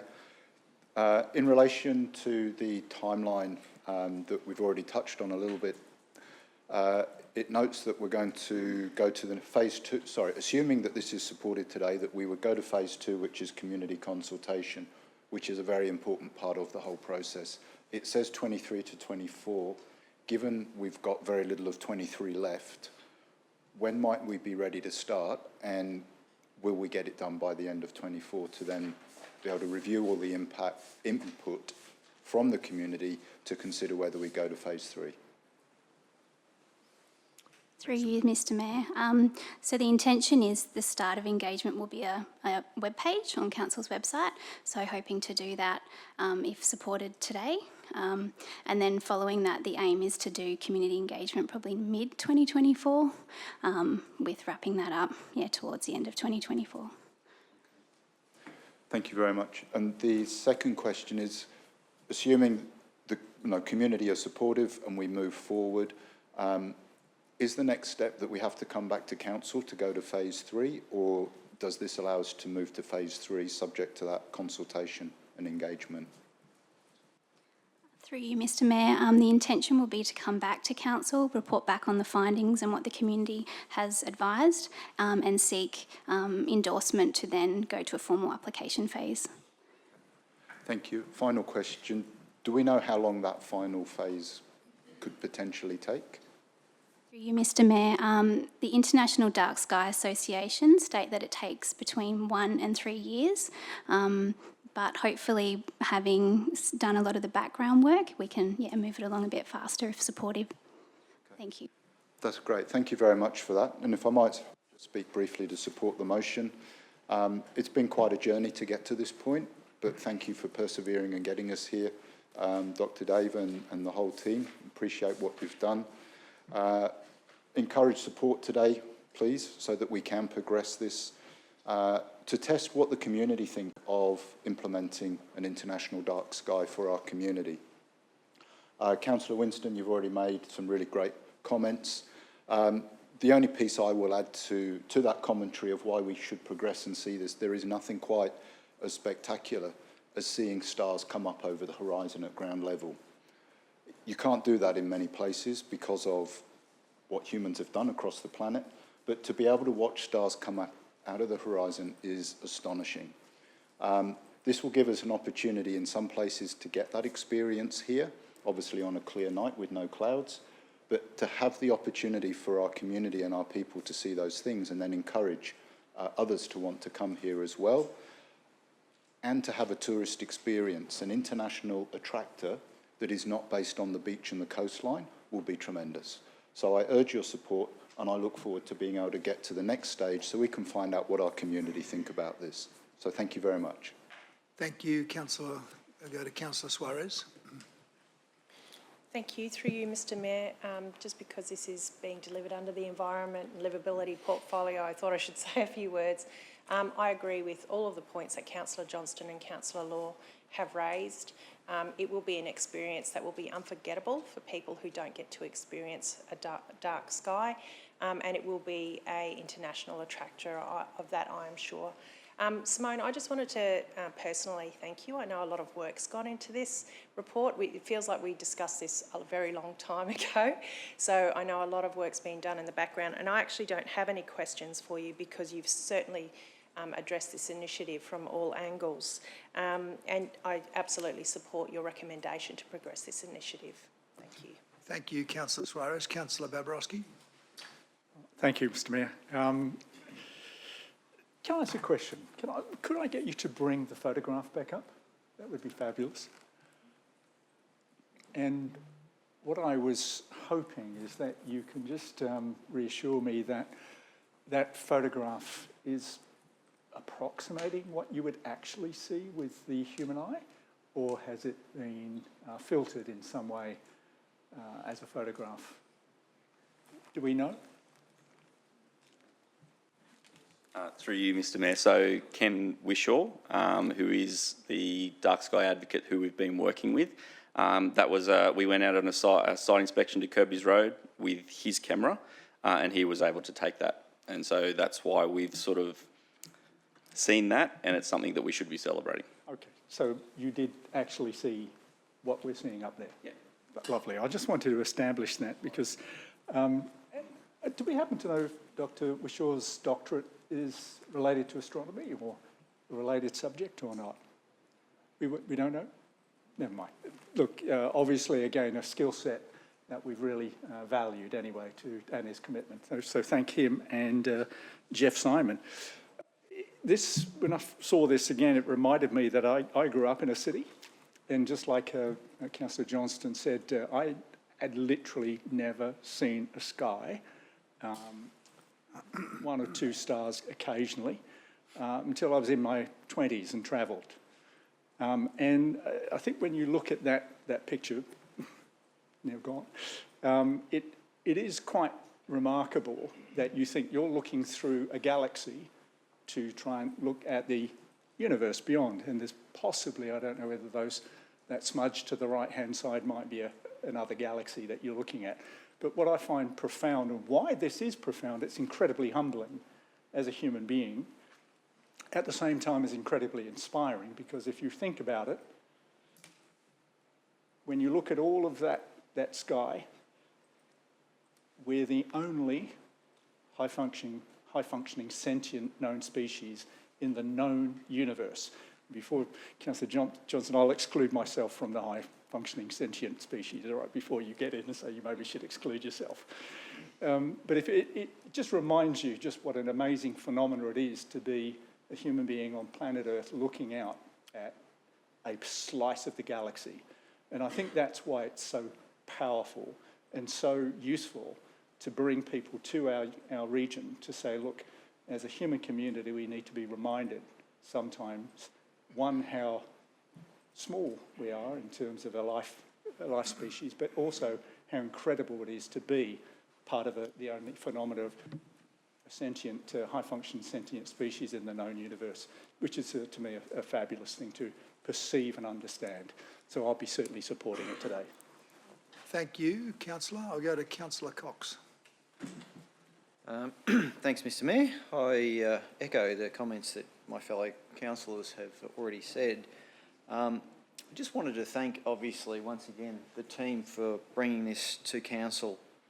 I think it was just over 12 months ago we had the invitation to go up to the Malani Golf Club and participate in sort of like an observatory night there. And for me, I live down on the coast. I don't go up the hinterland nearly as much as what I would like, but that experience was fantastic. So any one of you that missed out on that opportunity, I certainly encourage you to go up there because I know it's already been said, the international appeal that this Dark Skies Reserve will have in tourism is just simply stunning. I know I walked away that night with a few photographs after looking through the big telescopes and the lenses up there, and you know, you could clearly see the rings of Saturn and the I think it was the Lagoon Nebula and Helix Nebula, and they were just so impressive. I've certainly been trying to encourage my family to go back up there and have a look. So in saying that, I really, as I said, I want to thank the staff, but obviously for a couple of the Dark Skies Champions community people that we have, Ken and Simon, Jeff, that have been really pushing council in this space. And I couldn't let this opportunity go past without also thanking former councillor for Division 5, Jenny Mackay, for her involvement in bringing the notice of motion to council back in 2019. Last week I asked a question sort of separate to this about our urban streetlight program that we had the $4 million grant for, and I just wanted to thank Scott Taylor, but he's not actually here today, so maybe Mr. Coluccio, you could feed that back through to him, that I was very thankful of the briefing that he sent through, and I noted that it wasn't confidential, so I can obviously speak to that. But not only will that help in delivering some of the objectives here with the Dark Sky Reserve, it's also having significant savings for the ratepayers in terms of energy costs. I noted it was about 61% decrease in the energy utility sort of costs there, so very substantial. So I certainly will be supporting this here today, and hope everyone gets on board. Thank you, Councillor. Look, I think this is a fantastic initiative, and from the earliest conversations we had with Councillor Mackay and with Ken and Jeff, and the demonstration that I received at the Maloney Golf Club, and to be precise, I understand that about 50% of the people in the world don't see light because of the massive glow that is made up of big cities. So what an opportunity for one of the fastest growing areas in Queensland to preserve a piece of land that can be forever maintained as a place to go to see the night skies. So I think that is a real addition to the tourism offering of the Sunshine Coast, particularly as we lead up into the Olympics in 2032, Olympics and Paralympics, and I can see this as an area that people will want to travel to, stay to enjoy, eat at restaurants, participate in community in ways that we haven't even considered. So my thanks go to Councillor Mackay for her doggedness, as only Jenny can, for this project to be realised. I too, as Councillor Johnston has said, enjoyed the constellations, including having experts pointing out to me the Indigenous constellations and what they mean. And to the naked eye, it's difficult to see until someone points it out, and then it's so obvious. And I think that will be just a wonderful experience for people to enjoy in our hinterland, and a great compliment to what we have in other parts of the coast. So today I'll be certainly supporting it. Thank you. And if there are no further speakers, I'll go back to Councillor Winston to close, please. Thanks, Mr. Mayor, and thanks, councillors, for your support. As a young lad, some 50, 60 years ago, I used to go to Brisbane once a year with Mum and Dad, and we'd drive home after it'd be in August. We always went down at exhibition time. That's when Dad did his tax. So we'd drive home. My sister Anna and I'd sit in the back of the old Austin A50 ute.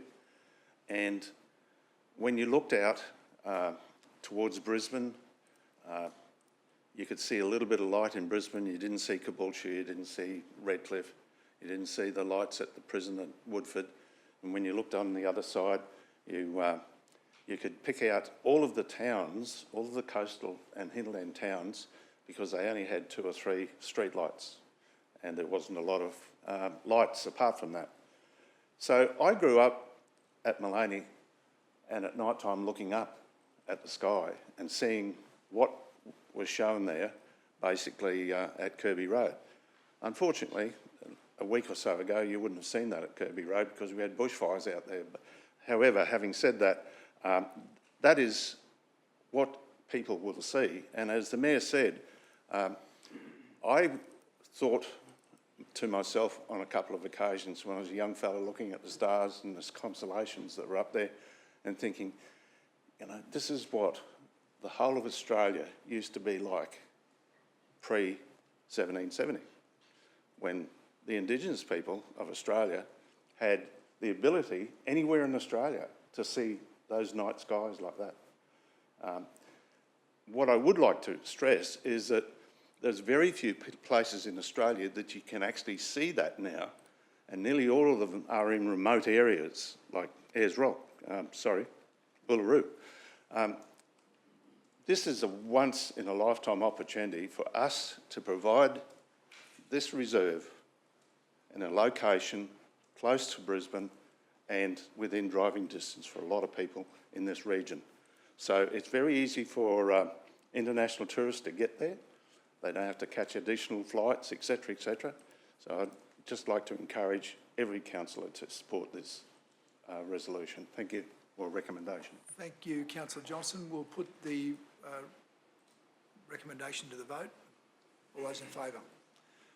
That's it. That's carried unanimously. Thanks very much to the presenters. Well done, Simone and David.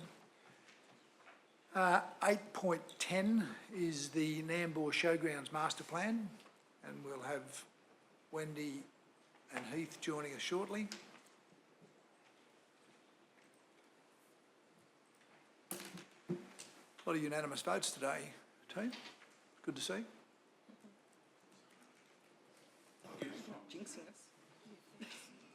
Shouldn't have raised it, do you reckon? G'day, Wendy and Heath.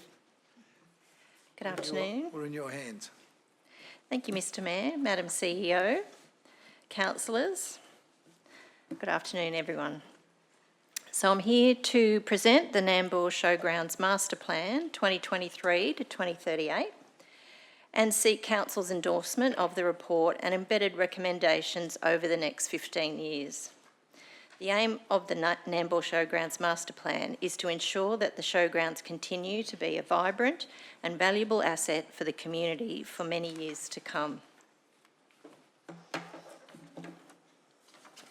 Approximately 14.5 hectares in size, the Nambour Showgrounds are zoned for sport and recreation purposes. There are 28 regular users who utilise the site, including tennis, cricket, darts, equestrian, motorsport, badminton, craft, lapidary and poultry exhibits. There are 1,350 regular visitors per week, with an additional 120,000 people attending major events annually. 5 of the major annual events include the Sunshine Coast Agricultural Show, the Queensland Garden Expo, the Nambour Expo, the Sunshine Coast Caravan and Outdoor Expo, and the Sunshine Coast Antique Car Club Meet. Completed recommendations from the previous 2013 to 2023 Nambour Showgrounds Master Plan are listed on pages 255 to 256 of the OM report, and these include main entry works, indoor arena upgrades, access and road and car parking improvements throughout the site, terracing and landscaping, new sheds, electrical and communication upgrades, internal directional signage improvements, and drainage upgrades throughout the site. Throughout the planning process, extensive consultation occurred with a range of stakeholders, including but not limited to user groups, peak sporting bodies, Tramco and the Nambour Chamber of Commerce. The main differences between the previous and current master plans are that the new master plan recommends a hybrid blend of sport and community and event use, whereas the previous master plan focused on increased events. It identifies the site as the council-wide regional equestrian centre. It retains cricket and tennis activities, and it retains and upgrades the main pavilion rather than demolition and rebuild of a new multi-use facility. The new master plan focuses on 9 key outcomes. These are: replace the stables and formalise parking in the equestrian and livestock area, formalise more on-site parking and consider additional off-site parking opportunities, for example, park and ride options, retain the main pavilion with improvements and upgrades, facilitate expansion opportunities for the Lapidary Club, consider enhancements to the Ray Grace Pavilion and improve functionality, undertake functional improvements in the Badminton Hall, retain the old school building with modifications to attract additional use opportunities, plan for the Wallace and Nickland buildings to be replaced, and undertake maintenance and functional improvements on the J.D. Grimes grandstand. Short, medium and long-term costs have been identified within the master plan as per the slide, with Council's 10-year capital works program currently allocating $4 million towards supporting Showgrounds assets.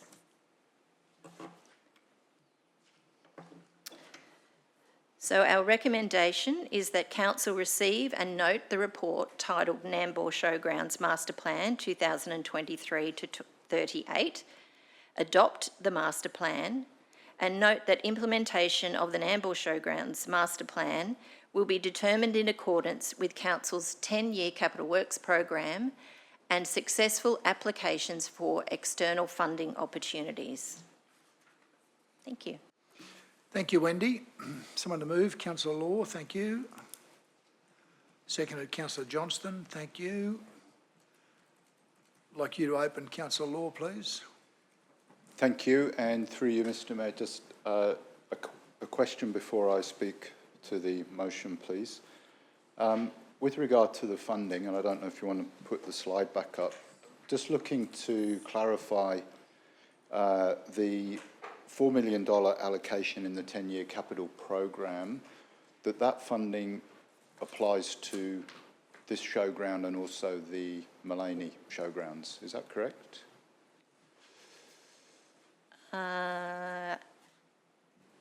No, it is just for Nambour Showgrounds.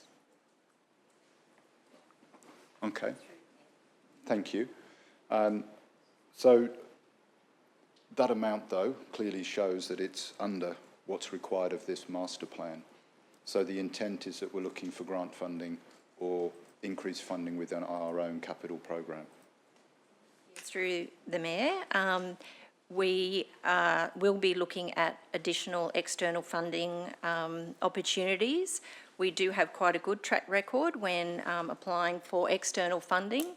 We received $560,000 through the Black Summer funding program, which is currently underway upgrading a PA system throughout the showgrounds.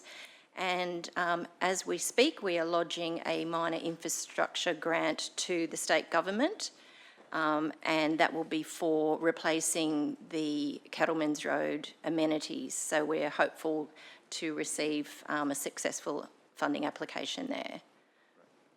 Excellent. Thank you very much for that. And if I may speak to the motion. So we're upgrading, we're renewing the existing master plan. It's due for its replacement. And there has been an extensive consultation process with, particularly I want to focus on the user groups and also the main event users of the showgrounds.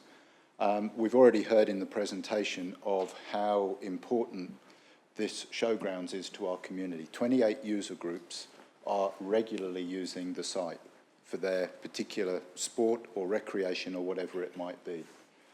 But what the report didn't reflect on is the badminton facility at the showgrounds is recognised as one of the best in southeast Queensland, where people will prefer to travel from the Gold Coast to come and play badminton at Nambour Sunshine Coast Showgrounds because it has got the best facilities. People from the Gold Coast come to our badminton centre here.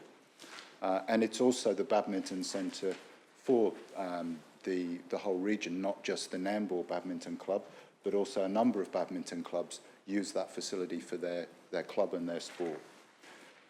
And then when you start talking to the equestrian groups, they all report that the showgrounds has got one of the best surfaces anywhere that there is going. And they all like coming to have their events, do their competitions and do their practice here.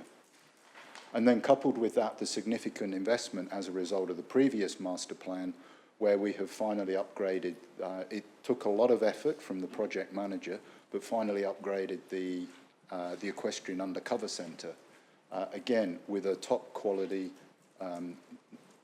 very good standard. I don't know enough about horses, but a high standard of surface that suits show jumping and all the activities that happen there. And the main difference with this plan that we need to recognise, the previous master plan spoke about moving some of the sporting activities to other locations. But through the life of that master plan, we found that there weren't other places for those sports to go to. So this master plan has looked at how do we make sure we incorporate and ensure that all sports and all activities can continue at the Nambour Showgrounds along with those major events that happen. We've got the agricultural show, a huge attractor. We've got the Garden Expo, again, a significant event, one of the biggest events that the coast hosts, with 40,000 visitors. And that event is going to be coming into its 40th anniversary, and it will actually be extending up to 4 days next year. And I'm sure that, yes, that is on the public record, so I can say that. It's on their website. They're going to 4 days next year to celebrate 40 years. And that, again, will probably attract even more visitors to the showgrounds. So the master plan recognises the challenges we've got going ahead. We've got challenges with our funding, but this renewed master plan, I encourage your support today, will show and demonstrate that we are planning for the future, and we need our capital resources and probably more, but also give us the opportunity to chase and pursue grant funding from other levels of government and maybe other organisations who can come and support the activities and the work we do. So I hope that we can get your support today, and then we can move forward and deliver over the next 10 to 15 years on this master plan, balancing 28 different user groups on a weekly regular basis with the challenging times when major events are being bumped in and then bumped out of the lost opportunities that those groups experience. And this gives us the tools and mechanism to deal with that. So thank you very much, and I urge everyone's support. Thank you, Councillor Law. Go to Councillor O'Prey. Yeah. Did I turn that off? No. My apologies. Yeah, thank you to Wendy and Heath and to all the staff that have put this master plan together. It's very exciting times. The Nambour Showgrounds has been around for every single day of my life. I think it's a wonderful facility for the region, the whole Sunshine Coast, and everybody knows where it is and what it's all about. So it'd be great to see the upgrades take place. A couple of questions, if I can, Mr. Mayor, firstly, and maybe through to you. Olympic equestrian, I don't know the answer, but firstly, will it be a sport confirmed for the 32 Olympics here in town? And if it is, how many horses come to Australia and need quarantining, and how does that work? And a question on notice, I'm happy to take it at a later date, but I'm very interested to know what we do with all the animals that come internationally and where they go. I mean, surely Brisbane can't hold, I don't know, 200, 300 horses. How does that work? Well, I'm not sure I know exactly the answer, but the equestrian events are going to be held at Victoria Park in Brisbane. So that's where the main action will be. Clearly, there'll need to be a lot of preparation and training and whatnot. And I think areas like the Sunshine Coast and Moreton Bay are well placed there. I think all international horses actually come in through Werribee in Victoria, right, and go through their various testing there before they're set off. Just as a matter of a little bit of history, when we staged the Olympics in Melbourne in 1956, they couldn't stage the equestrian events because of a worldwide disease that was around at the time. So the horse events for the Melbourne Games were actually held in Stockholm. Thank you for that, and I look forward to a bit more information on that if we can. I think all councillors would like that information. Just another one, depending on funding, of course, going through the years and the 15-year program, how's it looking in regard to closure? Are we looking at closing at all or in part or sections? How does it work when we're doing a lot of consideration of the renovations? And I know that we're looking a fair way into the future, but how does that look? And Councillor Law absolutely nailed it with the Garden Expo, the numbers are just exploding. If we're going to do some major renovations in the next 10-year block, how's that looking with closures and impacts on events?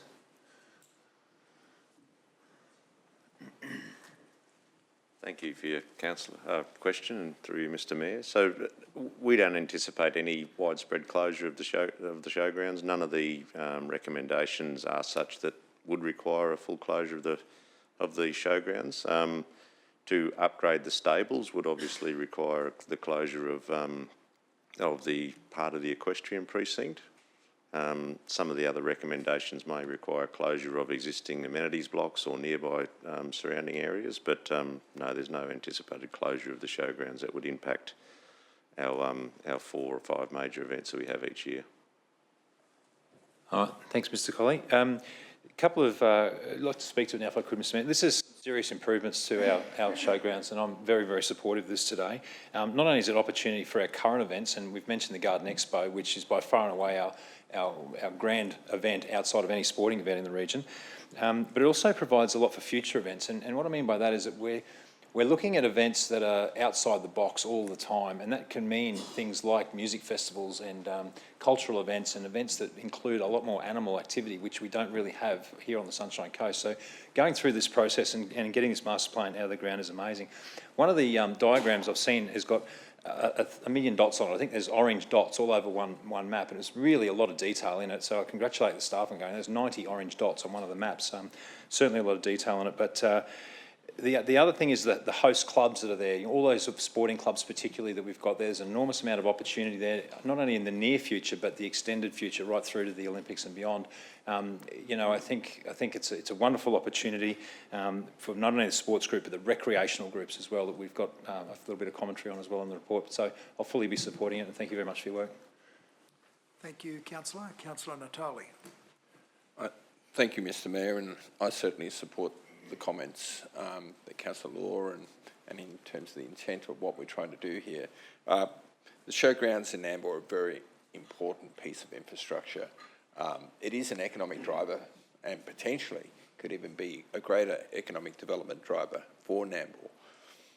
The only thing that, when we look at the whole Sunshine Coast, and the criticism, I suppose, in the past is that so much money's been spent here in my division in particular, but on the coastal fringe, it's, brand new facilities like this building costs just under $100 million, as we heard today. And yet, when we look at what would be probably our number one showgrounds, we're struggling to find the money to be able to put the facilities to actually bring them out of the ground and really shine. And to me, that is the one part that I suppose, as a council, I wish that we could do more to be able to really make that a showpiece, and hopefully it will be well utilised leading into the Olympics. But it's something I think Nambour deserves. That side of the highway deserves a clear signal that this sort of infrastructure shouldn't be just about trying to maintain it and keep it to a workable standard, but should be actually looking at, world-class facilities being built there, and should be, struggling to find finances over a 10-year capital working period. That's my only comment. Thank you, Councillor. Councillor Johnston. Thank you, Mr. Mayor, and also thank you very much for the presentation today. I stand to support Councillor Law and others in relation to the need for this work to be done at the Nambour Showground. I go there fairly regularly and have been going there almost all of my life. So I've seen it develop over the years, but we definitely need this money to be spent on that facility just to bring the standard up to suit today's modern needs and the growing coast. So I encourage all councillors to support this, and thank Councillor Law for his representation on behalf of people that are utilising that facility. Thank you, Councillor Johnston. There are Councillor Suarez. Thank you. Through you, Mr. Mayor, I didn't actually intend to speak to this motion, but possibly in response to some points that Councillor Natali raised, I think everyone appreciates that the Nambour Showground is an incredible facility for the whole of the region, and we mentioned all of the user groups that use the Nambour Showgrounds, but it's also incredibly important to council's education initiatives as well. We often tie in with some of those major events to educate our community on invasive plants and animals, responsible pet ownership, a lot of the other environmental programs, our waste management strategy. So the fact that council have made a commitment of $4 million towards this, towards the work that needs to be done here, while it's not sufficient to complete all of the works, cost blowouts have occurred, and this is not the only project that we have across all of our portfolio that is underfunded and will require external funding. I know, Wendy, you in particular have overheard me advocating for how do we get this project funded, and looking at those external sources. I was very heartened to hear that you guys have a good success rate in getting those external grants to achieve these projects. So while, yes, we don't have the funds allocated as required, I feel confident that we will get across the line, and I too support this project. Thank you. Thank you, Councillor Suarez. If there are no further speakers, I'll go back to Councillor Law to close. Thank you, through you, Mr Mayor. It's good to hear the support from my colleagues today. Thank you, that's encouraging. And just picking up on a couple of things in my 3 years and more, working with the Showgrounds and with Wendy and Heath and Lee and Nathan, the work and effort that the team puts into balancing all of those user groups and making sure that when an event a major event comes to the Showgrounds, of ensuring that the regular users are not disadvantaged. It's an incredible effort and juggling act that everyone goes to, and thank you for that. And when we've had significant works done there, it's done in consultation with all of the user groups, so that any disruption to their regular calendar of events is minimal, if none at all. And with equestrian in particular, when the stadium was recently upgraded, that took a long while to work out, to make it fit the calendar, to make it fit the project management and the companies involved in constructing it for us. So a huge amount of work goes into it, and I'm sure that that will continue as we balance all those needs of the user groups. And yeah, we are challenged no matter which way we look on our budget at the moment. And this is just another challenge for us to look at and have on the table as we consider what we need to do. But this master plan will give us clear direction of what our intent is, so that we make the best investment decisions rather than ad hoc, oh, that's a good idea, let's do that. This will give us clear intent of what we need to do and gives us a priority about when we must do these things. And just sharing, one of the things I learned, I'll keep banging on about horses, I know that will be good for some people, but the stables that are at the Showgrounds are so old, and apparently horses have grown so big and strong that they don't fit the stables anymore. Didn't know that was a thing, but it's a thing. But upgrading the stable blocks will actually, if we do it in the right way, as some of the examples we've been given, will actually give us far more use opportunities than just somewhere to put an animal when it's at the Showgrounds. Build the stables in the right way, and it actually increases and provides multiple uses for those stables, for that infrastructure, for the other events that comes in to use the Showgrounds. So it's going to be an exciting period going forward, and this sets us the direction and gives us the priorities. So thank you for what I believe is going to be your support today. Thank you, Councillor Law. Almost biblical. Let's put the motion to the vote. All those in favour? That's carried unanimously. Well done. Thanks very much, Wendy and Heath. We'll move straight into 8.11, Resource Recovery Strategy, and I invite John Hogg to give us a presentation. Thank you, John. Thank you, councillors, and through you, Mr Mayor.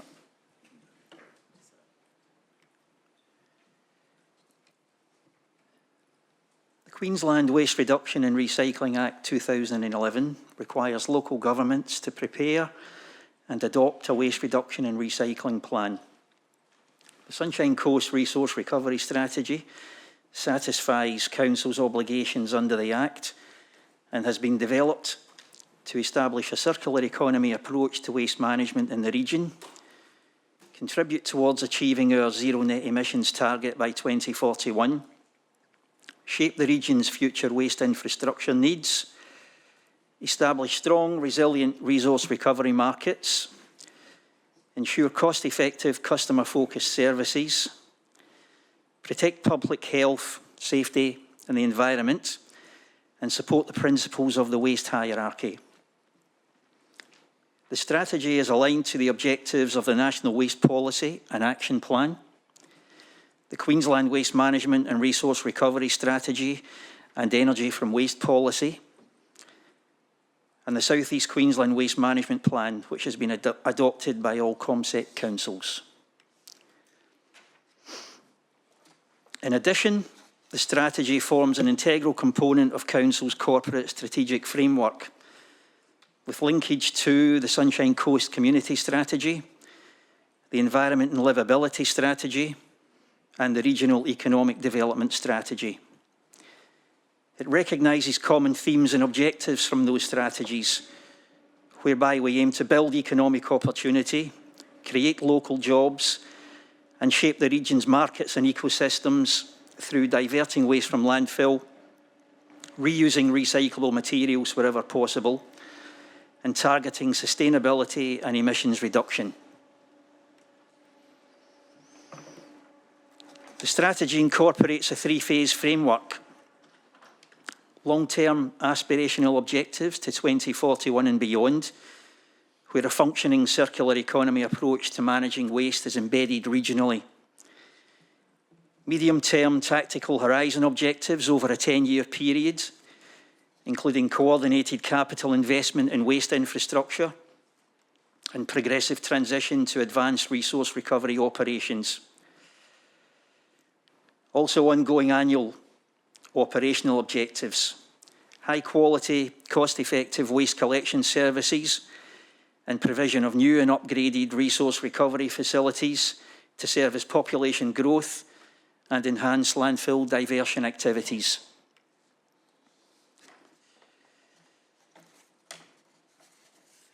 The strategy has been significantly informed by an extensive community consultation process, including the Our Future Waste Community Survey from February 21, the Have Your Say community consultation between 12th of July and 9th of August this year, and the community stakeholder workshop held on the 31st of July this year, where we had 22 community members and groups participating.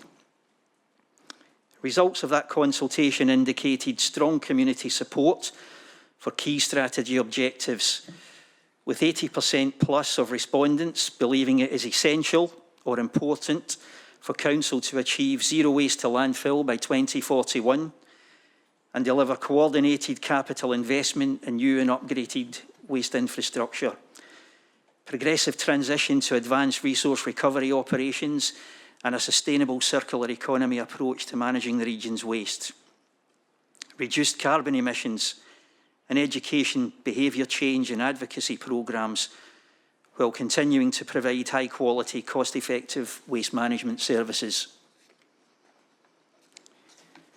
In summary, the key strategy actions are to deliver sustainable, well-planned, cost-effective waste management services, reduce carbon emissions through progressive expansion of landfill gas infrastructure, transition opt-out garden organic service to a full FOGO service, review future waste infrastructure needs and deliver new and improved waste facilities to cater for population growth, implement annual waste education and behaviour change plans aligned to state and South East Queensland programmes, collaborate with other South East Queensland councils to consider regional solutions such as facility sharing, advocate for new and improved product stewardship schemes targeting packaging and plastics reduction, research and innovation of evolving waste technology, including collection fleet modernisation options, advanced treatment of residual waste, and developing markets for emerging recyclable waste streams, such as solar panels, and stage rationalisation of landfill operations aligned to introduction of FOGO and at a later stage, waste to energy. Councillors, the Sunshine Coast Resource Recovery Strategy 2023 represents a new era in the region's approach to waste management. By adopting the Resource Recovery Strategy, we will be taking another step on our journey to become Australia's most sustainable region. Achieving zero waste to landfill and zero net emissions will be challenging, but by working together with the community and our industry partners and taking collective action, we can meet Commonwealth and state waste reduction targets, reduce carbon emissions, and make the Sunshine Coast a role model region for sustainability and a green livable home for future generations. On that note, the recommendation is that Council receive and note the report titled Resource Recovery Strategy and adopt the Sunshine Coast Resource Recovery Strategy 2023. Thank you, John. Someone to move? Councillor Suarez. Seconder, please. Councillor Johnston, thank you. Would you like to open, Councillor Suarez? Thank you. Through you, Mr Mayor. I just have a couple of questions first before I speak to the item, if I may. John, I know the strategy had to change to be consistent with the federal, state and South East Queensland plans and objectives. Aside from those obligations, what are the key changes to the previous strategy we had? And what I'm actually looking for in the answer is, what are we doing as a council over and above the obligations of those requirements from federal, state and South East Queensland that also align with our three key strategies, our community strategy, environment, livability and economic development?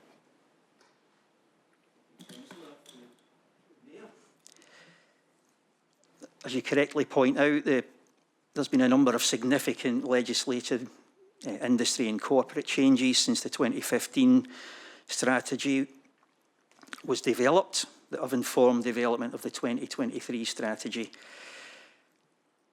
I guess in short, the main changes are to align with the objectives and targets related to those changes and transition to the circular economy approach to managing the region's waste. In terms of the zero net emissions, there'll be progressive expansion of the landfill gas collection infrastructure. We've got the bioenergy plant operating at Caloundra. We will be replicating that on a larger scale at Nambour, hopefully within the next 12 to 24 months. The development application's just been made for that facility. We hope that that facility will also be able to be used to power the new material recovery facility at Nambour, as it will be constructed immediately adjacent to that facility.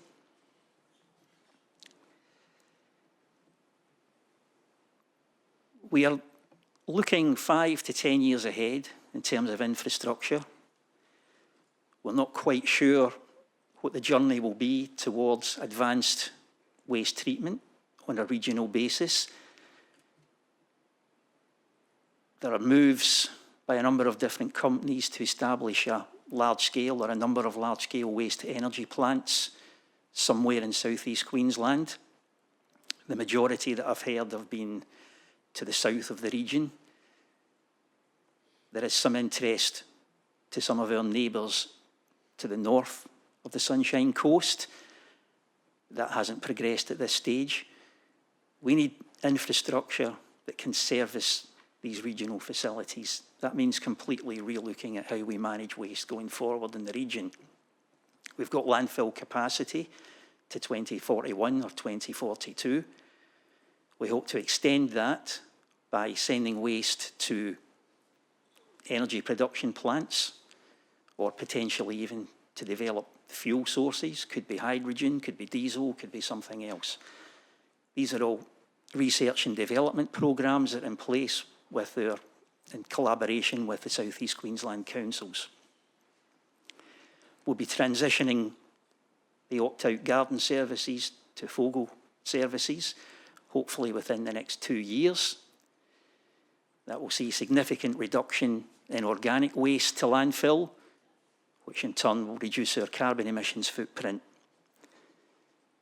In summary, there are a number of long-term or medium to long-term projects that are going to completely reshape how we manage waste.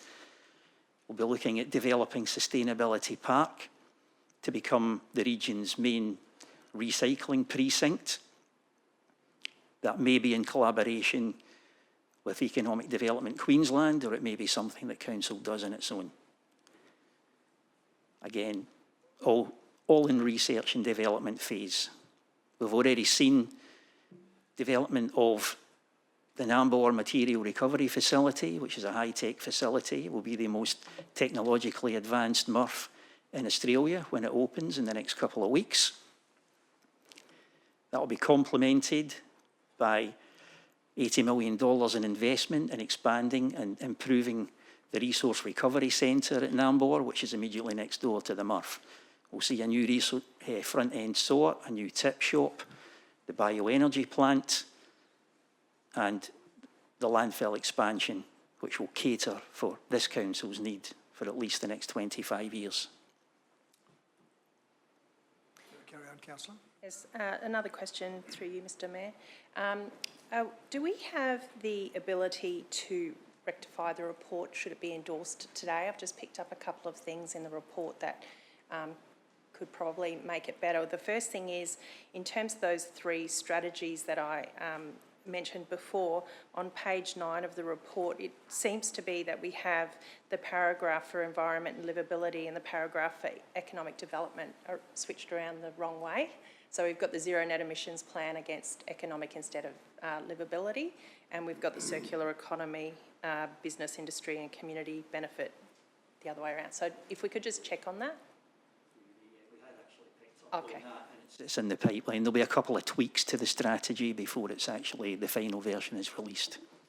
While you guys are looking at the tweaks, can we also look at the figure that we have of the general waste bin with the various components of it? Can we have that dated as to when that data has been collected, when that bin audit was? Because in the last strategy it was identified that those amounts were from 2014, I believe. So if we can just have that dated so it really shows the progression of how the components in our bins are changing over time.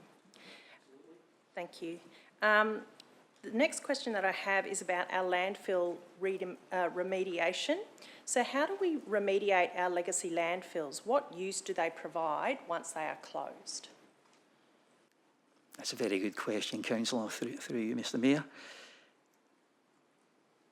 Each site is assessed to determine the level of risk that it poses to the receiving environment. Since I commenced with this council, we've developed site-based management plans for each closed landfill that identifies those risks and how the site should be managed going forward and what appropriate potential future uses.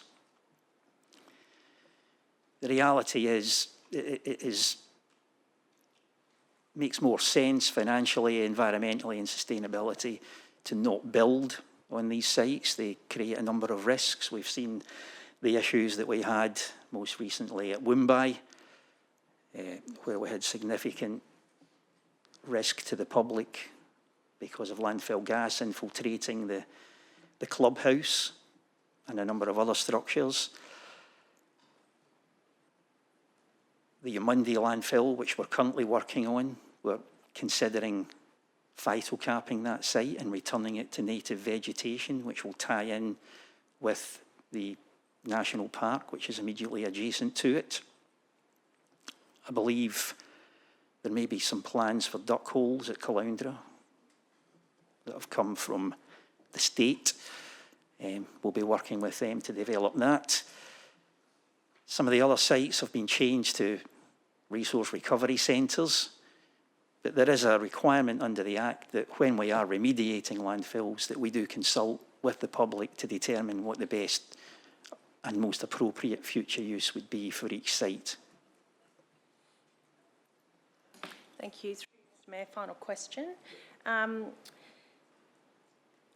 page 37 of the strategy, or 295 of the agenda papers, we have the table that has the actions and the measures or the source allocated to those actions. Do you believe that the measures allocated to the actions are sufficient to ensure that we progress to our long-term aspirations? I believe they are at this stage. and they will be subject to annual review. You're done, councillor? Yes, I'll speak to the Thank you. item now. Thank you. Through you, Mr Mayor. I moved this item because I believe that waste is one of the most critical areas that we need to address for the future of our region. And I support the need for a strategy to help us achieve those aims. In the report, there is some new thinking and there are some new and important initiatives.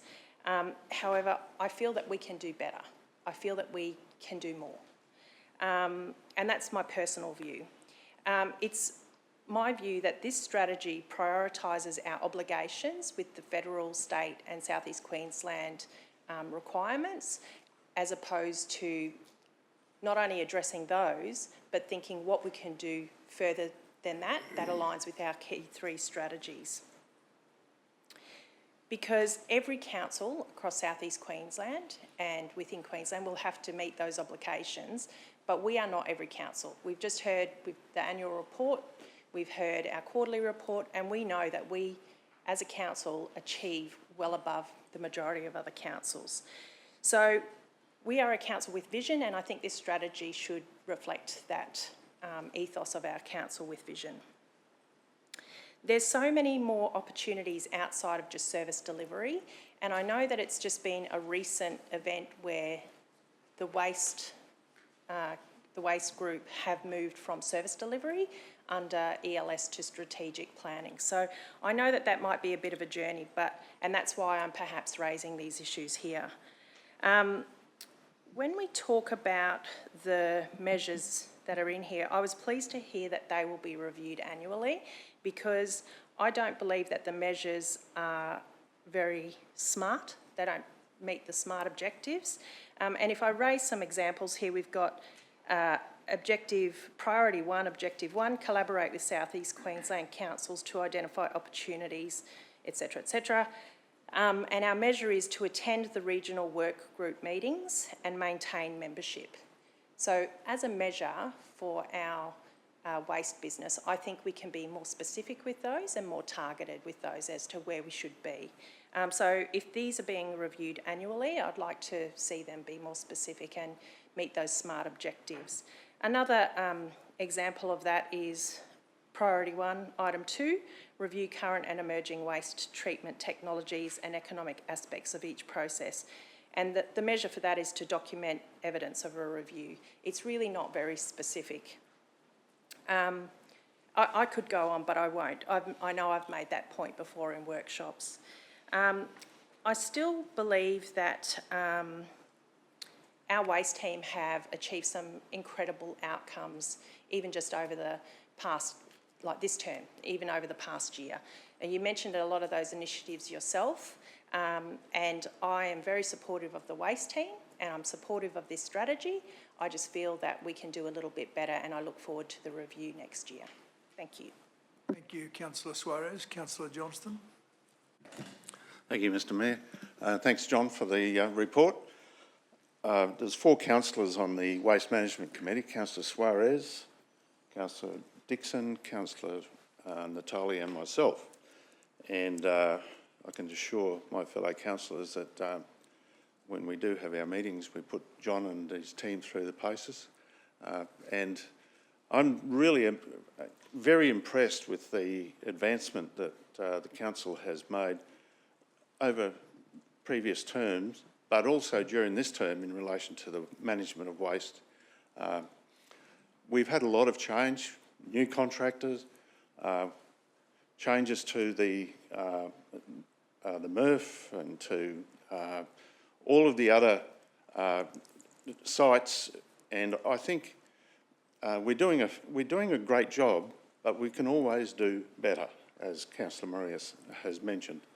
And I'd encourage John and his team to continue to make sure that all of these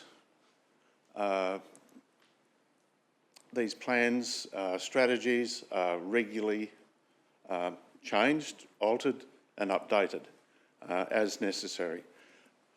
But I'd encourage all councillors to vote for this, and I just have one question, and that question is, as the previous Landsborough Shire councillor and Caloundra City councillor, we had two tips, one in Appaloosa Drive at Conondale and another one between Howells Knob, on the Reesville Road, between Howells Knob and Rudder Road.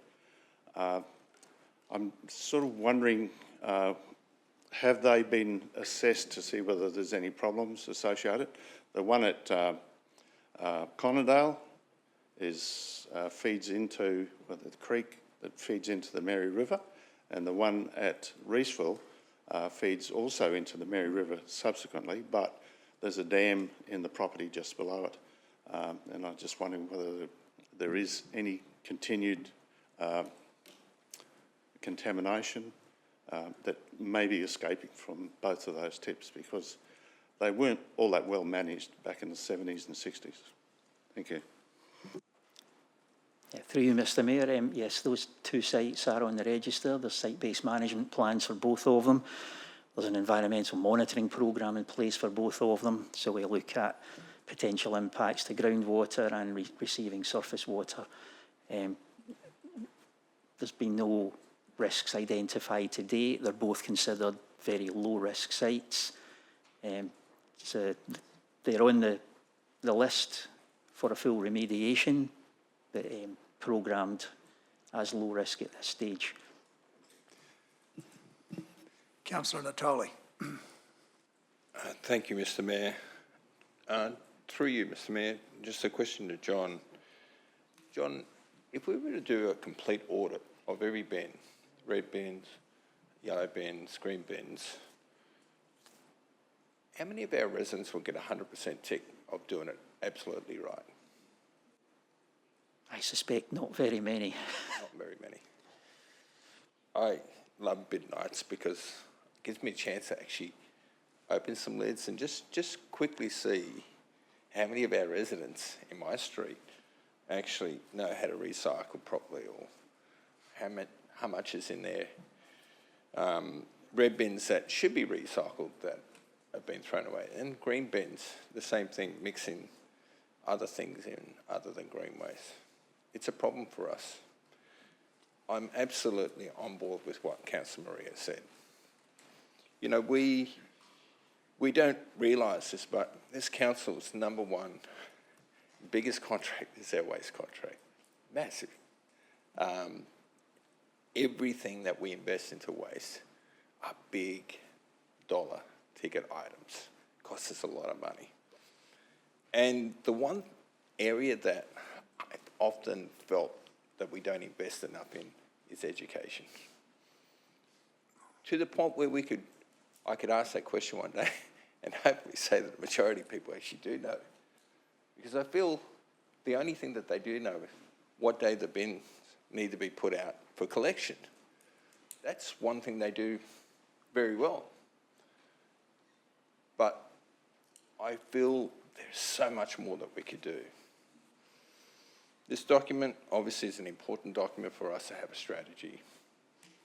But as Councillor Maria said, we need to be a leader.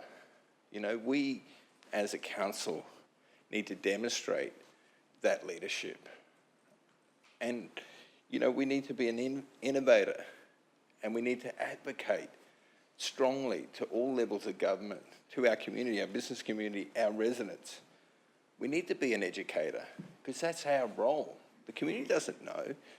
It's our role to educate the community, but work out how do we educate them so they actually understand why they need to do certain things. And ultimately, every ratepayer pays. You know, we talked today about, you know, that nothing comes for free. Well, that's true. They're paying for this service. But if we could reduce the costs and make it much more efficient, then every ratepayer would be much better. I don't think we report very well to the community in terms of our performance, their performance. And it should be. You know, this community should be told whether they're good at recycling or not, or whether they're improving, or whether we see marked steps that we're making progress, or whether we're actually falling behind. And finally, we need to encourage our community to aspire to be the most sustainable community. Because if we don't get them on board, we can have the strategy, but I don't think the strategy can deliver this. The people that actually create the waste are the only ones that can deliver this strategy for us.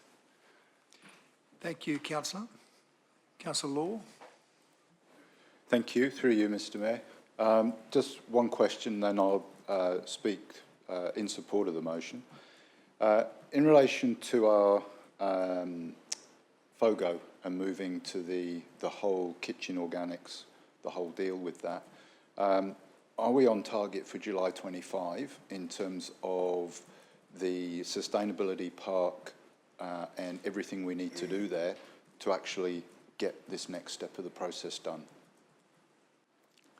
Through you, Mr Mayor, there's been significant progress in terms of securing the land for the processing facility. We're just about to release stage 2 of the tender process. That's been significantly delayed for a number of reasons outside our control. So yes, I think 2025 will be ambitious. It will be further delayed because of the council elections next year. The plan is at this stage we will bring a report to council, to the new council, as soon as we can after the elections, with a summary of the responses and the implications in terms of cost and delivery timeframes. Okay, thank you. I want to ask, as this group, how do we help? That might be a question for the Mayor or the CEO. How do we help keep that part of the strategy on track? Is there anything else that you need to get this on track? Nothing you're right, no. No? Okay. Frustrating. If I can speak to the motion, Mr Mayor, like with all strategies, they're as good as the measures against them. I would hope through our annual review process of this, we can make sure that the KPIs are strengthened and robust where they need to be, and that at every opportunity we get, we exceed our goals and our targets, because we want to be the best region that there is. So that, as we've spoken about on numerous occasions today, that this is where people want to come to. They're coming here in huge numbers. We recognise in the strategy that they're coming at 8,000 increase per annum, and I suspect that's probably a bit light on now if we update those numbers. One of the key elements of our environment livability strategy and achieving our net zero emissions by 2041, which we've committed to a number of years ago, is the reduction of organic waste going into landfill. There's also a target put on us that we need to be at zero landfill by the state by 2041 as well. That is an incredibly challenging target. And I think one of the matters that will help us with that is we're not talking about a waste strategy anymore. It's now a resource recovery. And again, talking to that education piece for our community, which has been a bit of a theme today as well, is bringing our whole community on the journey with us. We can set the intent and we can do the work, but it takes collaboration and everybody to be involved. As Councillor Joe mentioned, do people know what to put in which bin? Really good questions, and how do we help people get that right? It's a challenge, but education is part of the story, and bringing the whole community with us so that we can achieve not only the resource recovery goals, but we can achieve many of our other goals through the other strategies, the economic strategy, the environment strategy, and of course the community strategy. So this sits and wraps around all of that. But there's a page in there with a hierarchy of controls. And the first one is that we avoid waste in the first place. But that's something council has little control over, avoiding waste. It requires all of us to avoid waste. How do we reuse things that we might otherwise chuck in one of our bins? How can we reuse those items? How can we not even need the creation of those items in the first place? That's going to take much more than this council to do that, but we've got to send a clear message to the creators of those things that become waste so they stop becoming waste. And I know that through the LGAQ there have been a number of motions that the LGAQ, I hope, will advance through to the state that will put pressure on other levels of government to stop plastic products being produced in the first place, where they don't need to be produced. So we'll do what we can here on the Sunshine Coast. I really like the use of resource recovery, and we need to embed that in our language everywhere and stop thinking about waste and start thinking about as everything that is in our environment is in fact a resource. We just don't know what it can be used for yet. Or we do know what it can be used for, but we're too lazy to bother. A couple of weeks ago at the Biosphere Hero Day, we had a session there. What was it called? But it was about bring your items along and we'll fix them. Now that used to be something that happened 30, 40 years ago. We'd fix stuff and use it and reuse it and repair it. We don't do that anymore. It's chuck it away, have another one. This will help us change that behaviour. Fix it. Don't throw it away. Find a different use for it. And that way we might have a chance of achieving these goals. But we've got to look at our KPIs every year, and we've got to use those reviews as an opportunity to increase the targets we set for ourselves so that we can do far better than what we're setting out to do here. Thank you very much to your whole team, John, of getting us to this point, and I will be supporting the resource recovery strategy today. Thank you. Thank you, Councillor Law. Look, I'd also stand just to endorse the plan. I think there's always a challenge to do better, but I think you can take great comfort from our transition to the green bin, to the FOGO plan. We've only got as far as the garden organics at this stage, but when you consider that around about 40% of our population chose to voluntarily have a green bin, that gives you a fair indication. The fact that we had very little pushback from the balance of the community in introducing, notwithstanding there were opportunities for exemption, but you know they were genuinely considered. I think the notion of education is important. I think the best place to be doing that is in schools, where we're teaching kids as they're coming through, they're putting pressure on their parents around how things can be better done. It would be great if it was simpler to know, yes, that's red, that's green, that's yellow. Really simple. But the reality is, you know, there are sometimes you're sort of wavering about what goes in what. That's part of the plan, there's no doubt about that. But certainly I think the, you know, our overall focus around waste, the official opening of the MRF, I think on about the 11th of December, will be a great step forward. And again, a place we should be encouraging people to come and visit, particularly schools, so they can see what artificial intelligence is now doing around sorting out waste. So I'm certainly supportive, and I love the fact that we have focused on a resource recovery strategy rather than a waste strategy. Well done. If there are no further speakers, I'll go back to Councillor Suarez to close.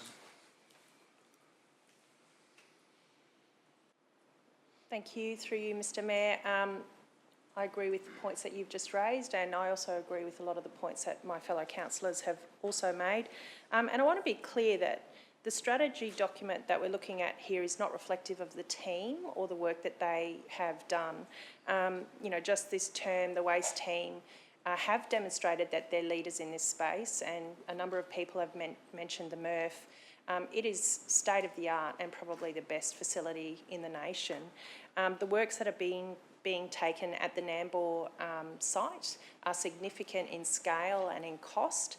The project delivery there has been exceptional by the team. I know that they've really looked at the way we can get the best usage and longevity out of that site. And the capture of emissions primarily at the Caloundra site has contributed greatly to our emissions reduction. Now, I know we need to meet our obligations, and I didn't mean to be flippant about it because I know that they're not easy to achieve. They're going to be costly. We have to look at how we will put in this new infrastructure that's required, and also try and keep costs low for our residents, which is not an easy feat.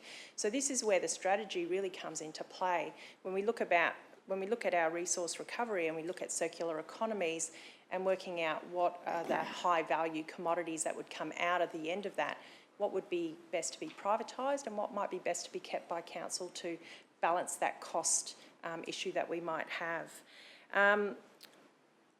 Waste is a really exciting space to be involved in.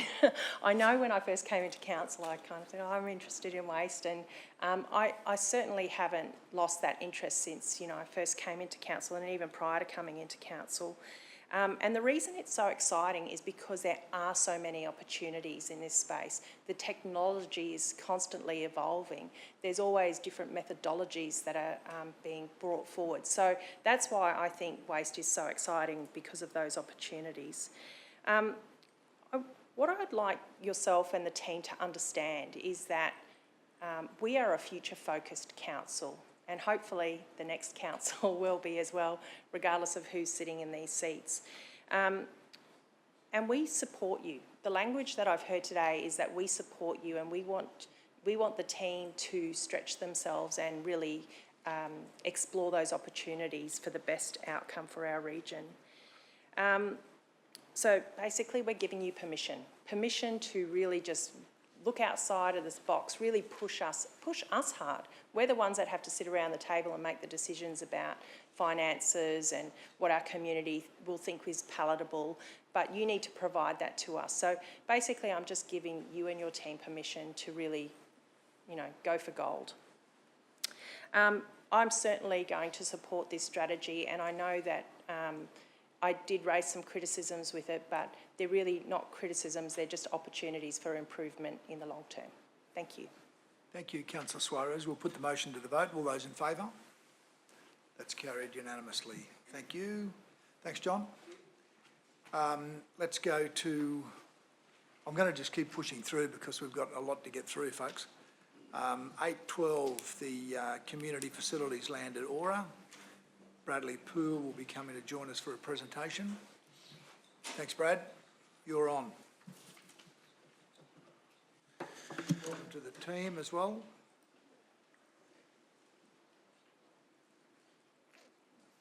Okay, we're in your hands. Through you, Mr. Mayor. Good afternoon, councillors. This report is in relation to 5 parcels of community facilities land in the suburbs of Baringa and Narimba. Specifically, this report seeks a resolution to undertake an expressions of interest process to find suitable organisations to develop the land and deliver council's intended community venues. Ultimately, there are 27 venues to be delivered across the broader Aura development that will form part of council's community facilities network. The community venues network has a hierarchy structured on function and capacity, essentially major, district, local and neighbourhood venues. The land parcels, the subject of this report, are for the delivery of local community centres and neighbourhood meeting rooms. As per the infrastructure agreement, the developer Stockland is responsible for contributing the necessary land to council so that we may deliver the required facilities. Council's current model is to seek external investment in developing the land, with the proponent to include the community venue within their development concept. Development proposals must comply with the planning controls, trust instrument and council strategy and policy objectives, all of which combined are for the land to be used for a community purpose. There are 5 land parcels the subject of this report. 3 of these are intended for local community centres and 2 of the sites are intended for neighbourhood meeting rooms. The local community centres are each 4,000 to 5,000 square metres, and those are intended to deliver a multi-purpose community venue of 200 to 300 square metres. The neighbourhood meeting room sites are each about 750 square metres and are intended to deliver a community venue for a single specific purpose community organisation that might otherwise have difficulty co-locating in a multi-purpose venue. 2 of the sites have already transferred to council's ownership under a nomination of trust. 3 of the sites are still in creation and are intended to be registered and transferred to Council mid-next year in June 2024. The trust purpose to be carried with the land is for community purposes or other such local government purposes. The Urban Growth Projects team are negotiating with Stockland to expand the permissible uses within the planning controls to assist Council's reach in the marketplace to elicit suitable development concepts. The local government regulations specify that Council must dispose of an interest in land, including a lease, by inviting written tenders or seek a resolution to first undertake an expression of interest process if deemed to be in the public interest to do so. We seek your support to undertake an EOI process and any relevant market soundings so that we may gauge the level of interest and capacity for delivery from industry and community organisations to develop these 5 land parcels. We believe that first engaging with the market outside of the formal prescriptive probity environment of a tender will help to elicit suitable concepts that can be used to develop an appropriate written tender package at a later stage. Thank you. Thank you, Bradley. Someone to move? Councillor Babarowski. And a seconder, Councillor Cox. Thank you. You'd like to open, Councillor Babarowski? Thank you very much, Mr Mayor. Councillors, this is, I hope, fairly straightforward. But I hope what it also did by showing you those maps reminded you just of the scope and scale of Aura as a development, and 27 sites that would need to have community facilities of some sort developed upon them. And basically what we're asking you today is to consider an approach, which is to take 5 of them out to an expression of interest process, which is, as you've heard. I think it's worth reminding ourselves that we did incredibly well way back in the beginning of the negotiations on the infrastructure agreement. And I'd like to, again, commend the team. I'm not sure that there's too many of left on in council, but we did incredibly well. This was a tough negotiation, but we secured the land. But what this helps us to do is to be fairly innovative in how we might develop the facilities on that land. So, councillors, I hope that you'll appreciate this is a good process. Through it we'll learn whether we've got interest out in there in the community to help us with developing interesting, more innovative community facilities at each site. And I ask for your support. Thank you. Any further speakers? No? Do you need to close? Rightio, let's put the motion to the vote. All those in favour? It's carried unanimously. Thank you. Thanks, Bradley. Thanks to the team.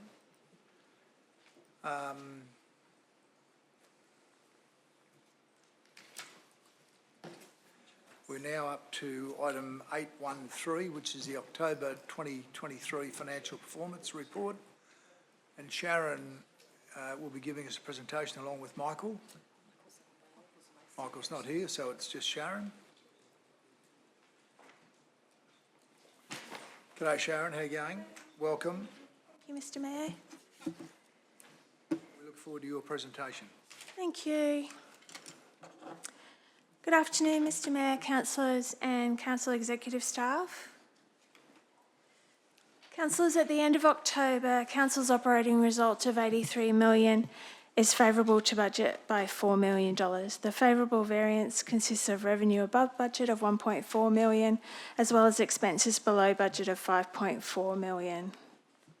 Council revenues are ahead of budget, include additional revenue for holiday parks and waste fees, 4% and 5% ahead of budget respectively, with quarry services and plumbing applications tracking below budget year to date. Council's operational expenditure is currently below budget due to a combination of the delay in the certified agreement increase, plus quarry services and contracts below budget year to date. The total capital works program has progressed 25.2% of budget, with a total expenditure of $83.5 million. Council's core capital works program is 24.8% complete, with an actual spend of $60 million. Council's cash at the end of October was $304 million, with the total debt remaining unchanged at $425 million. Council currently has 16 term deposits totalling $170 million, with an average weighted return of 5.35%. And the recommendation today, Mr Mayor, is that Council receive and note the report titled October 2023 Financial Performance Report. Thank you. Someone to move? Councillor Hungerford, thank you. The second, Councillor Natoli, thank you. Would you like to open, Councillor Hungerford? Yes, Mr Mayor. Why do we leave the best till last? The most exciting and most important item is last on the agenda. And I saw that when I got my, because this is the first one I read, it's the best one to read. Maybe I'm a tragic person, I don't know. Okay, so the main points are, well, my wife and I both in the thing there, you ought to hear us when we're talking about things, because she's got the same background at work. So our kids used to leave the room once we started talking because we were talking another language to them or something. At the end of October, we have a positive operating result of 83 million. As of the 31st of October, 261 million operating revenue. As of the 31st of October, 83.5 million, 25.2% of Council's 332 million capital works program has been financially expended. That's slow at the start of the program. We should have works in progress and payments happen along there, but the fine weather we're getting is really helping with our capital works program this year, so I think we're going to get a very high percentage if it stays like this. We struggled with wet weather in previous years, remember? The core capital program has progressed 24.8% of budget, an actual spend of 60 million, and our corporate major projects have progressed 24.8%. Fine weather is resulting in this. Our transportation, 25 million road resurfacing and rehabilitation program has progressed 36% with a spend of 8.9 million. 8 million on unsealed roads programs has progressed 59% with a spend of 4.7 million. And Council's 1.1 million bus stop program has progressed 35% with a spend of 397,000. Pedestrian and recycling enabling facilities has progressed 44% with a spend of 1.4 million. And quite pleasingly, we have a cash balance of 304 million. And like I've said this morning about us having a low debt profile, our debt is holding steady at 425 million. And if you look at our cash flows balance sheets, years ago we had a downwards trajectory. Now we've got a holding trajectory, which means we're holding our ground very nicely in a tough financial environment. That'll hold us in good stead as we go further into the year. Thank you.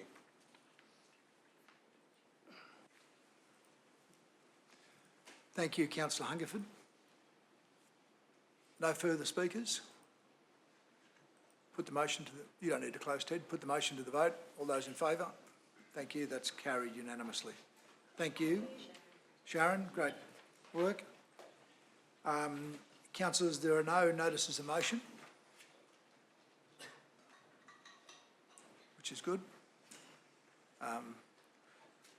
But we do have a couple of petitions, and the first of those is from Councillor Landsberg regarding access at Shelly Beach. Thank you. Thank you, Mr Mayor. I'd just like to read the prayer, Mr Mayor. So I have a petition here from lead petitioner Melanie Rayleigh of 160 signatures. We, the undersigned, respectfully petition Sunshine Coast Council to formalise the beach access between signed access 277 and 278 at Shelly Beach. Currently, Council have a sign for upcoming closure. There have been no public notification prior to this closure sign to locals and visitors who use this path. This is a much-loved natural beach access and has been for over 40 years. Locals and visitors enjoy this unique access and vista. There is nothing like it nearby. Council tried to close this path about 8 years ago. Council at the time, including the Deputy Mayor, Tim Dwyer, recognised its history and importance and reopened the path. We request that Council continues to care for its people, its local residents and valuable tourists by leaving this natural access open and untouched, and recognise its 40-year local significance with a formed signed access. So I'd just like to present this to our CEO, please. And just, could I just 1 minute speak to this, Mr Mayor? There's a memorandum that was shared to my fellow councillors. Sorry, I'll just get a second at first. Sorry. You're moving. Second to Councillor Johnston. Carry on, Terry. There was a memorandum of information that was shared to councillors on the 25th of October in outcomes of the Shelly Beach to Moffat Beach coastal study. I was overseas at the time, and obviously I wasn't aware. I only became aware of this early this week, so I haven't had time to process some of the recommendations. I'd just like to ask that before we formally implement any changes of this process, that I take it offline and engage with council officers and also my fellow environmental portfolio councillors as well. Thank you. Thank you. Madam CEO, do you have anything to add to that? No, that's fine. Good to proceed. Okay, those in favour of receipt, show of hands. Thank you, that's carried. And the second is from Councillor Natali, 10.2, safety issue, Parker Street, Maroochydore. Thank you, Councillor Natali. Thank you, Mr Mayor. This is quite a long prayer, so just bear with me, councillors. And it's headed petition for enhancing safety on Parker Street, to whom it may concern, with the undersigned that are residents of the concerned citizens of Parker Street community. This letter serves as a formal petition addressing the ongoing safety and public order concerns associated with activities occurring at 50 Parker Street. Objective: our primary aim is to restore peace and safety to our neighbourhood. The property at 50 Parker Street, intended to function as a backpacker lodge, has instead become a source of significant disturbances, including screaming, drug abuse, theft, neighbourhood disputes, females in fear of sexual harassment and violence. Evidence and supporting information, frequent police interventions at this location are testament to the severity of these issues. The activities emanating from 50 Parker Street not only disrupt our community but also pose serious safety risks to all residents, contributing to a general sense of insecurity and decline in the quality of life. An example of this, in just the past 3 weeks, the extent of alarming incidents originating from 50 Parker Street has escalated dramatically. This includes incidences of occupants brandishing weapons such as machetes, posing a direct threat to public safety, the occurrences of fires which not only endangers lives but also property, multiple drug raids indicating ongoing illegal drug-related activities, case of theft contributing to a sense of insecurity amongst residents, frequent episodes of verbal abuse deteriorating and peace and harmony of our community. These incidences are not isolated but part of a concerning pattern of behaviour that has emerged from the property at 50 Parker Street. The frequency and severity of these events have instilled a palpable sense of fear and distress amongst residents, underscoring the urgent need for intervention.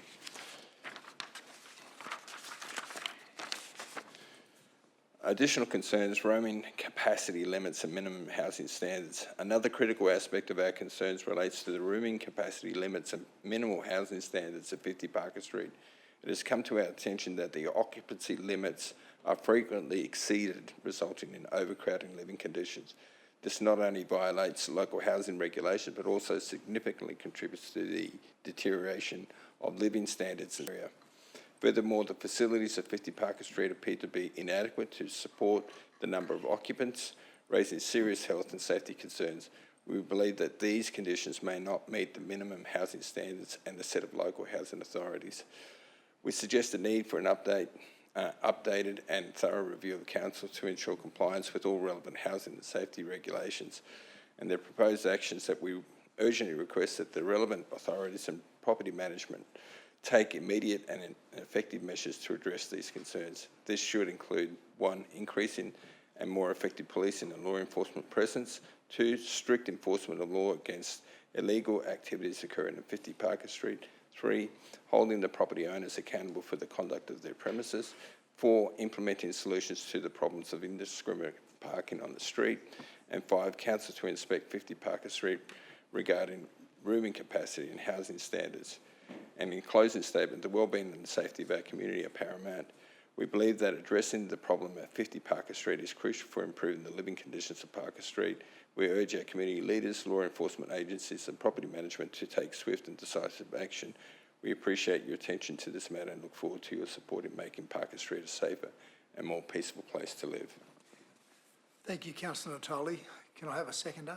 I mean, there's a lot in that I think relates to police and state government as well as local government, which is often the case. Yep. Someone happy to second? Councillor O'Prey, thank you. Did you want to add anything, Councillor? I do. As soon as I received this, I set up a CRM to make sure that the parts that belong and relate to council are going to be addressed in terms of the compliance issues, overcrowding. I've contacted Fiona Simpson's office and immediately identified the parts of this that are really relating to state policing matters and referred it to her to deal with that part of it as well. And maybe again, our CEO, when she has a regular discussions with the superintendent, might want to raise this matter with him as well. That's all I have to say. Okay, rightio, all those in favour of receipt of that petition? That's carried unanimously, thank you. Okay, councillors, that brings us to a couple of items we need to deal with in a confidential session. And before we move into confidential session, do any of you wish to declare any personal interest in relation to the items to be discussed? In relation to item 11.1, the Chief Executive Officer advises that the report contains confidential information relating to the taking of land by the local government under the Acquisition of Land Act 1967. In relation to item 11.2, the Chief Executive Officer advises the report contains confidential information relating to negotiations about a commercial matter involving council for which a public discussion would likely prejudice the interest of councils.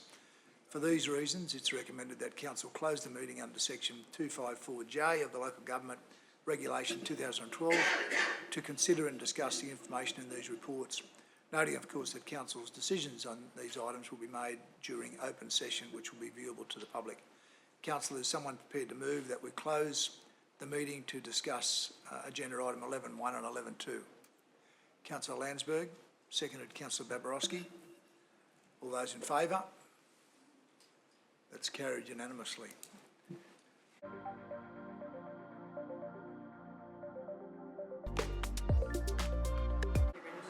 So, councillors, in relation to item 11.1, which we dealt with in confidential session, and that was the resumption of land in Maroochydore, moved by Councillor Natoli, seconded by Councillor O'Prey. Does anyone wish to make any remarks? We'll put the motion to the vote. All those in favour? That's carried unanimously. Thank you. In relation to item 11.2, land disposal in Caloundra, moved by Councillor Babarowski, seconded by Councillor O'Prey. Anyone wish to raise any comments? Okay, we'll put the motion to the vote. I'd prefer to see it leased, but I will vote in favour of the sale. Okay, thank you. Well, I'll ask for that in just a moment. For those who are in favour of the recommendation, Councillor Babarowski, Councillor Landsberg, Councillor Natoli, Councillor Johnston, Councillor Dixon, Councillor O'Prey, Councillor Jamieson. Those opposed, Councillor Cox, Councillor Hungerford, Councillor Suarez and Councillor Law. The motion's carried. Councillors, that brings us to the conclusion of this meeting at 5:26. I close the meeting.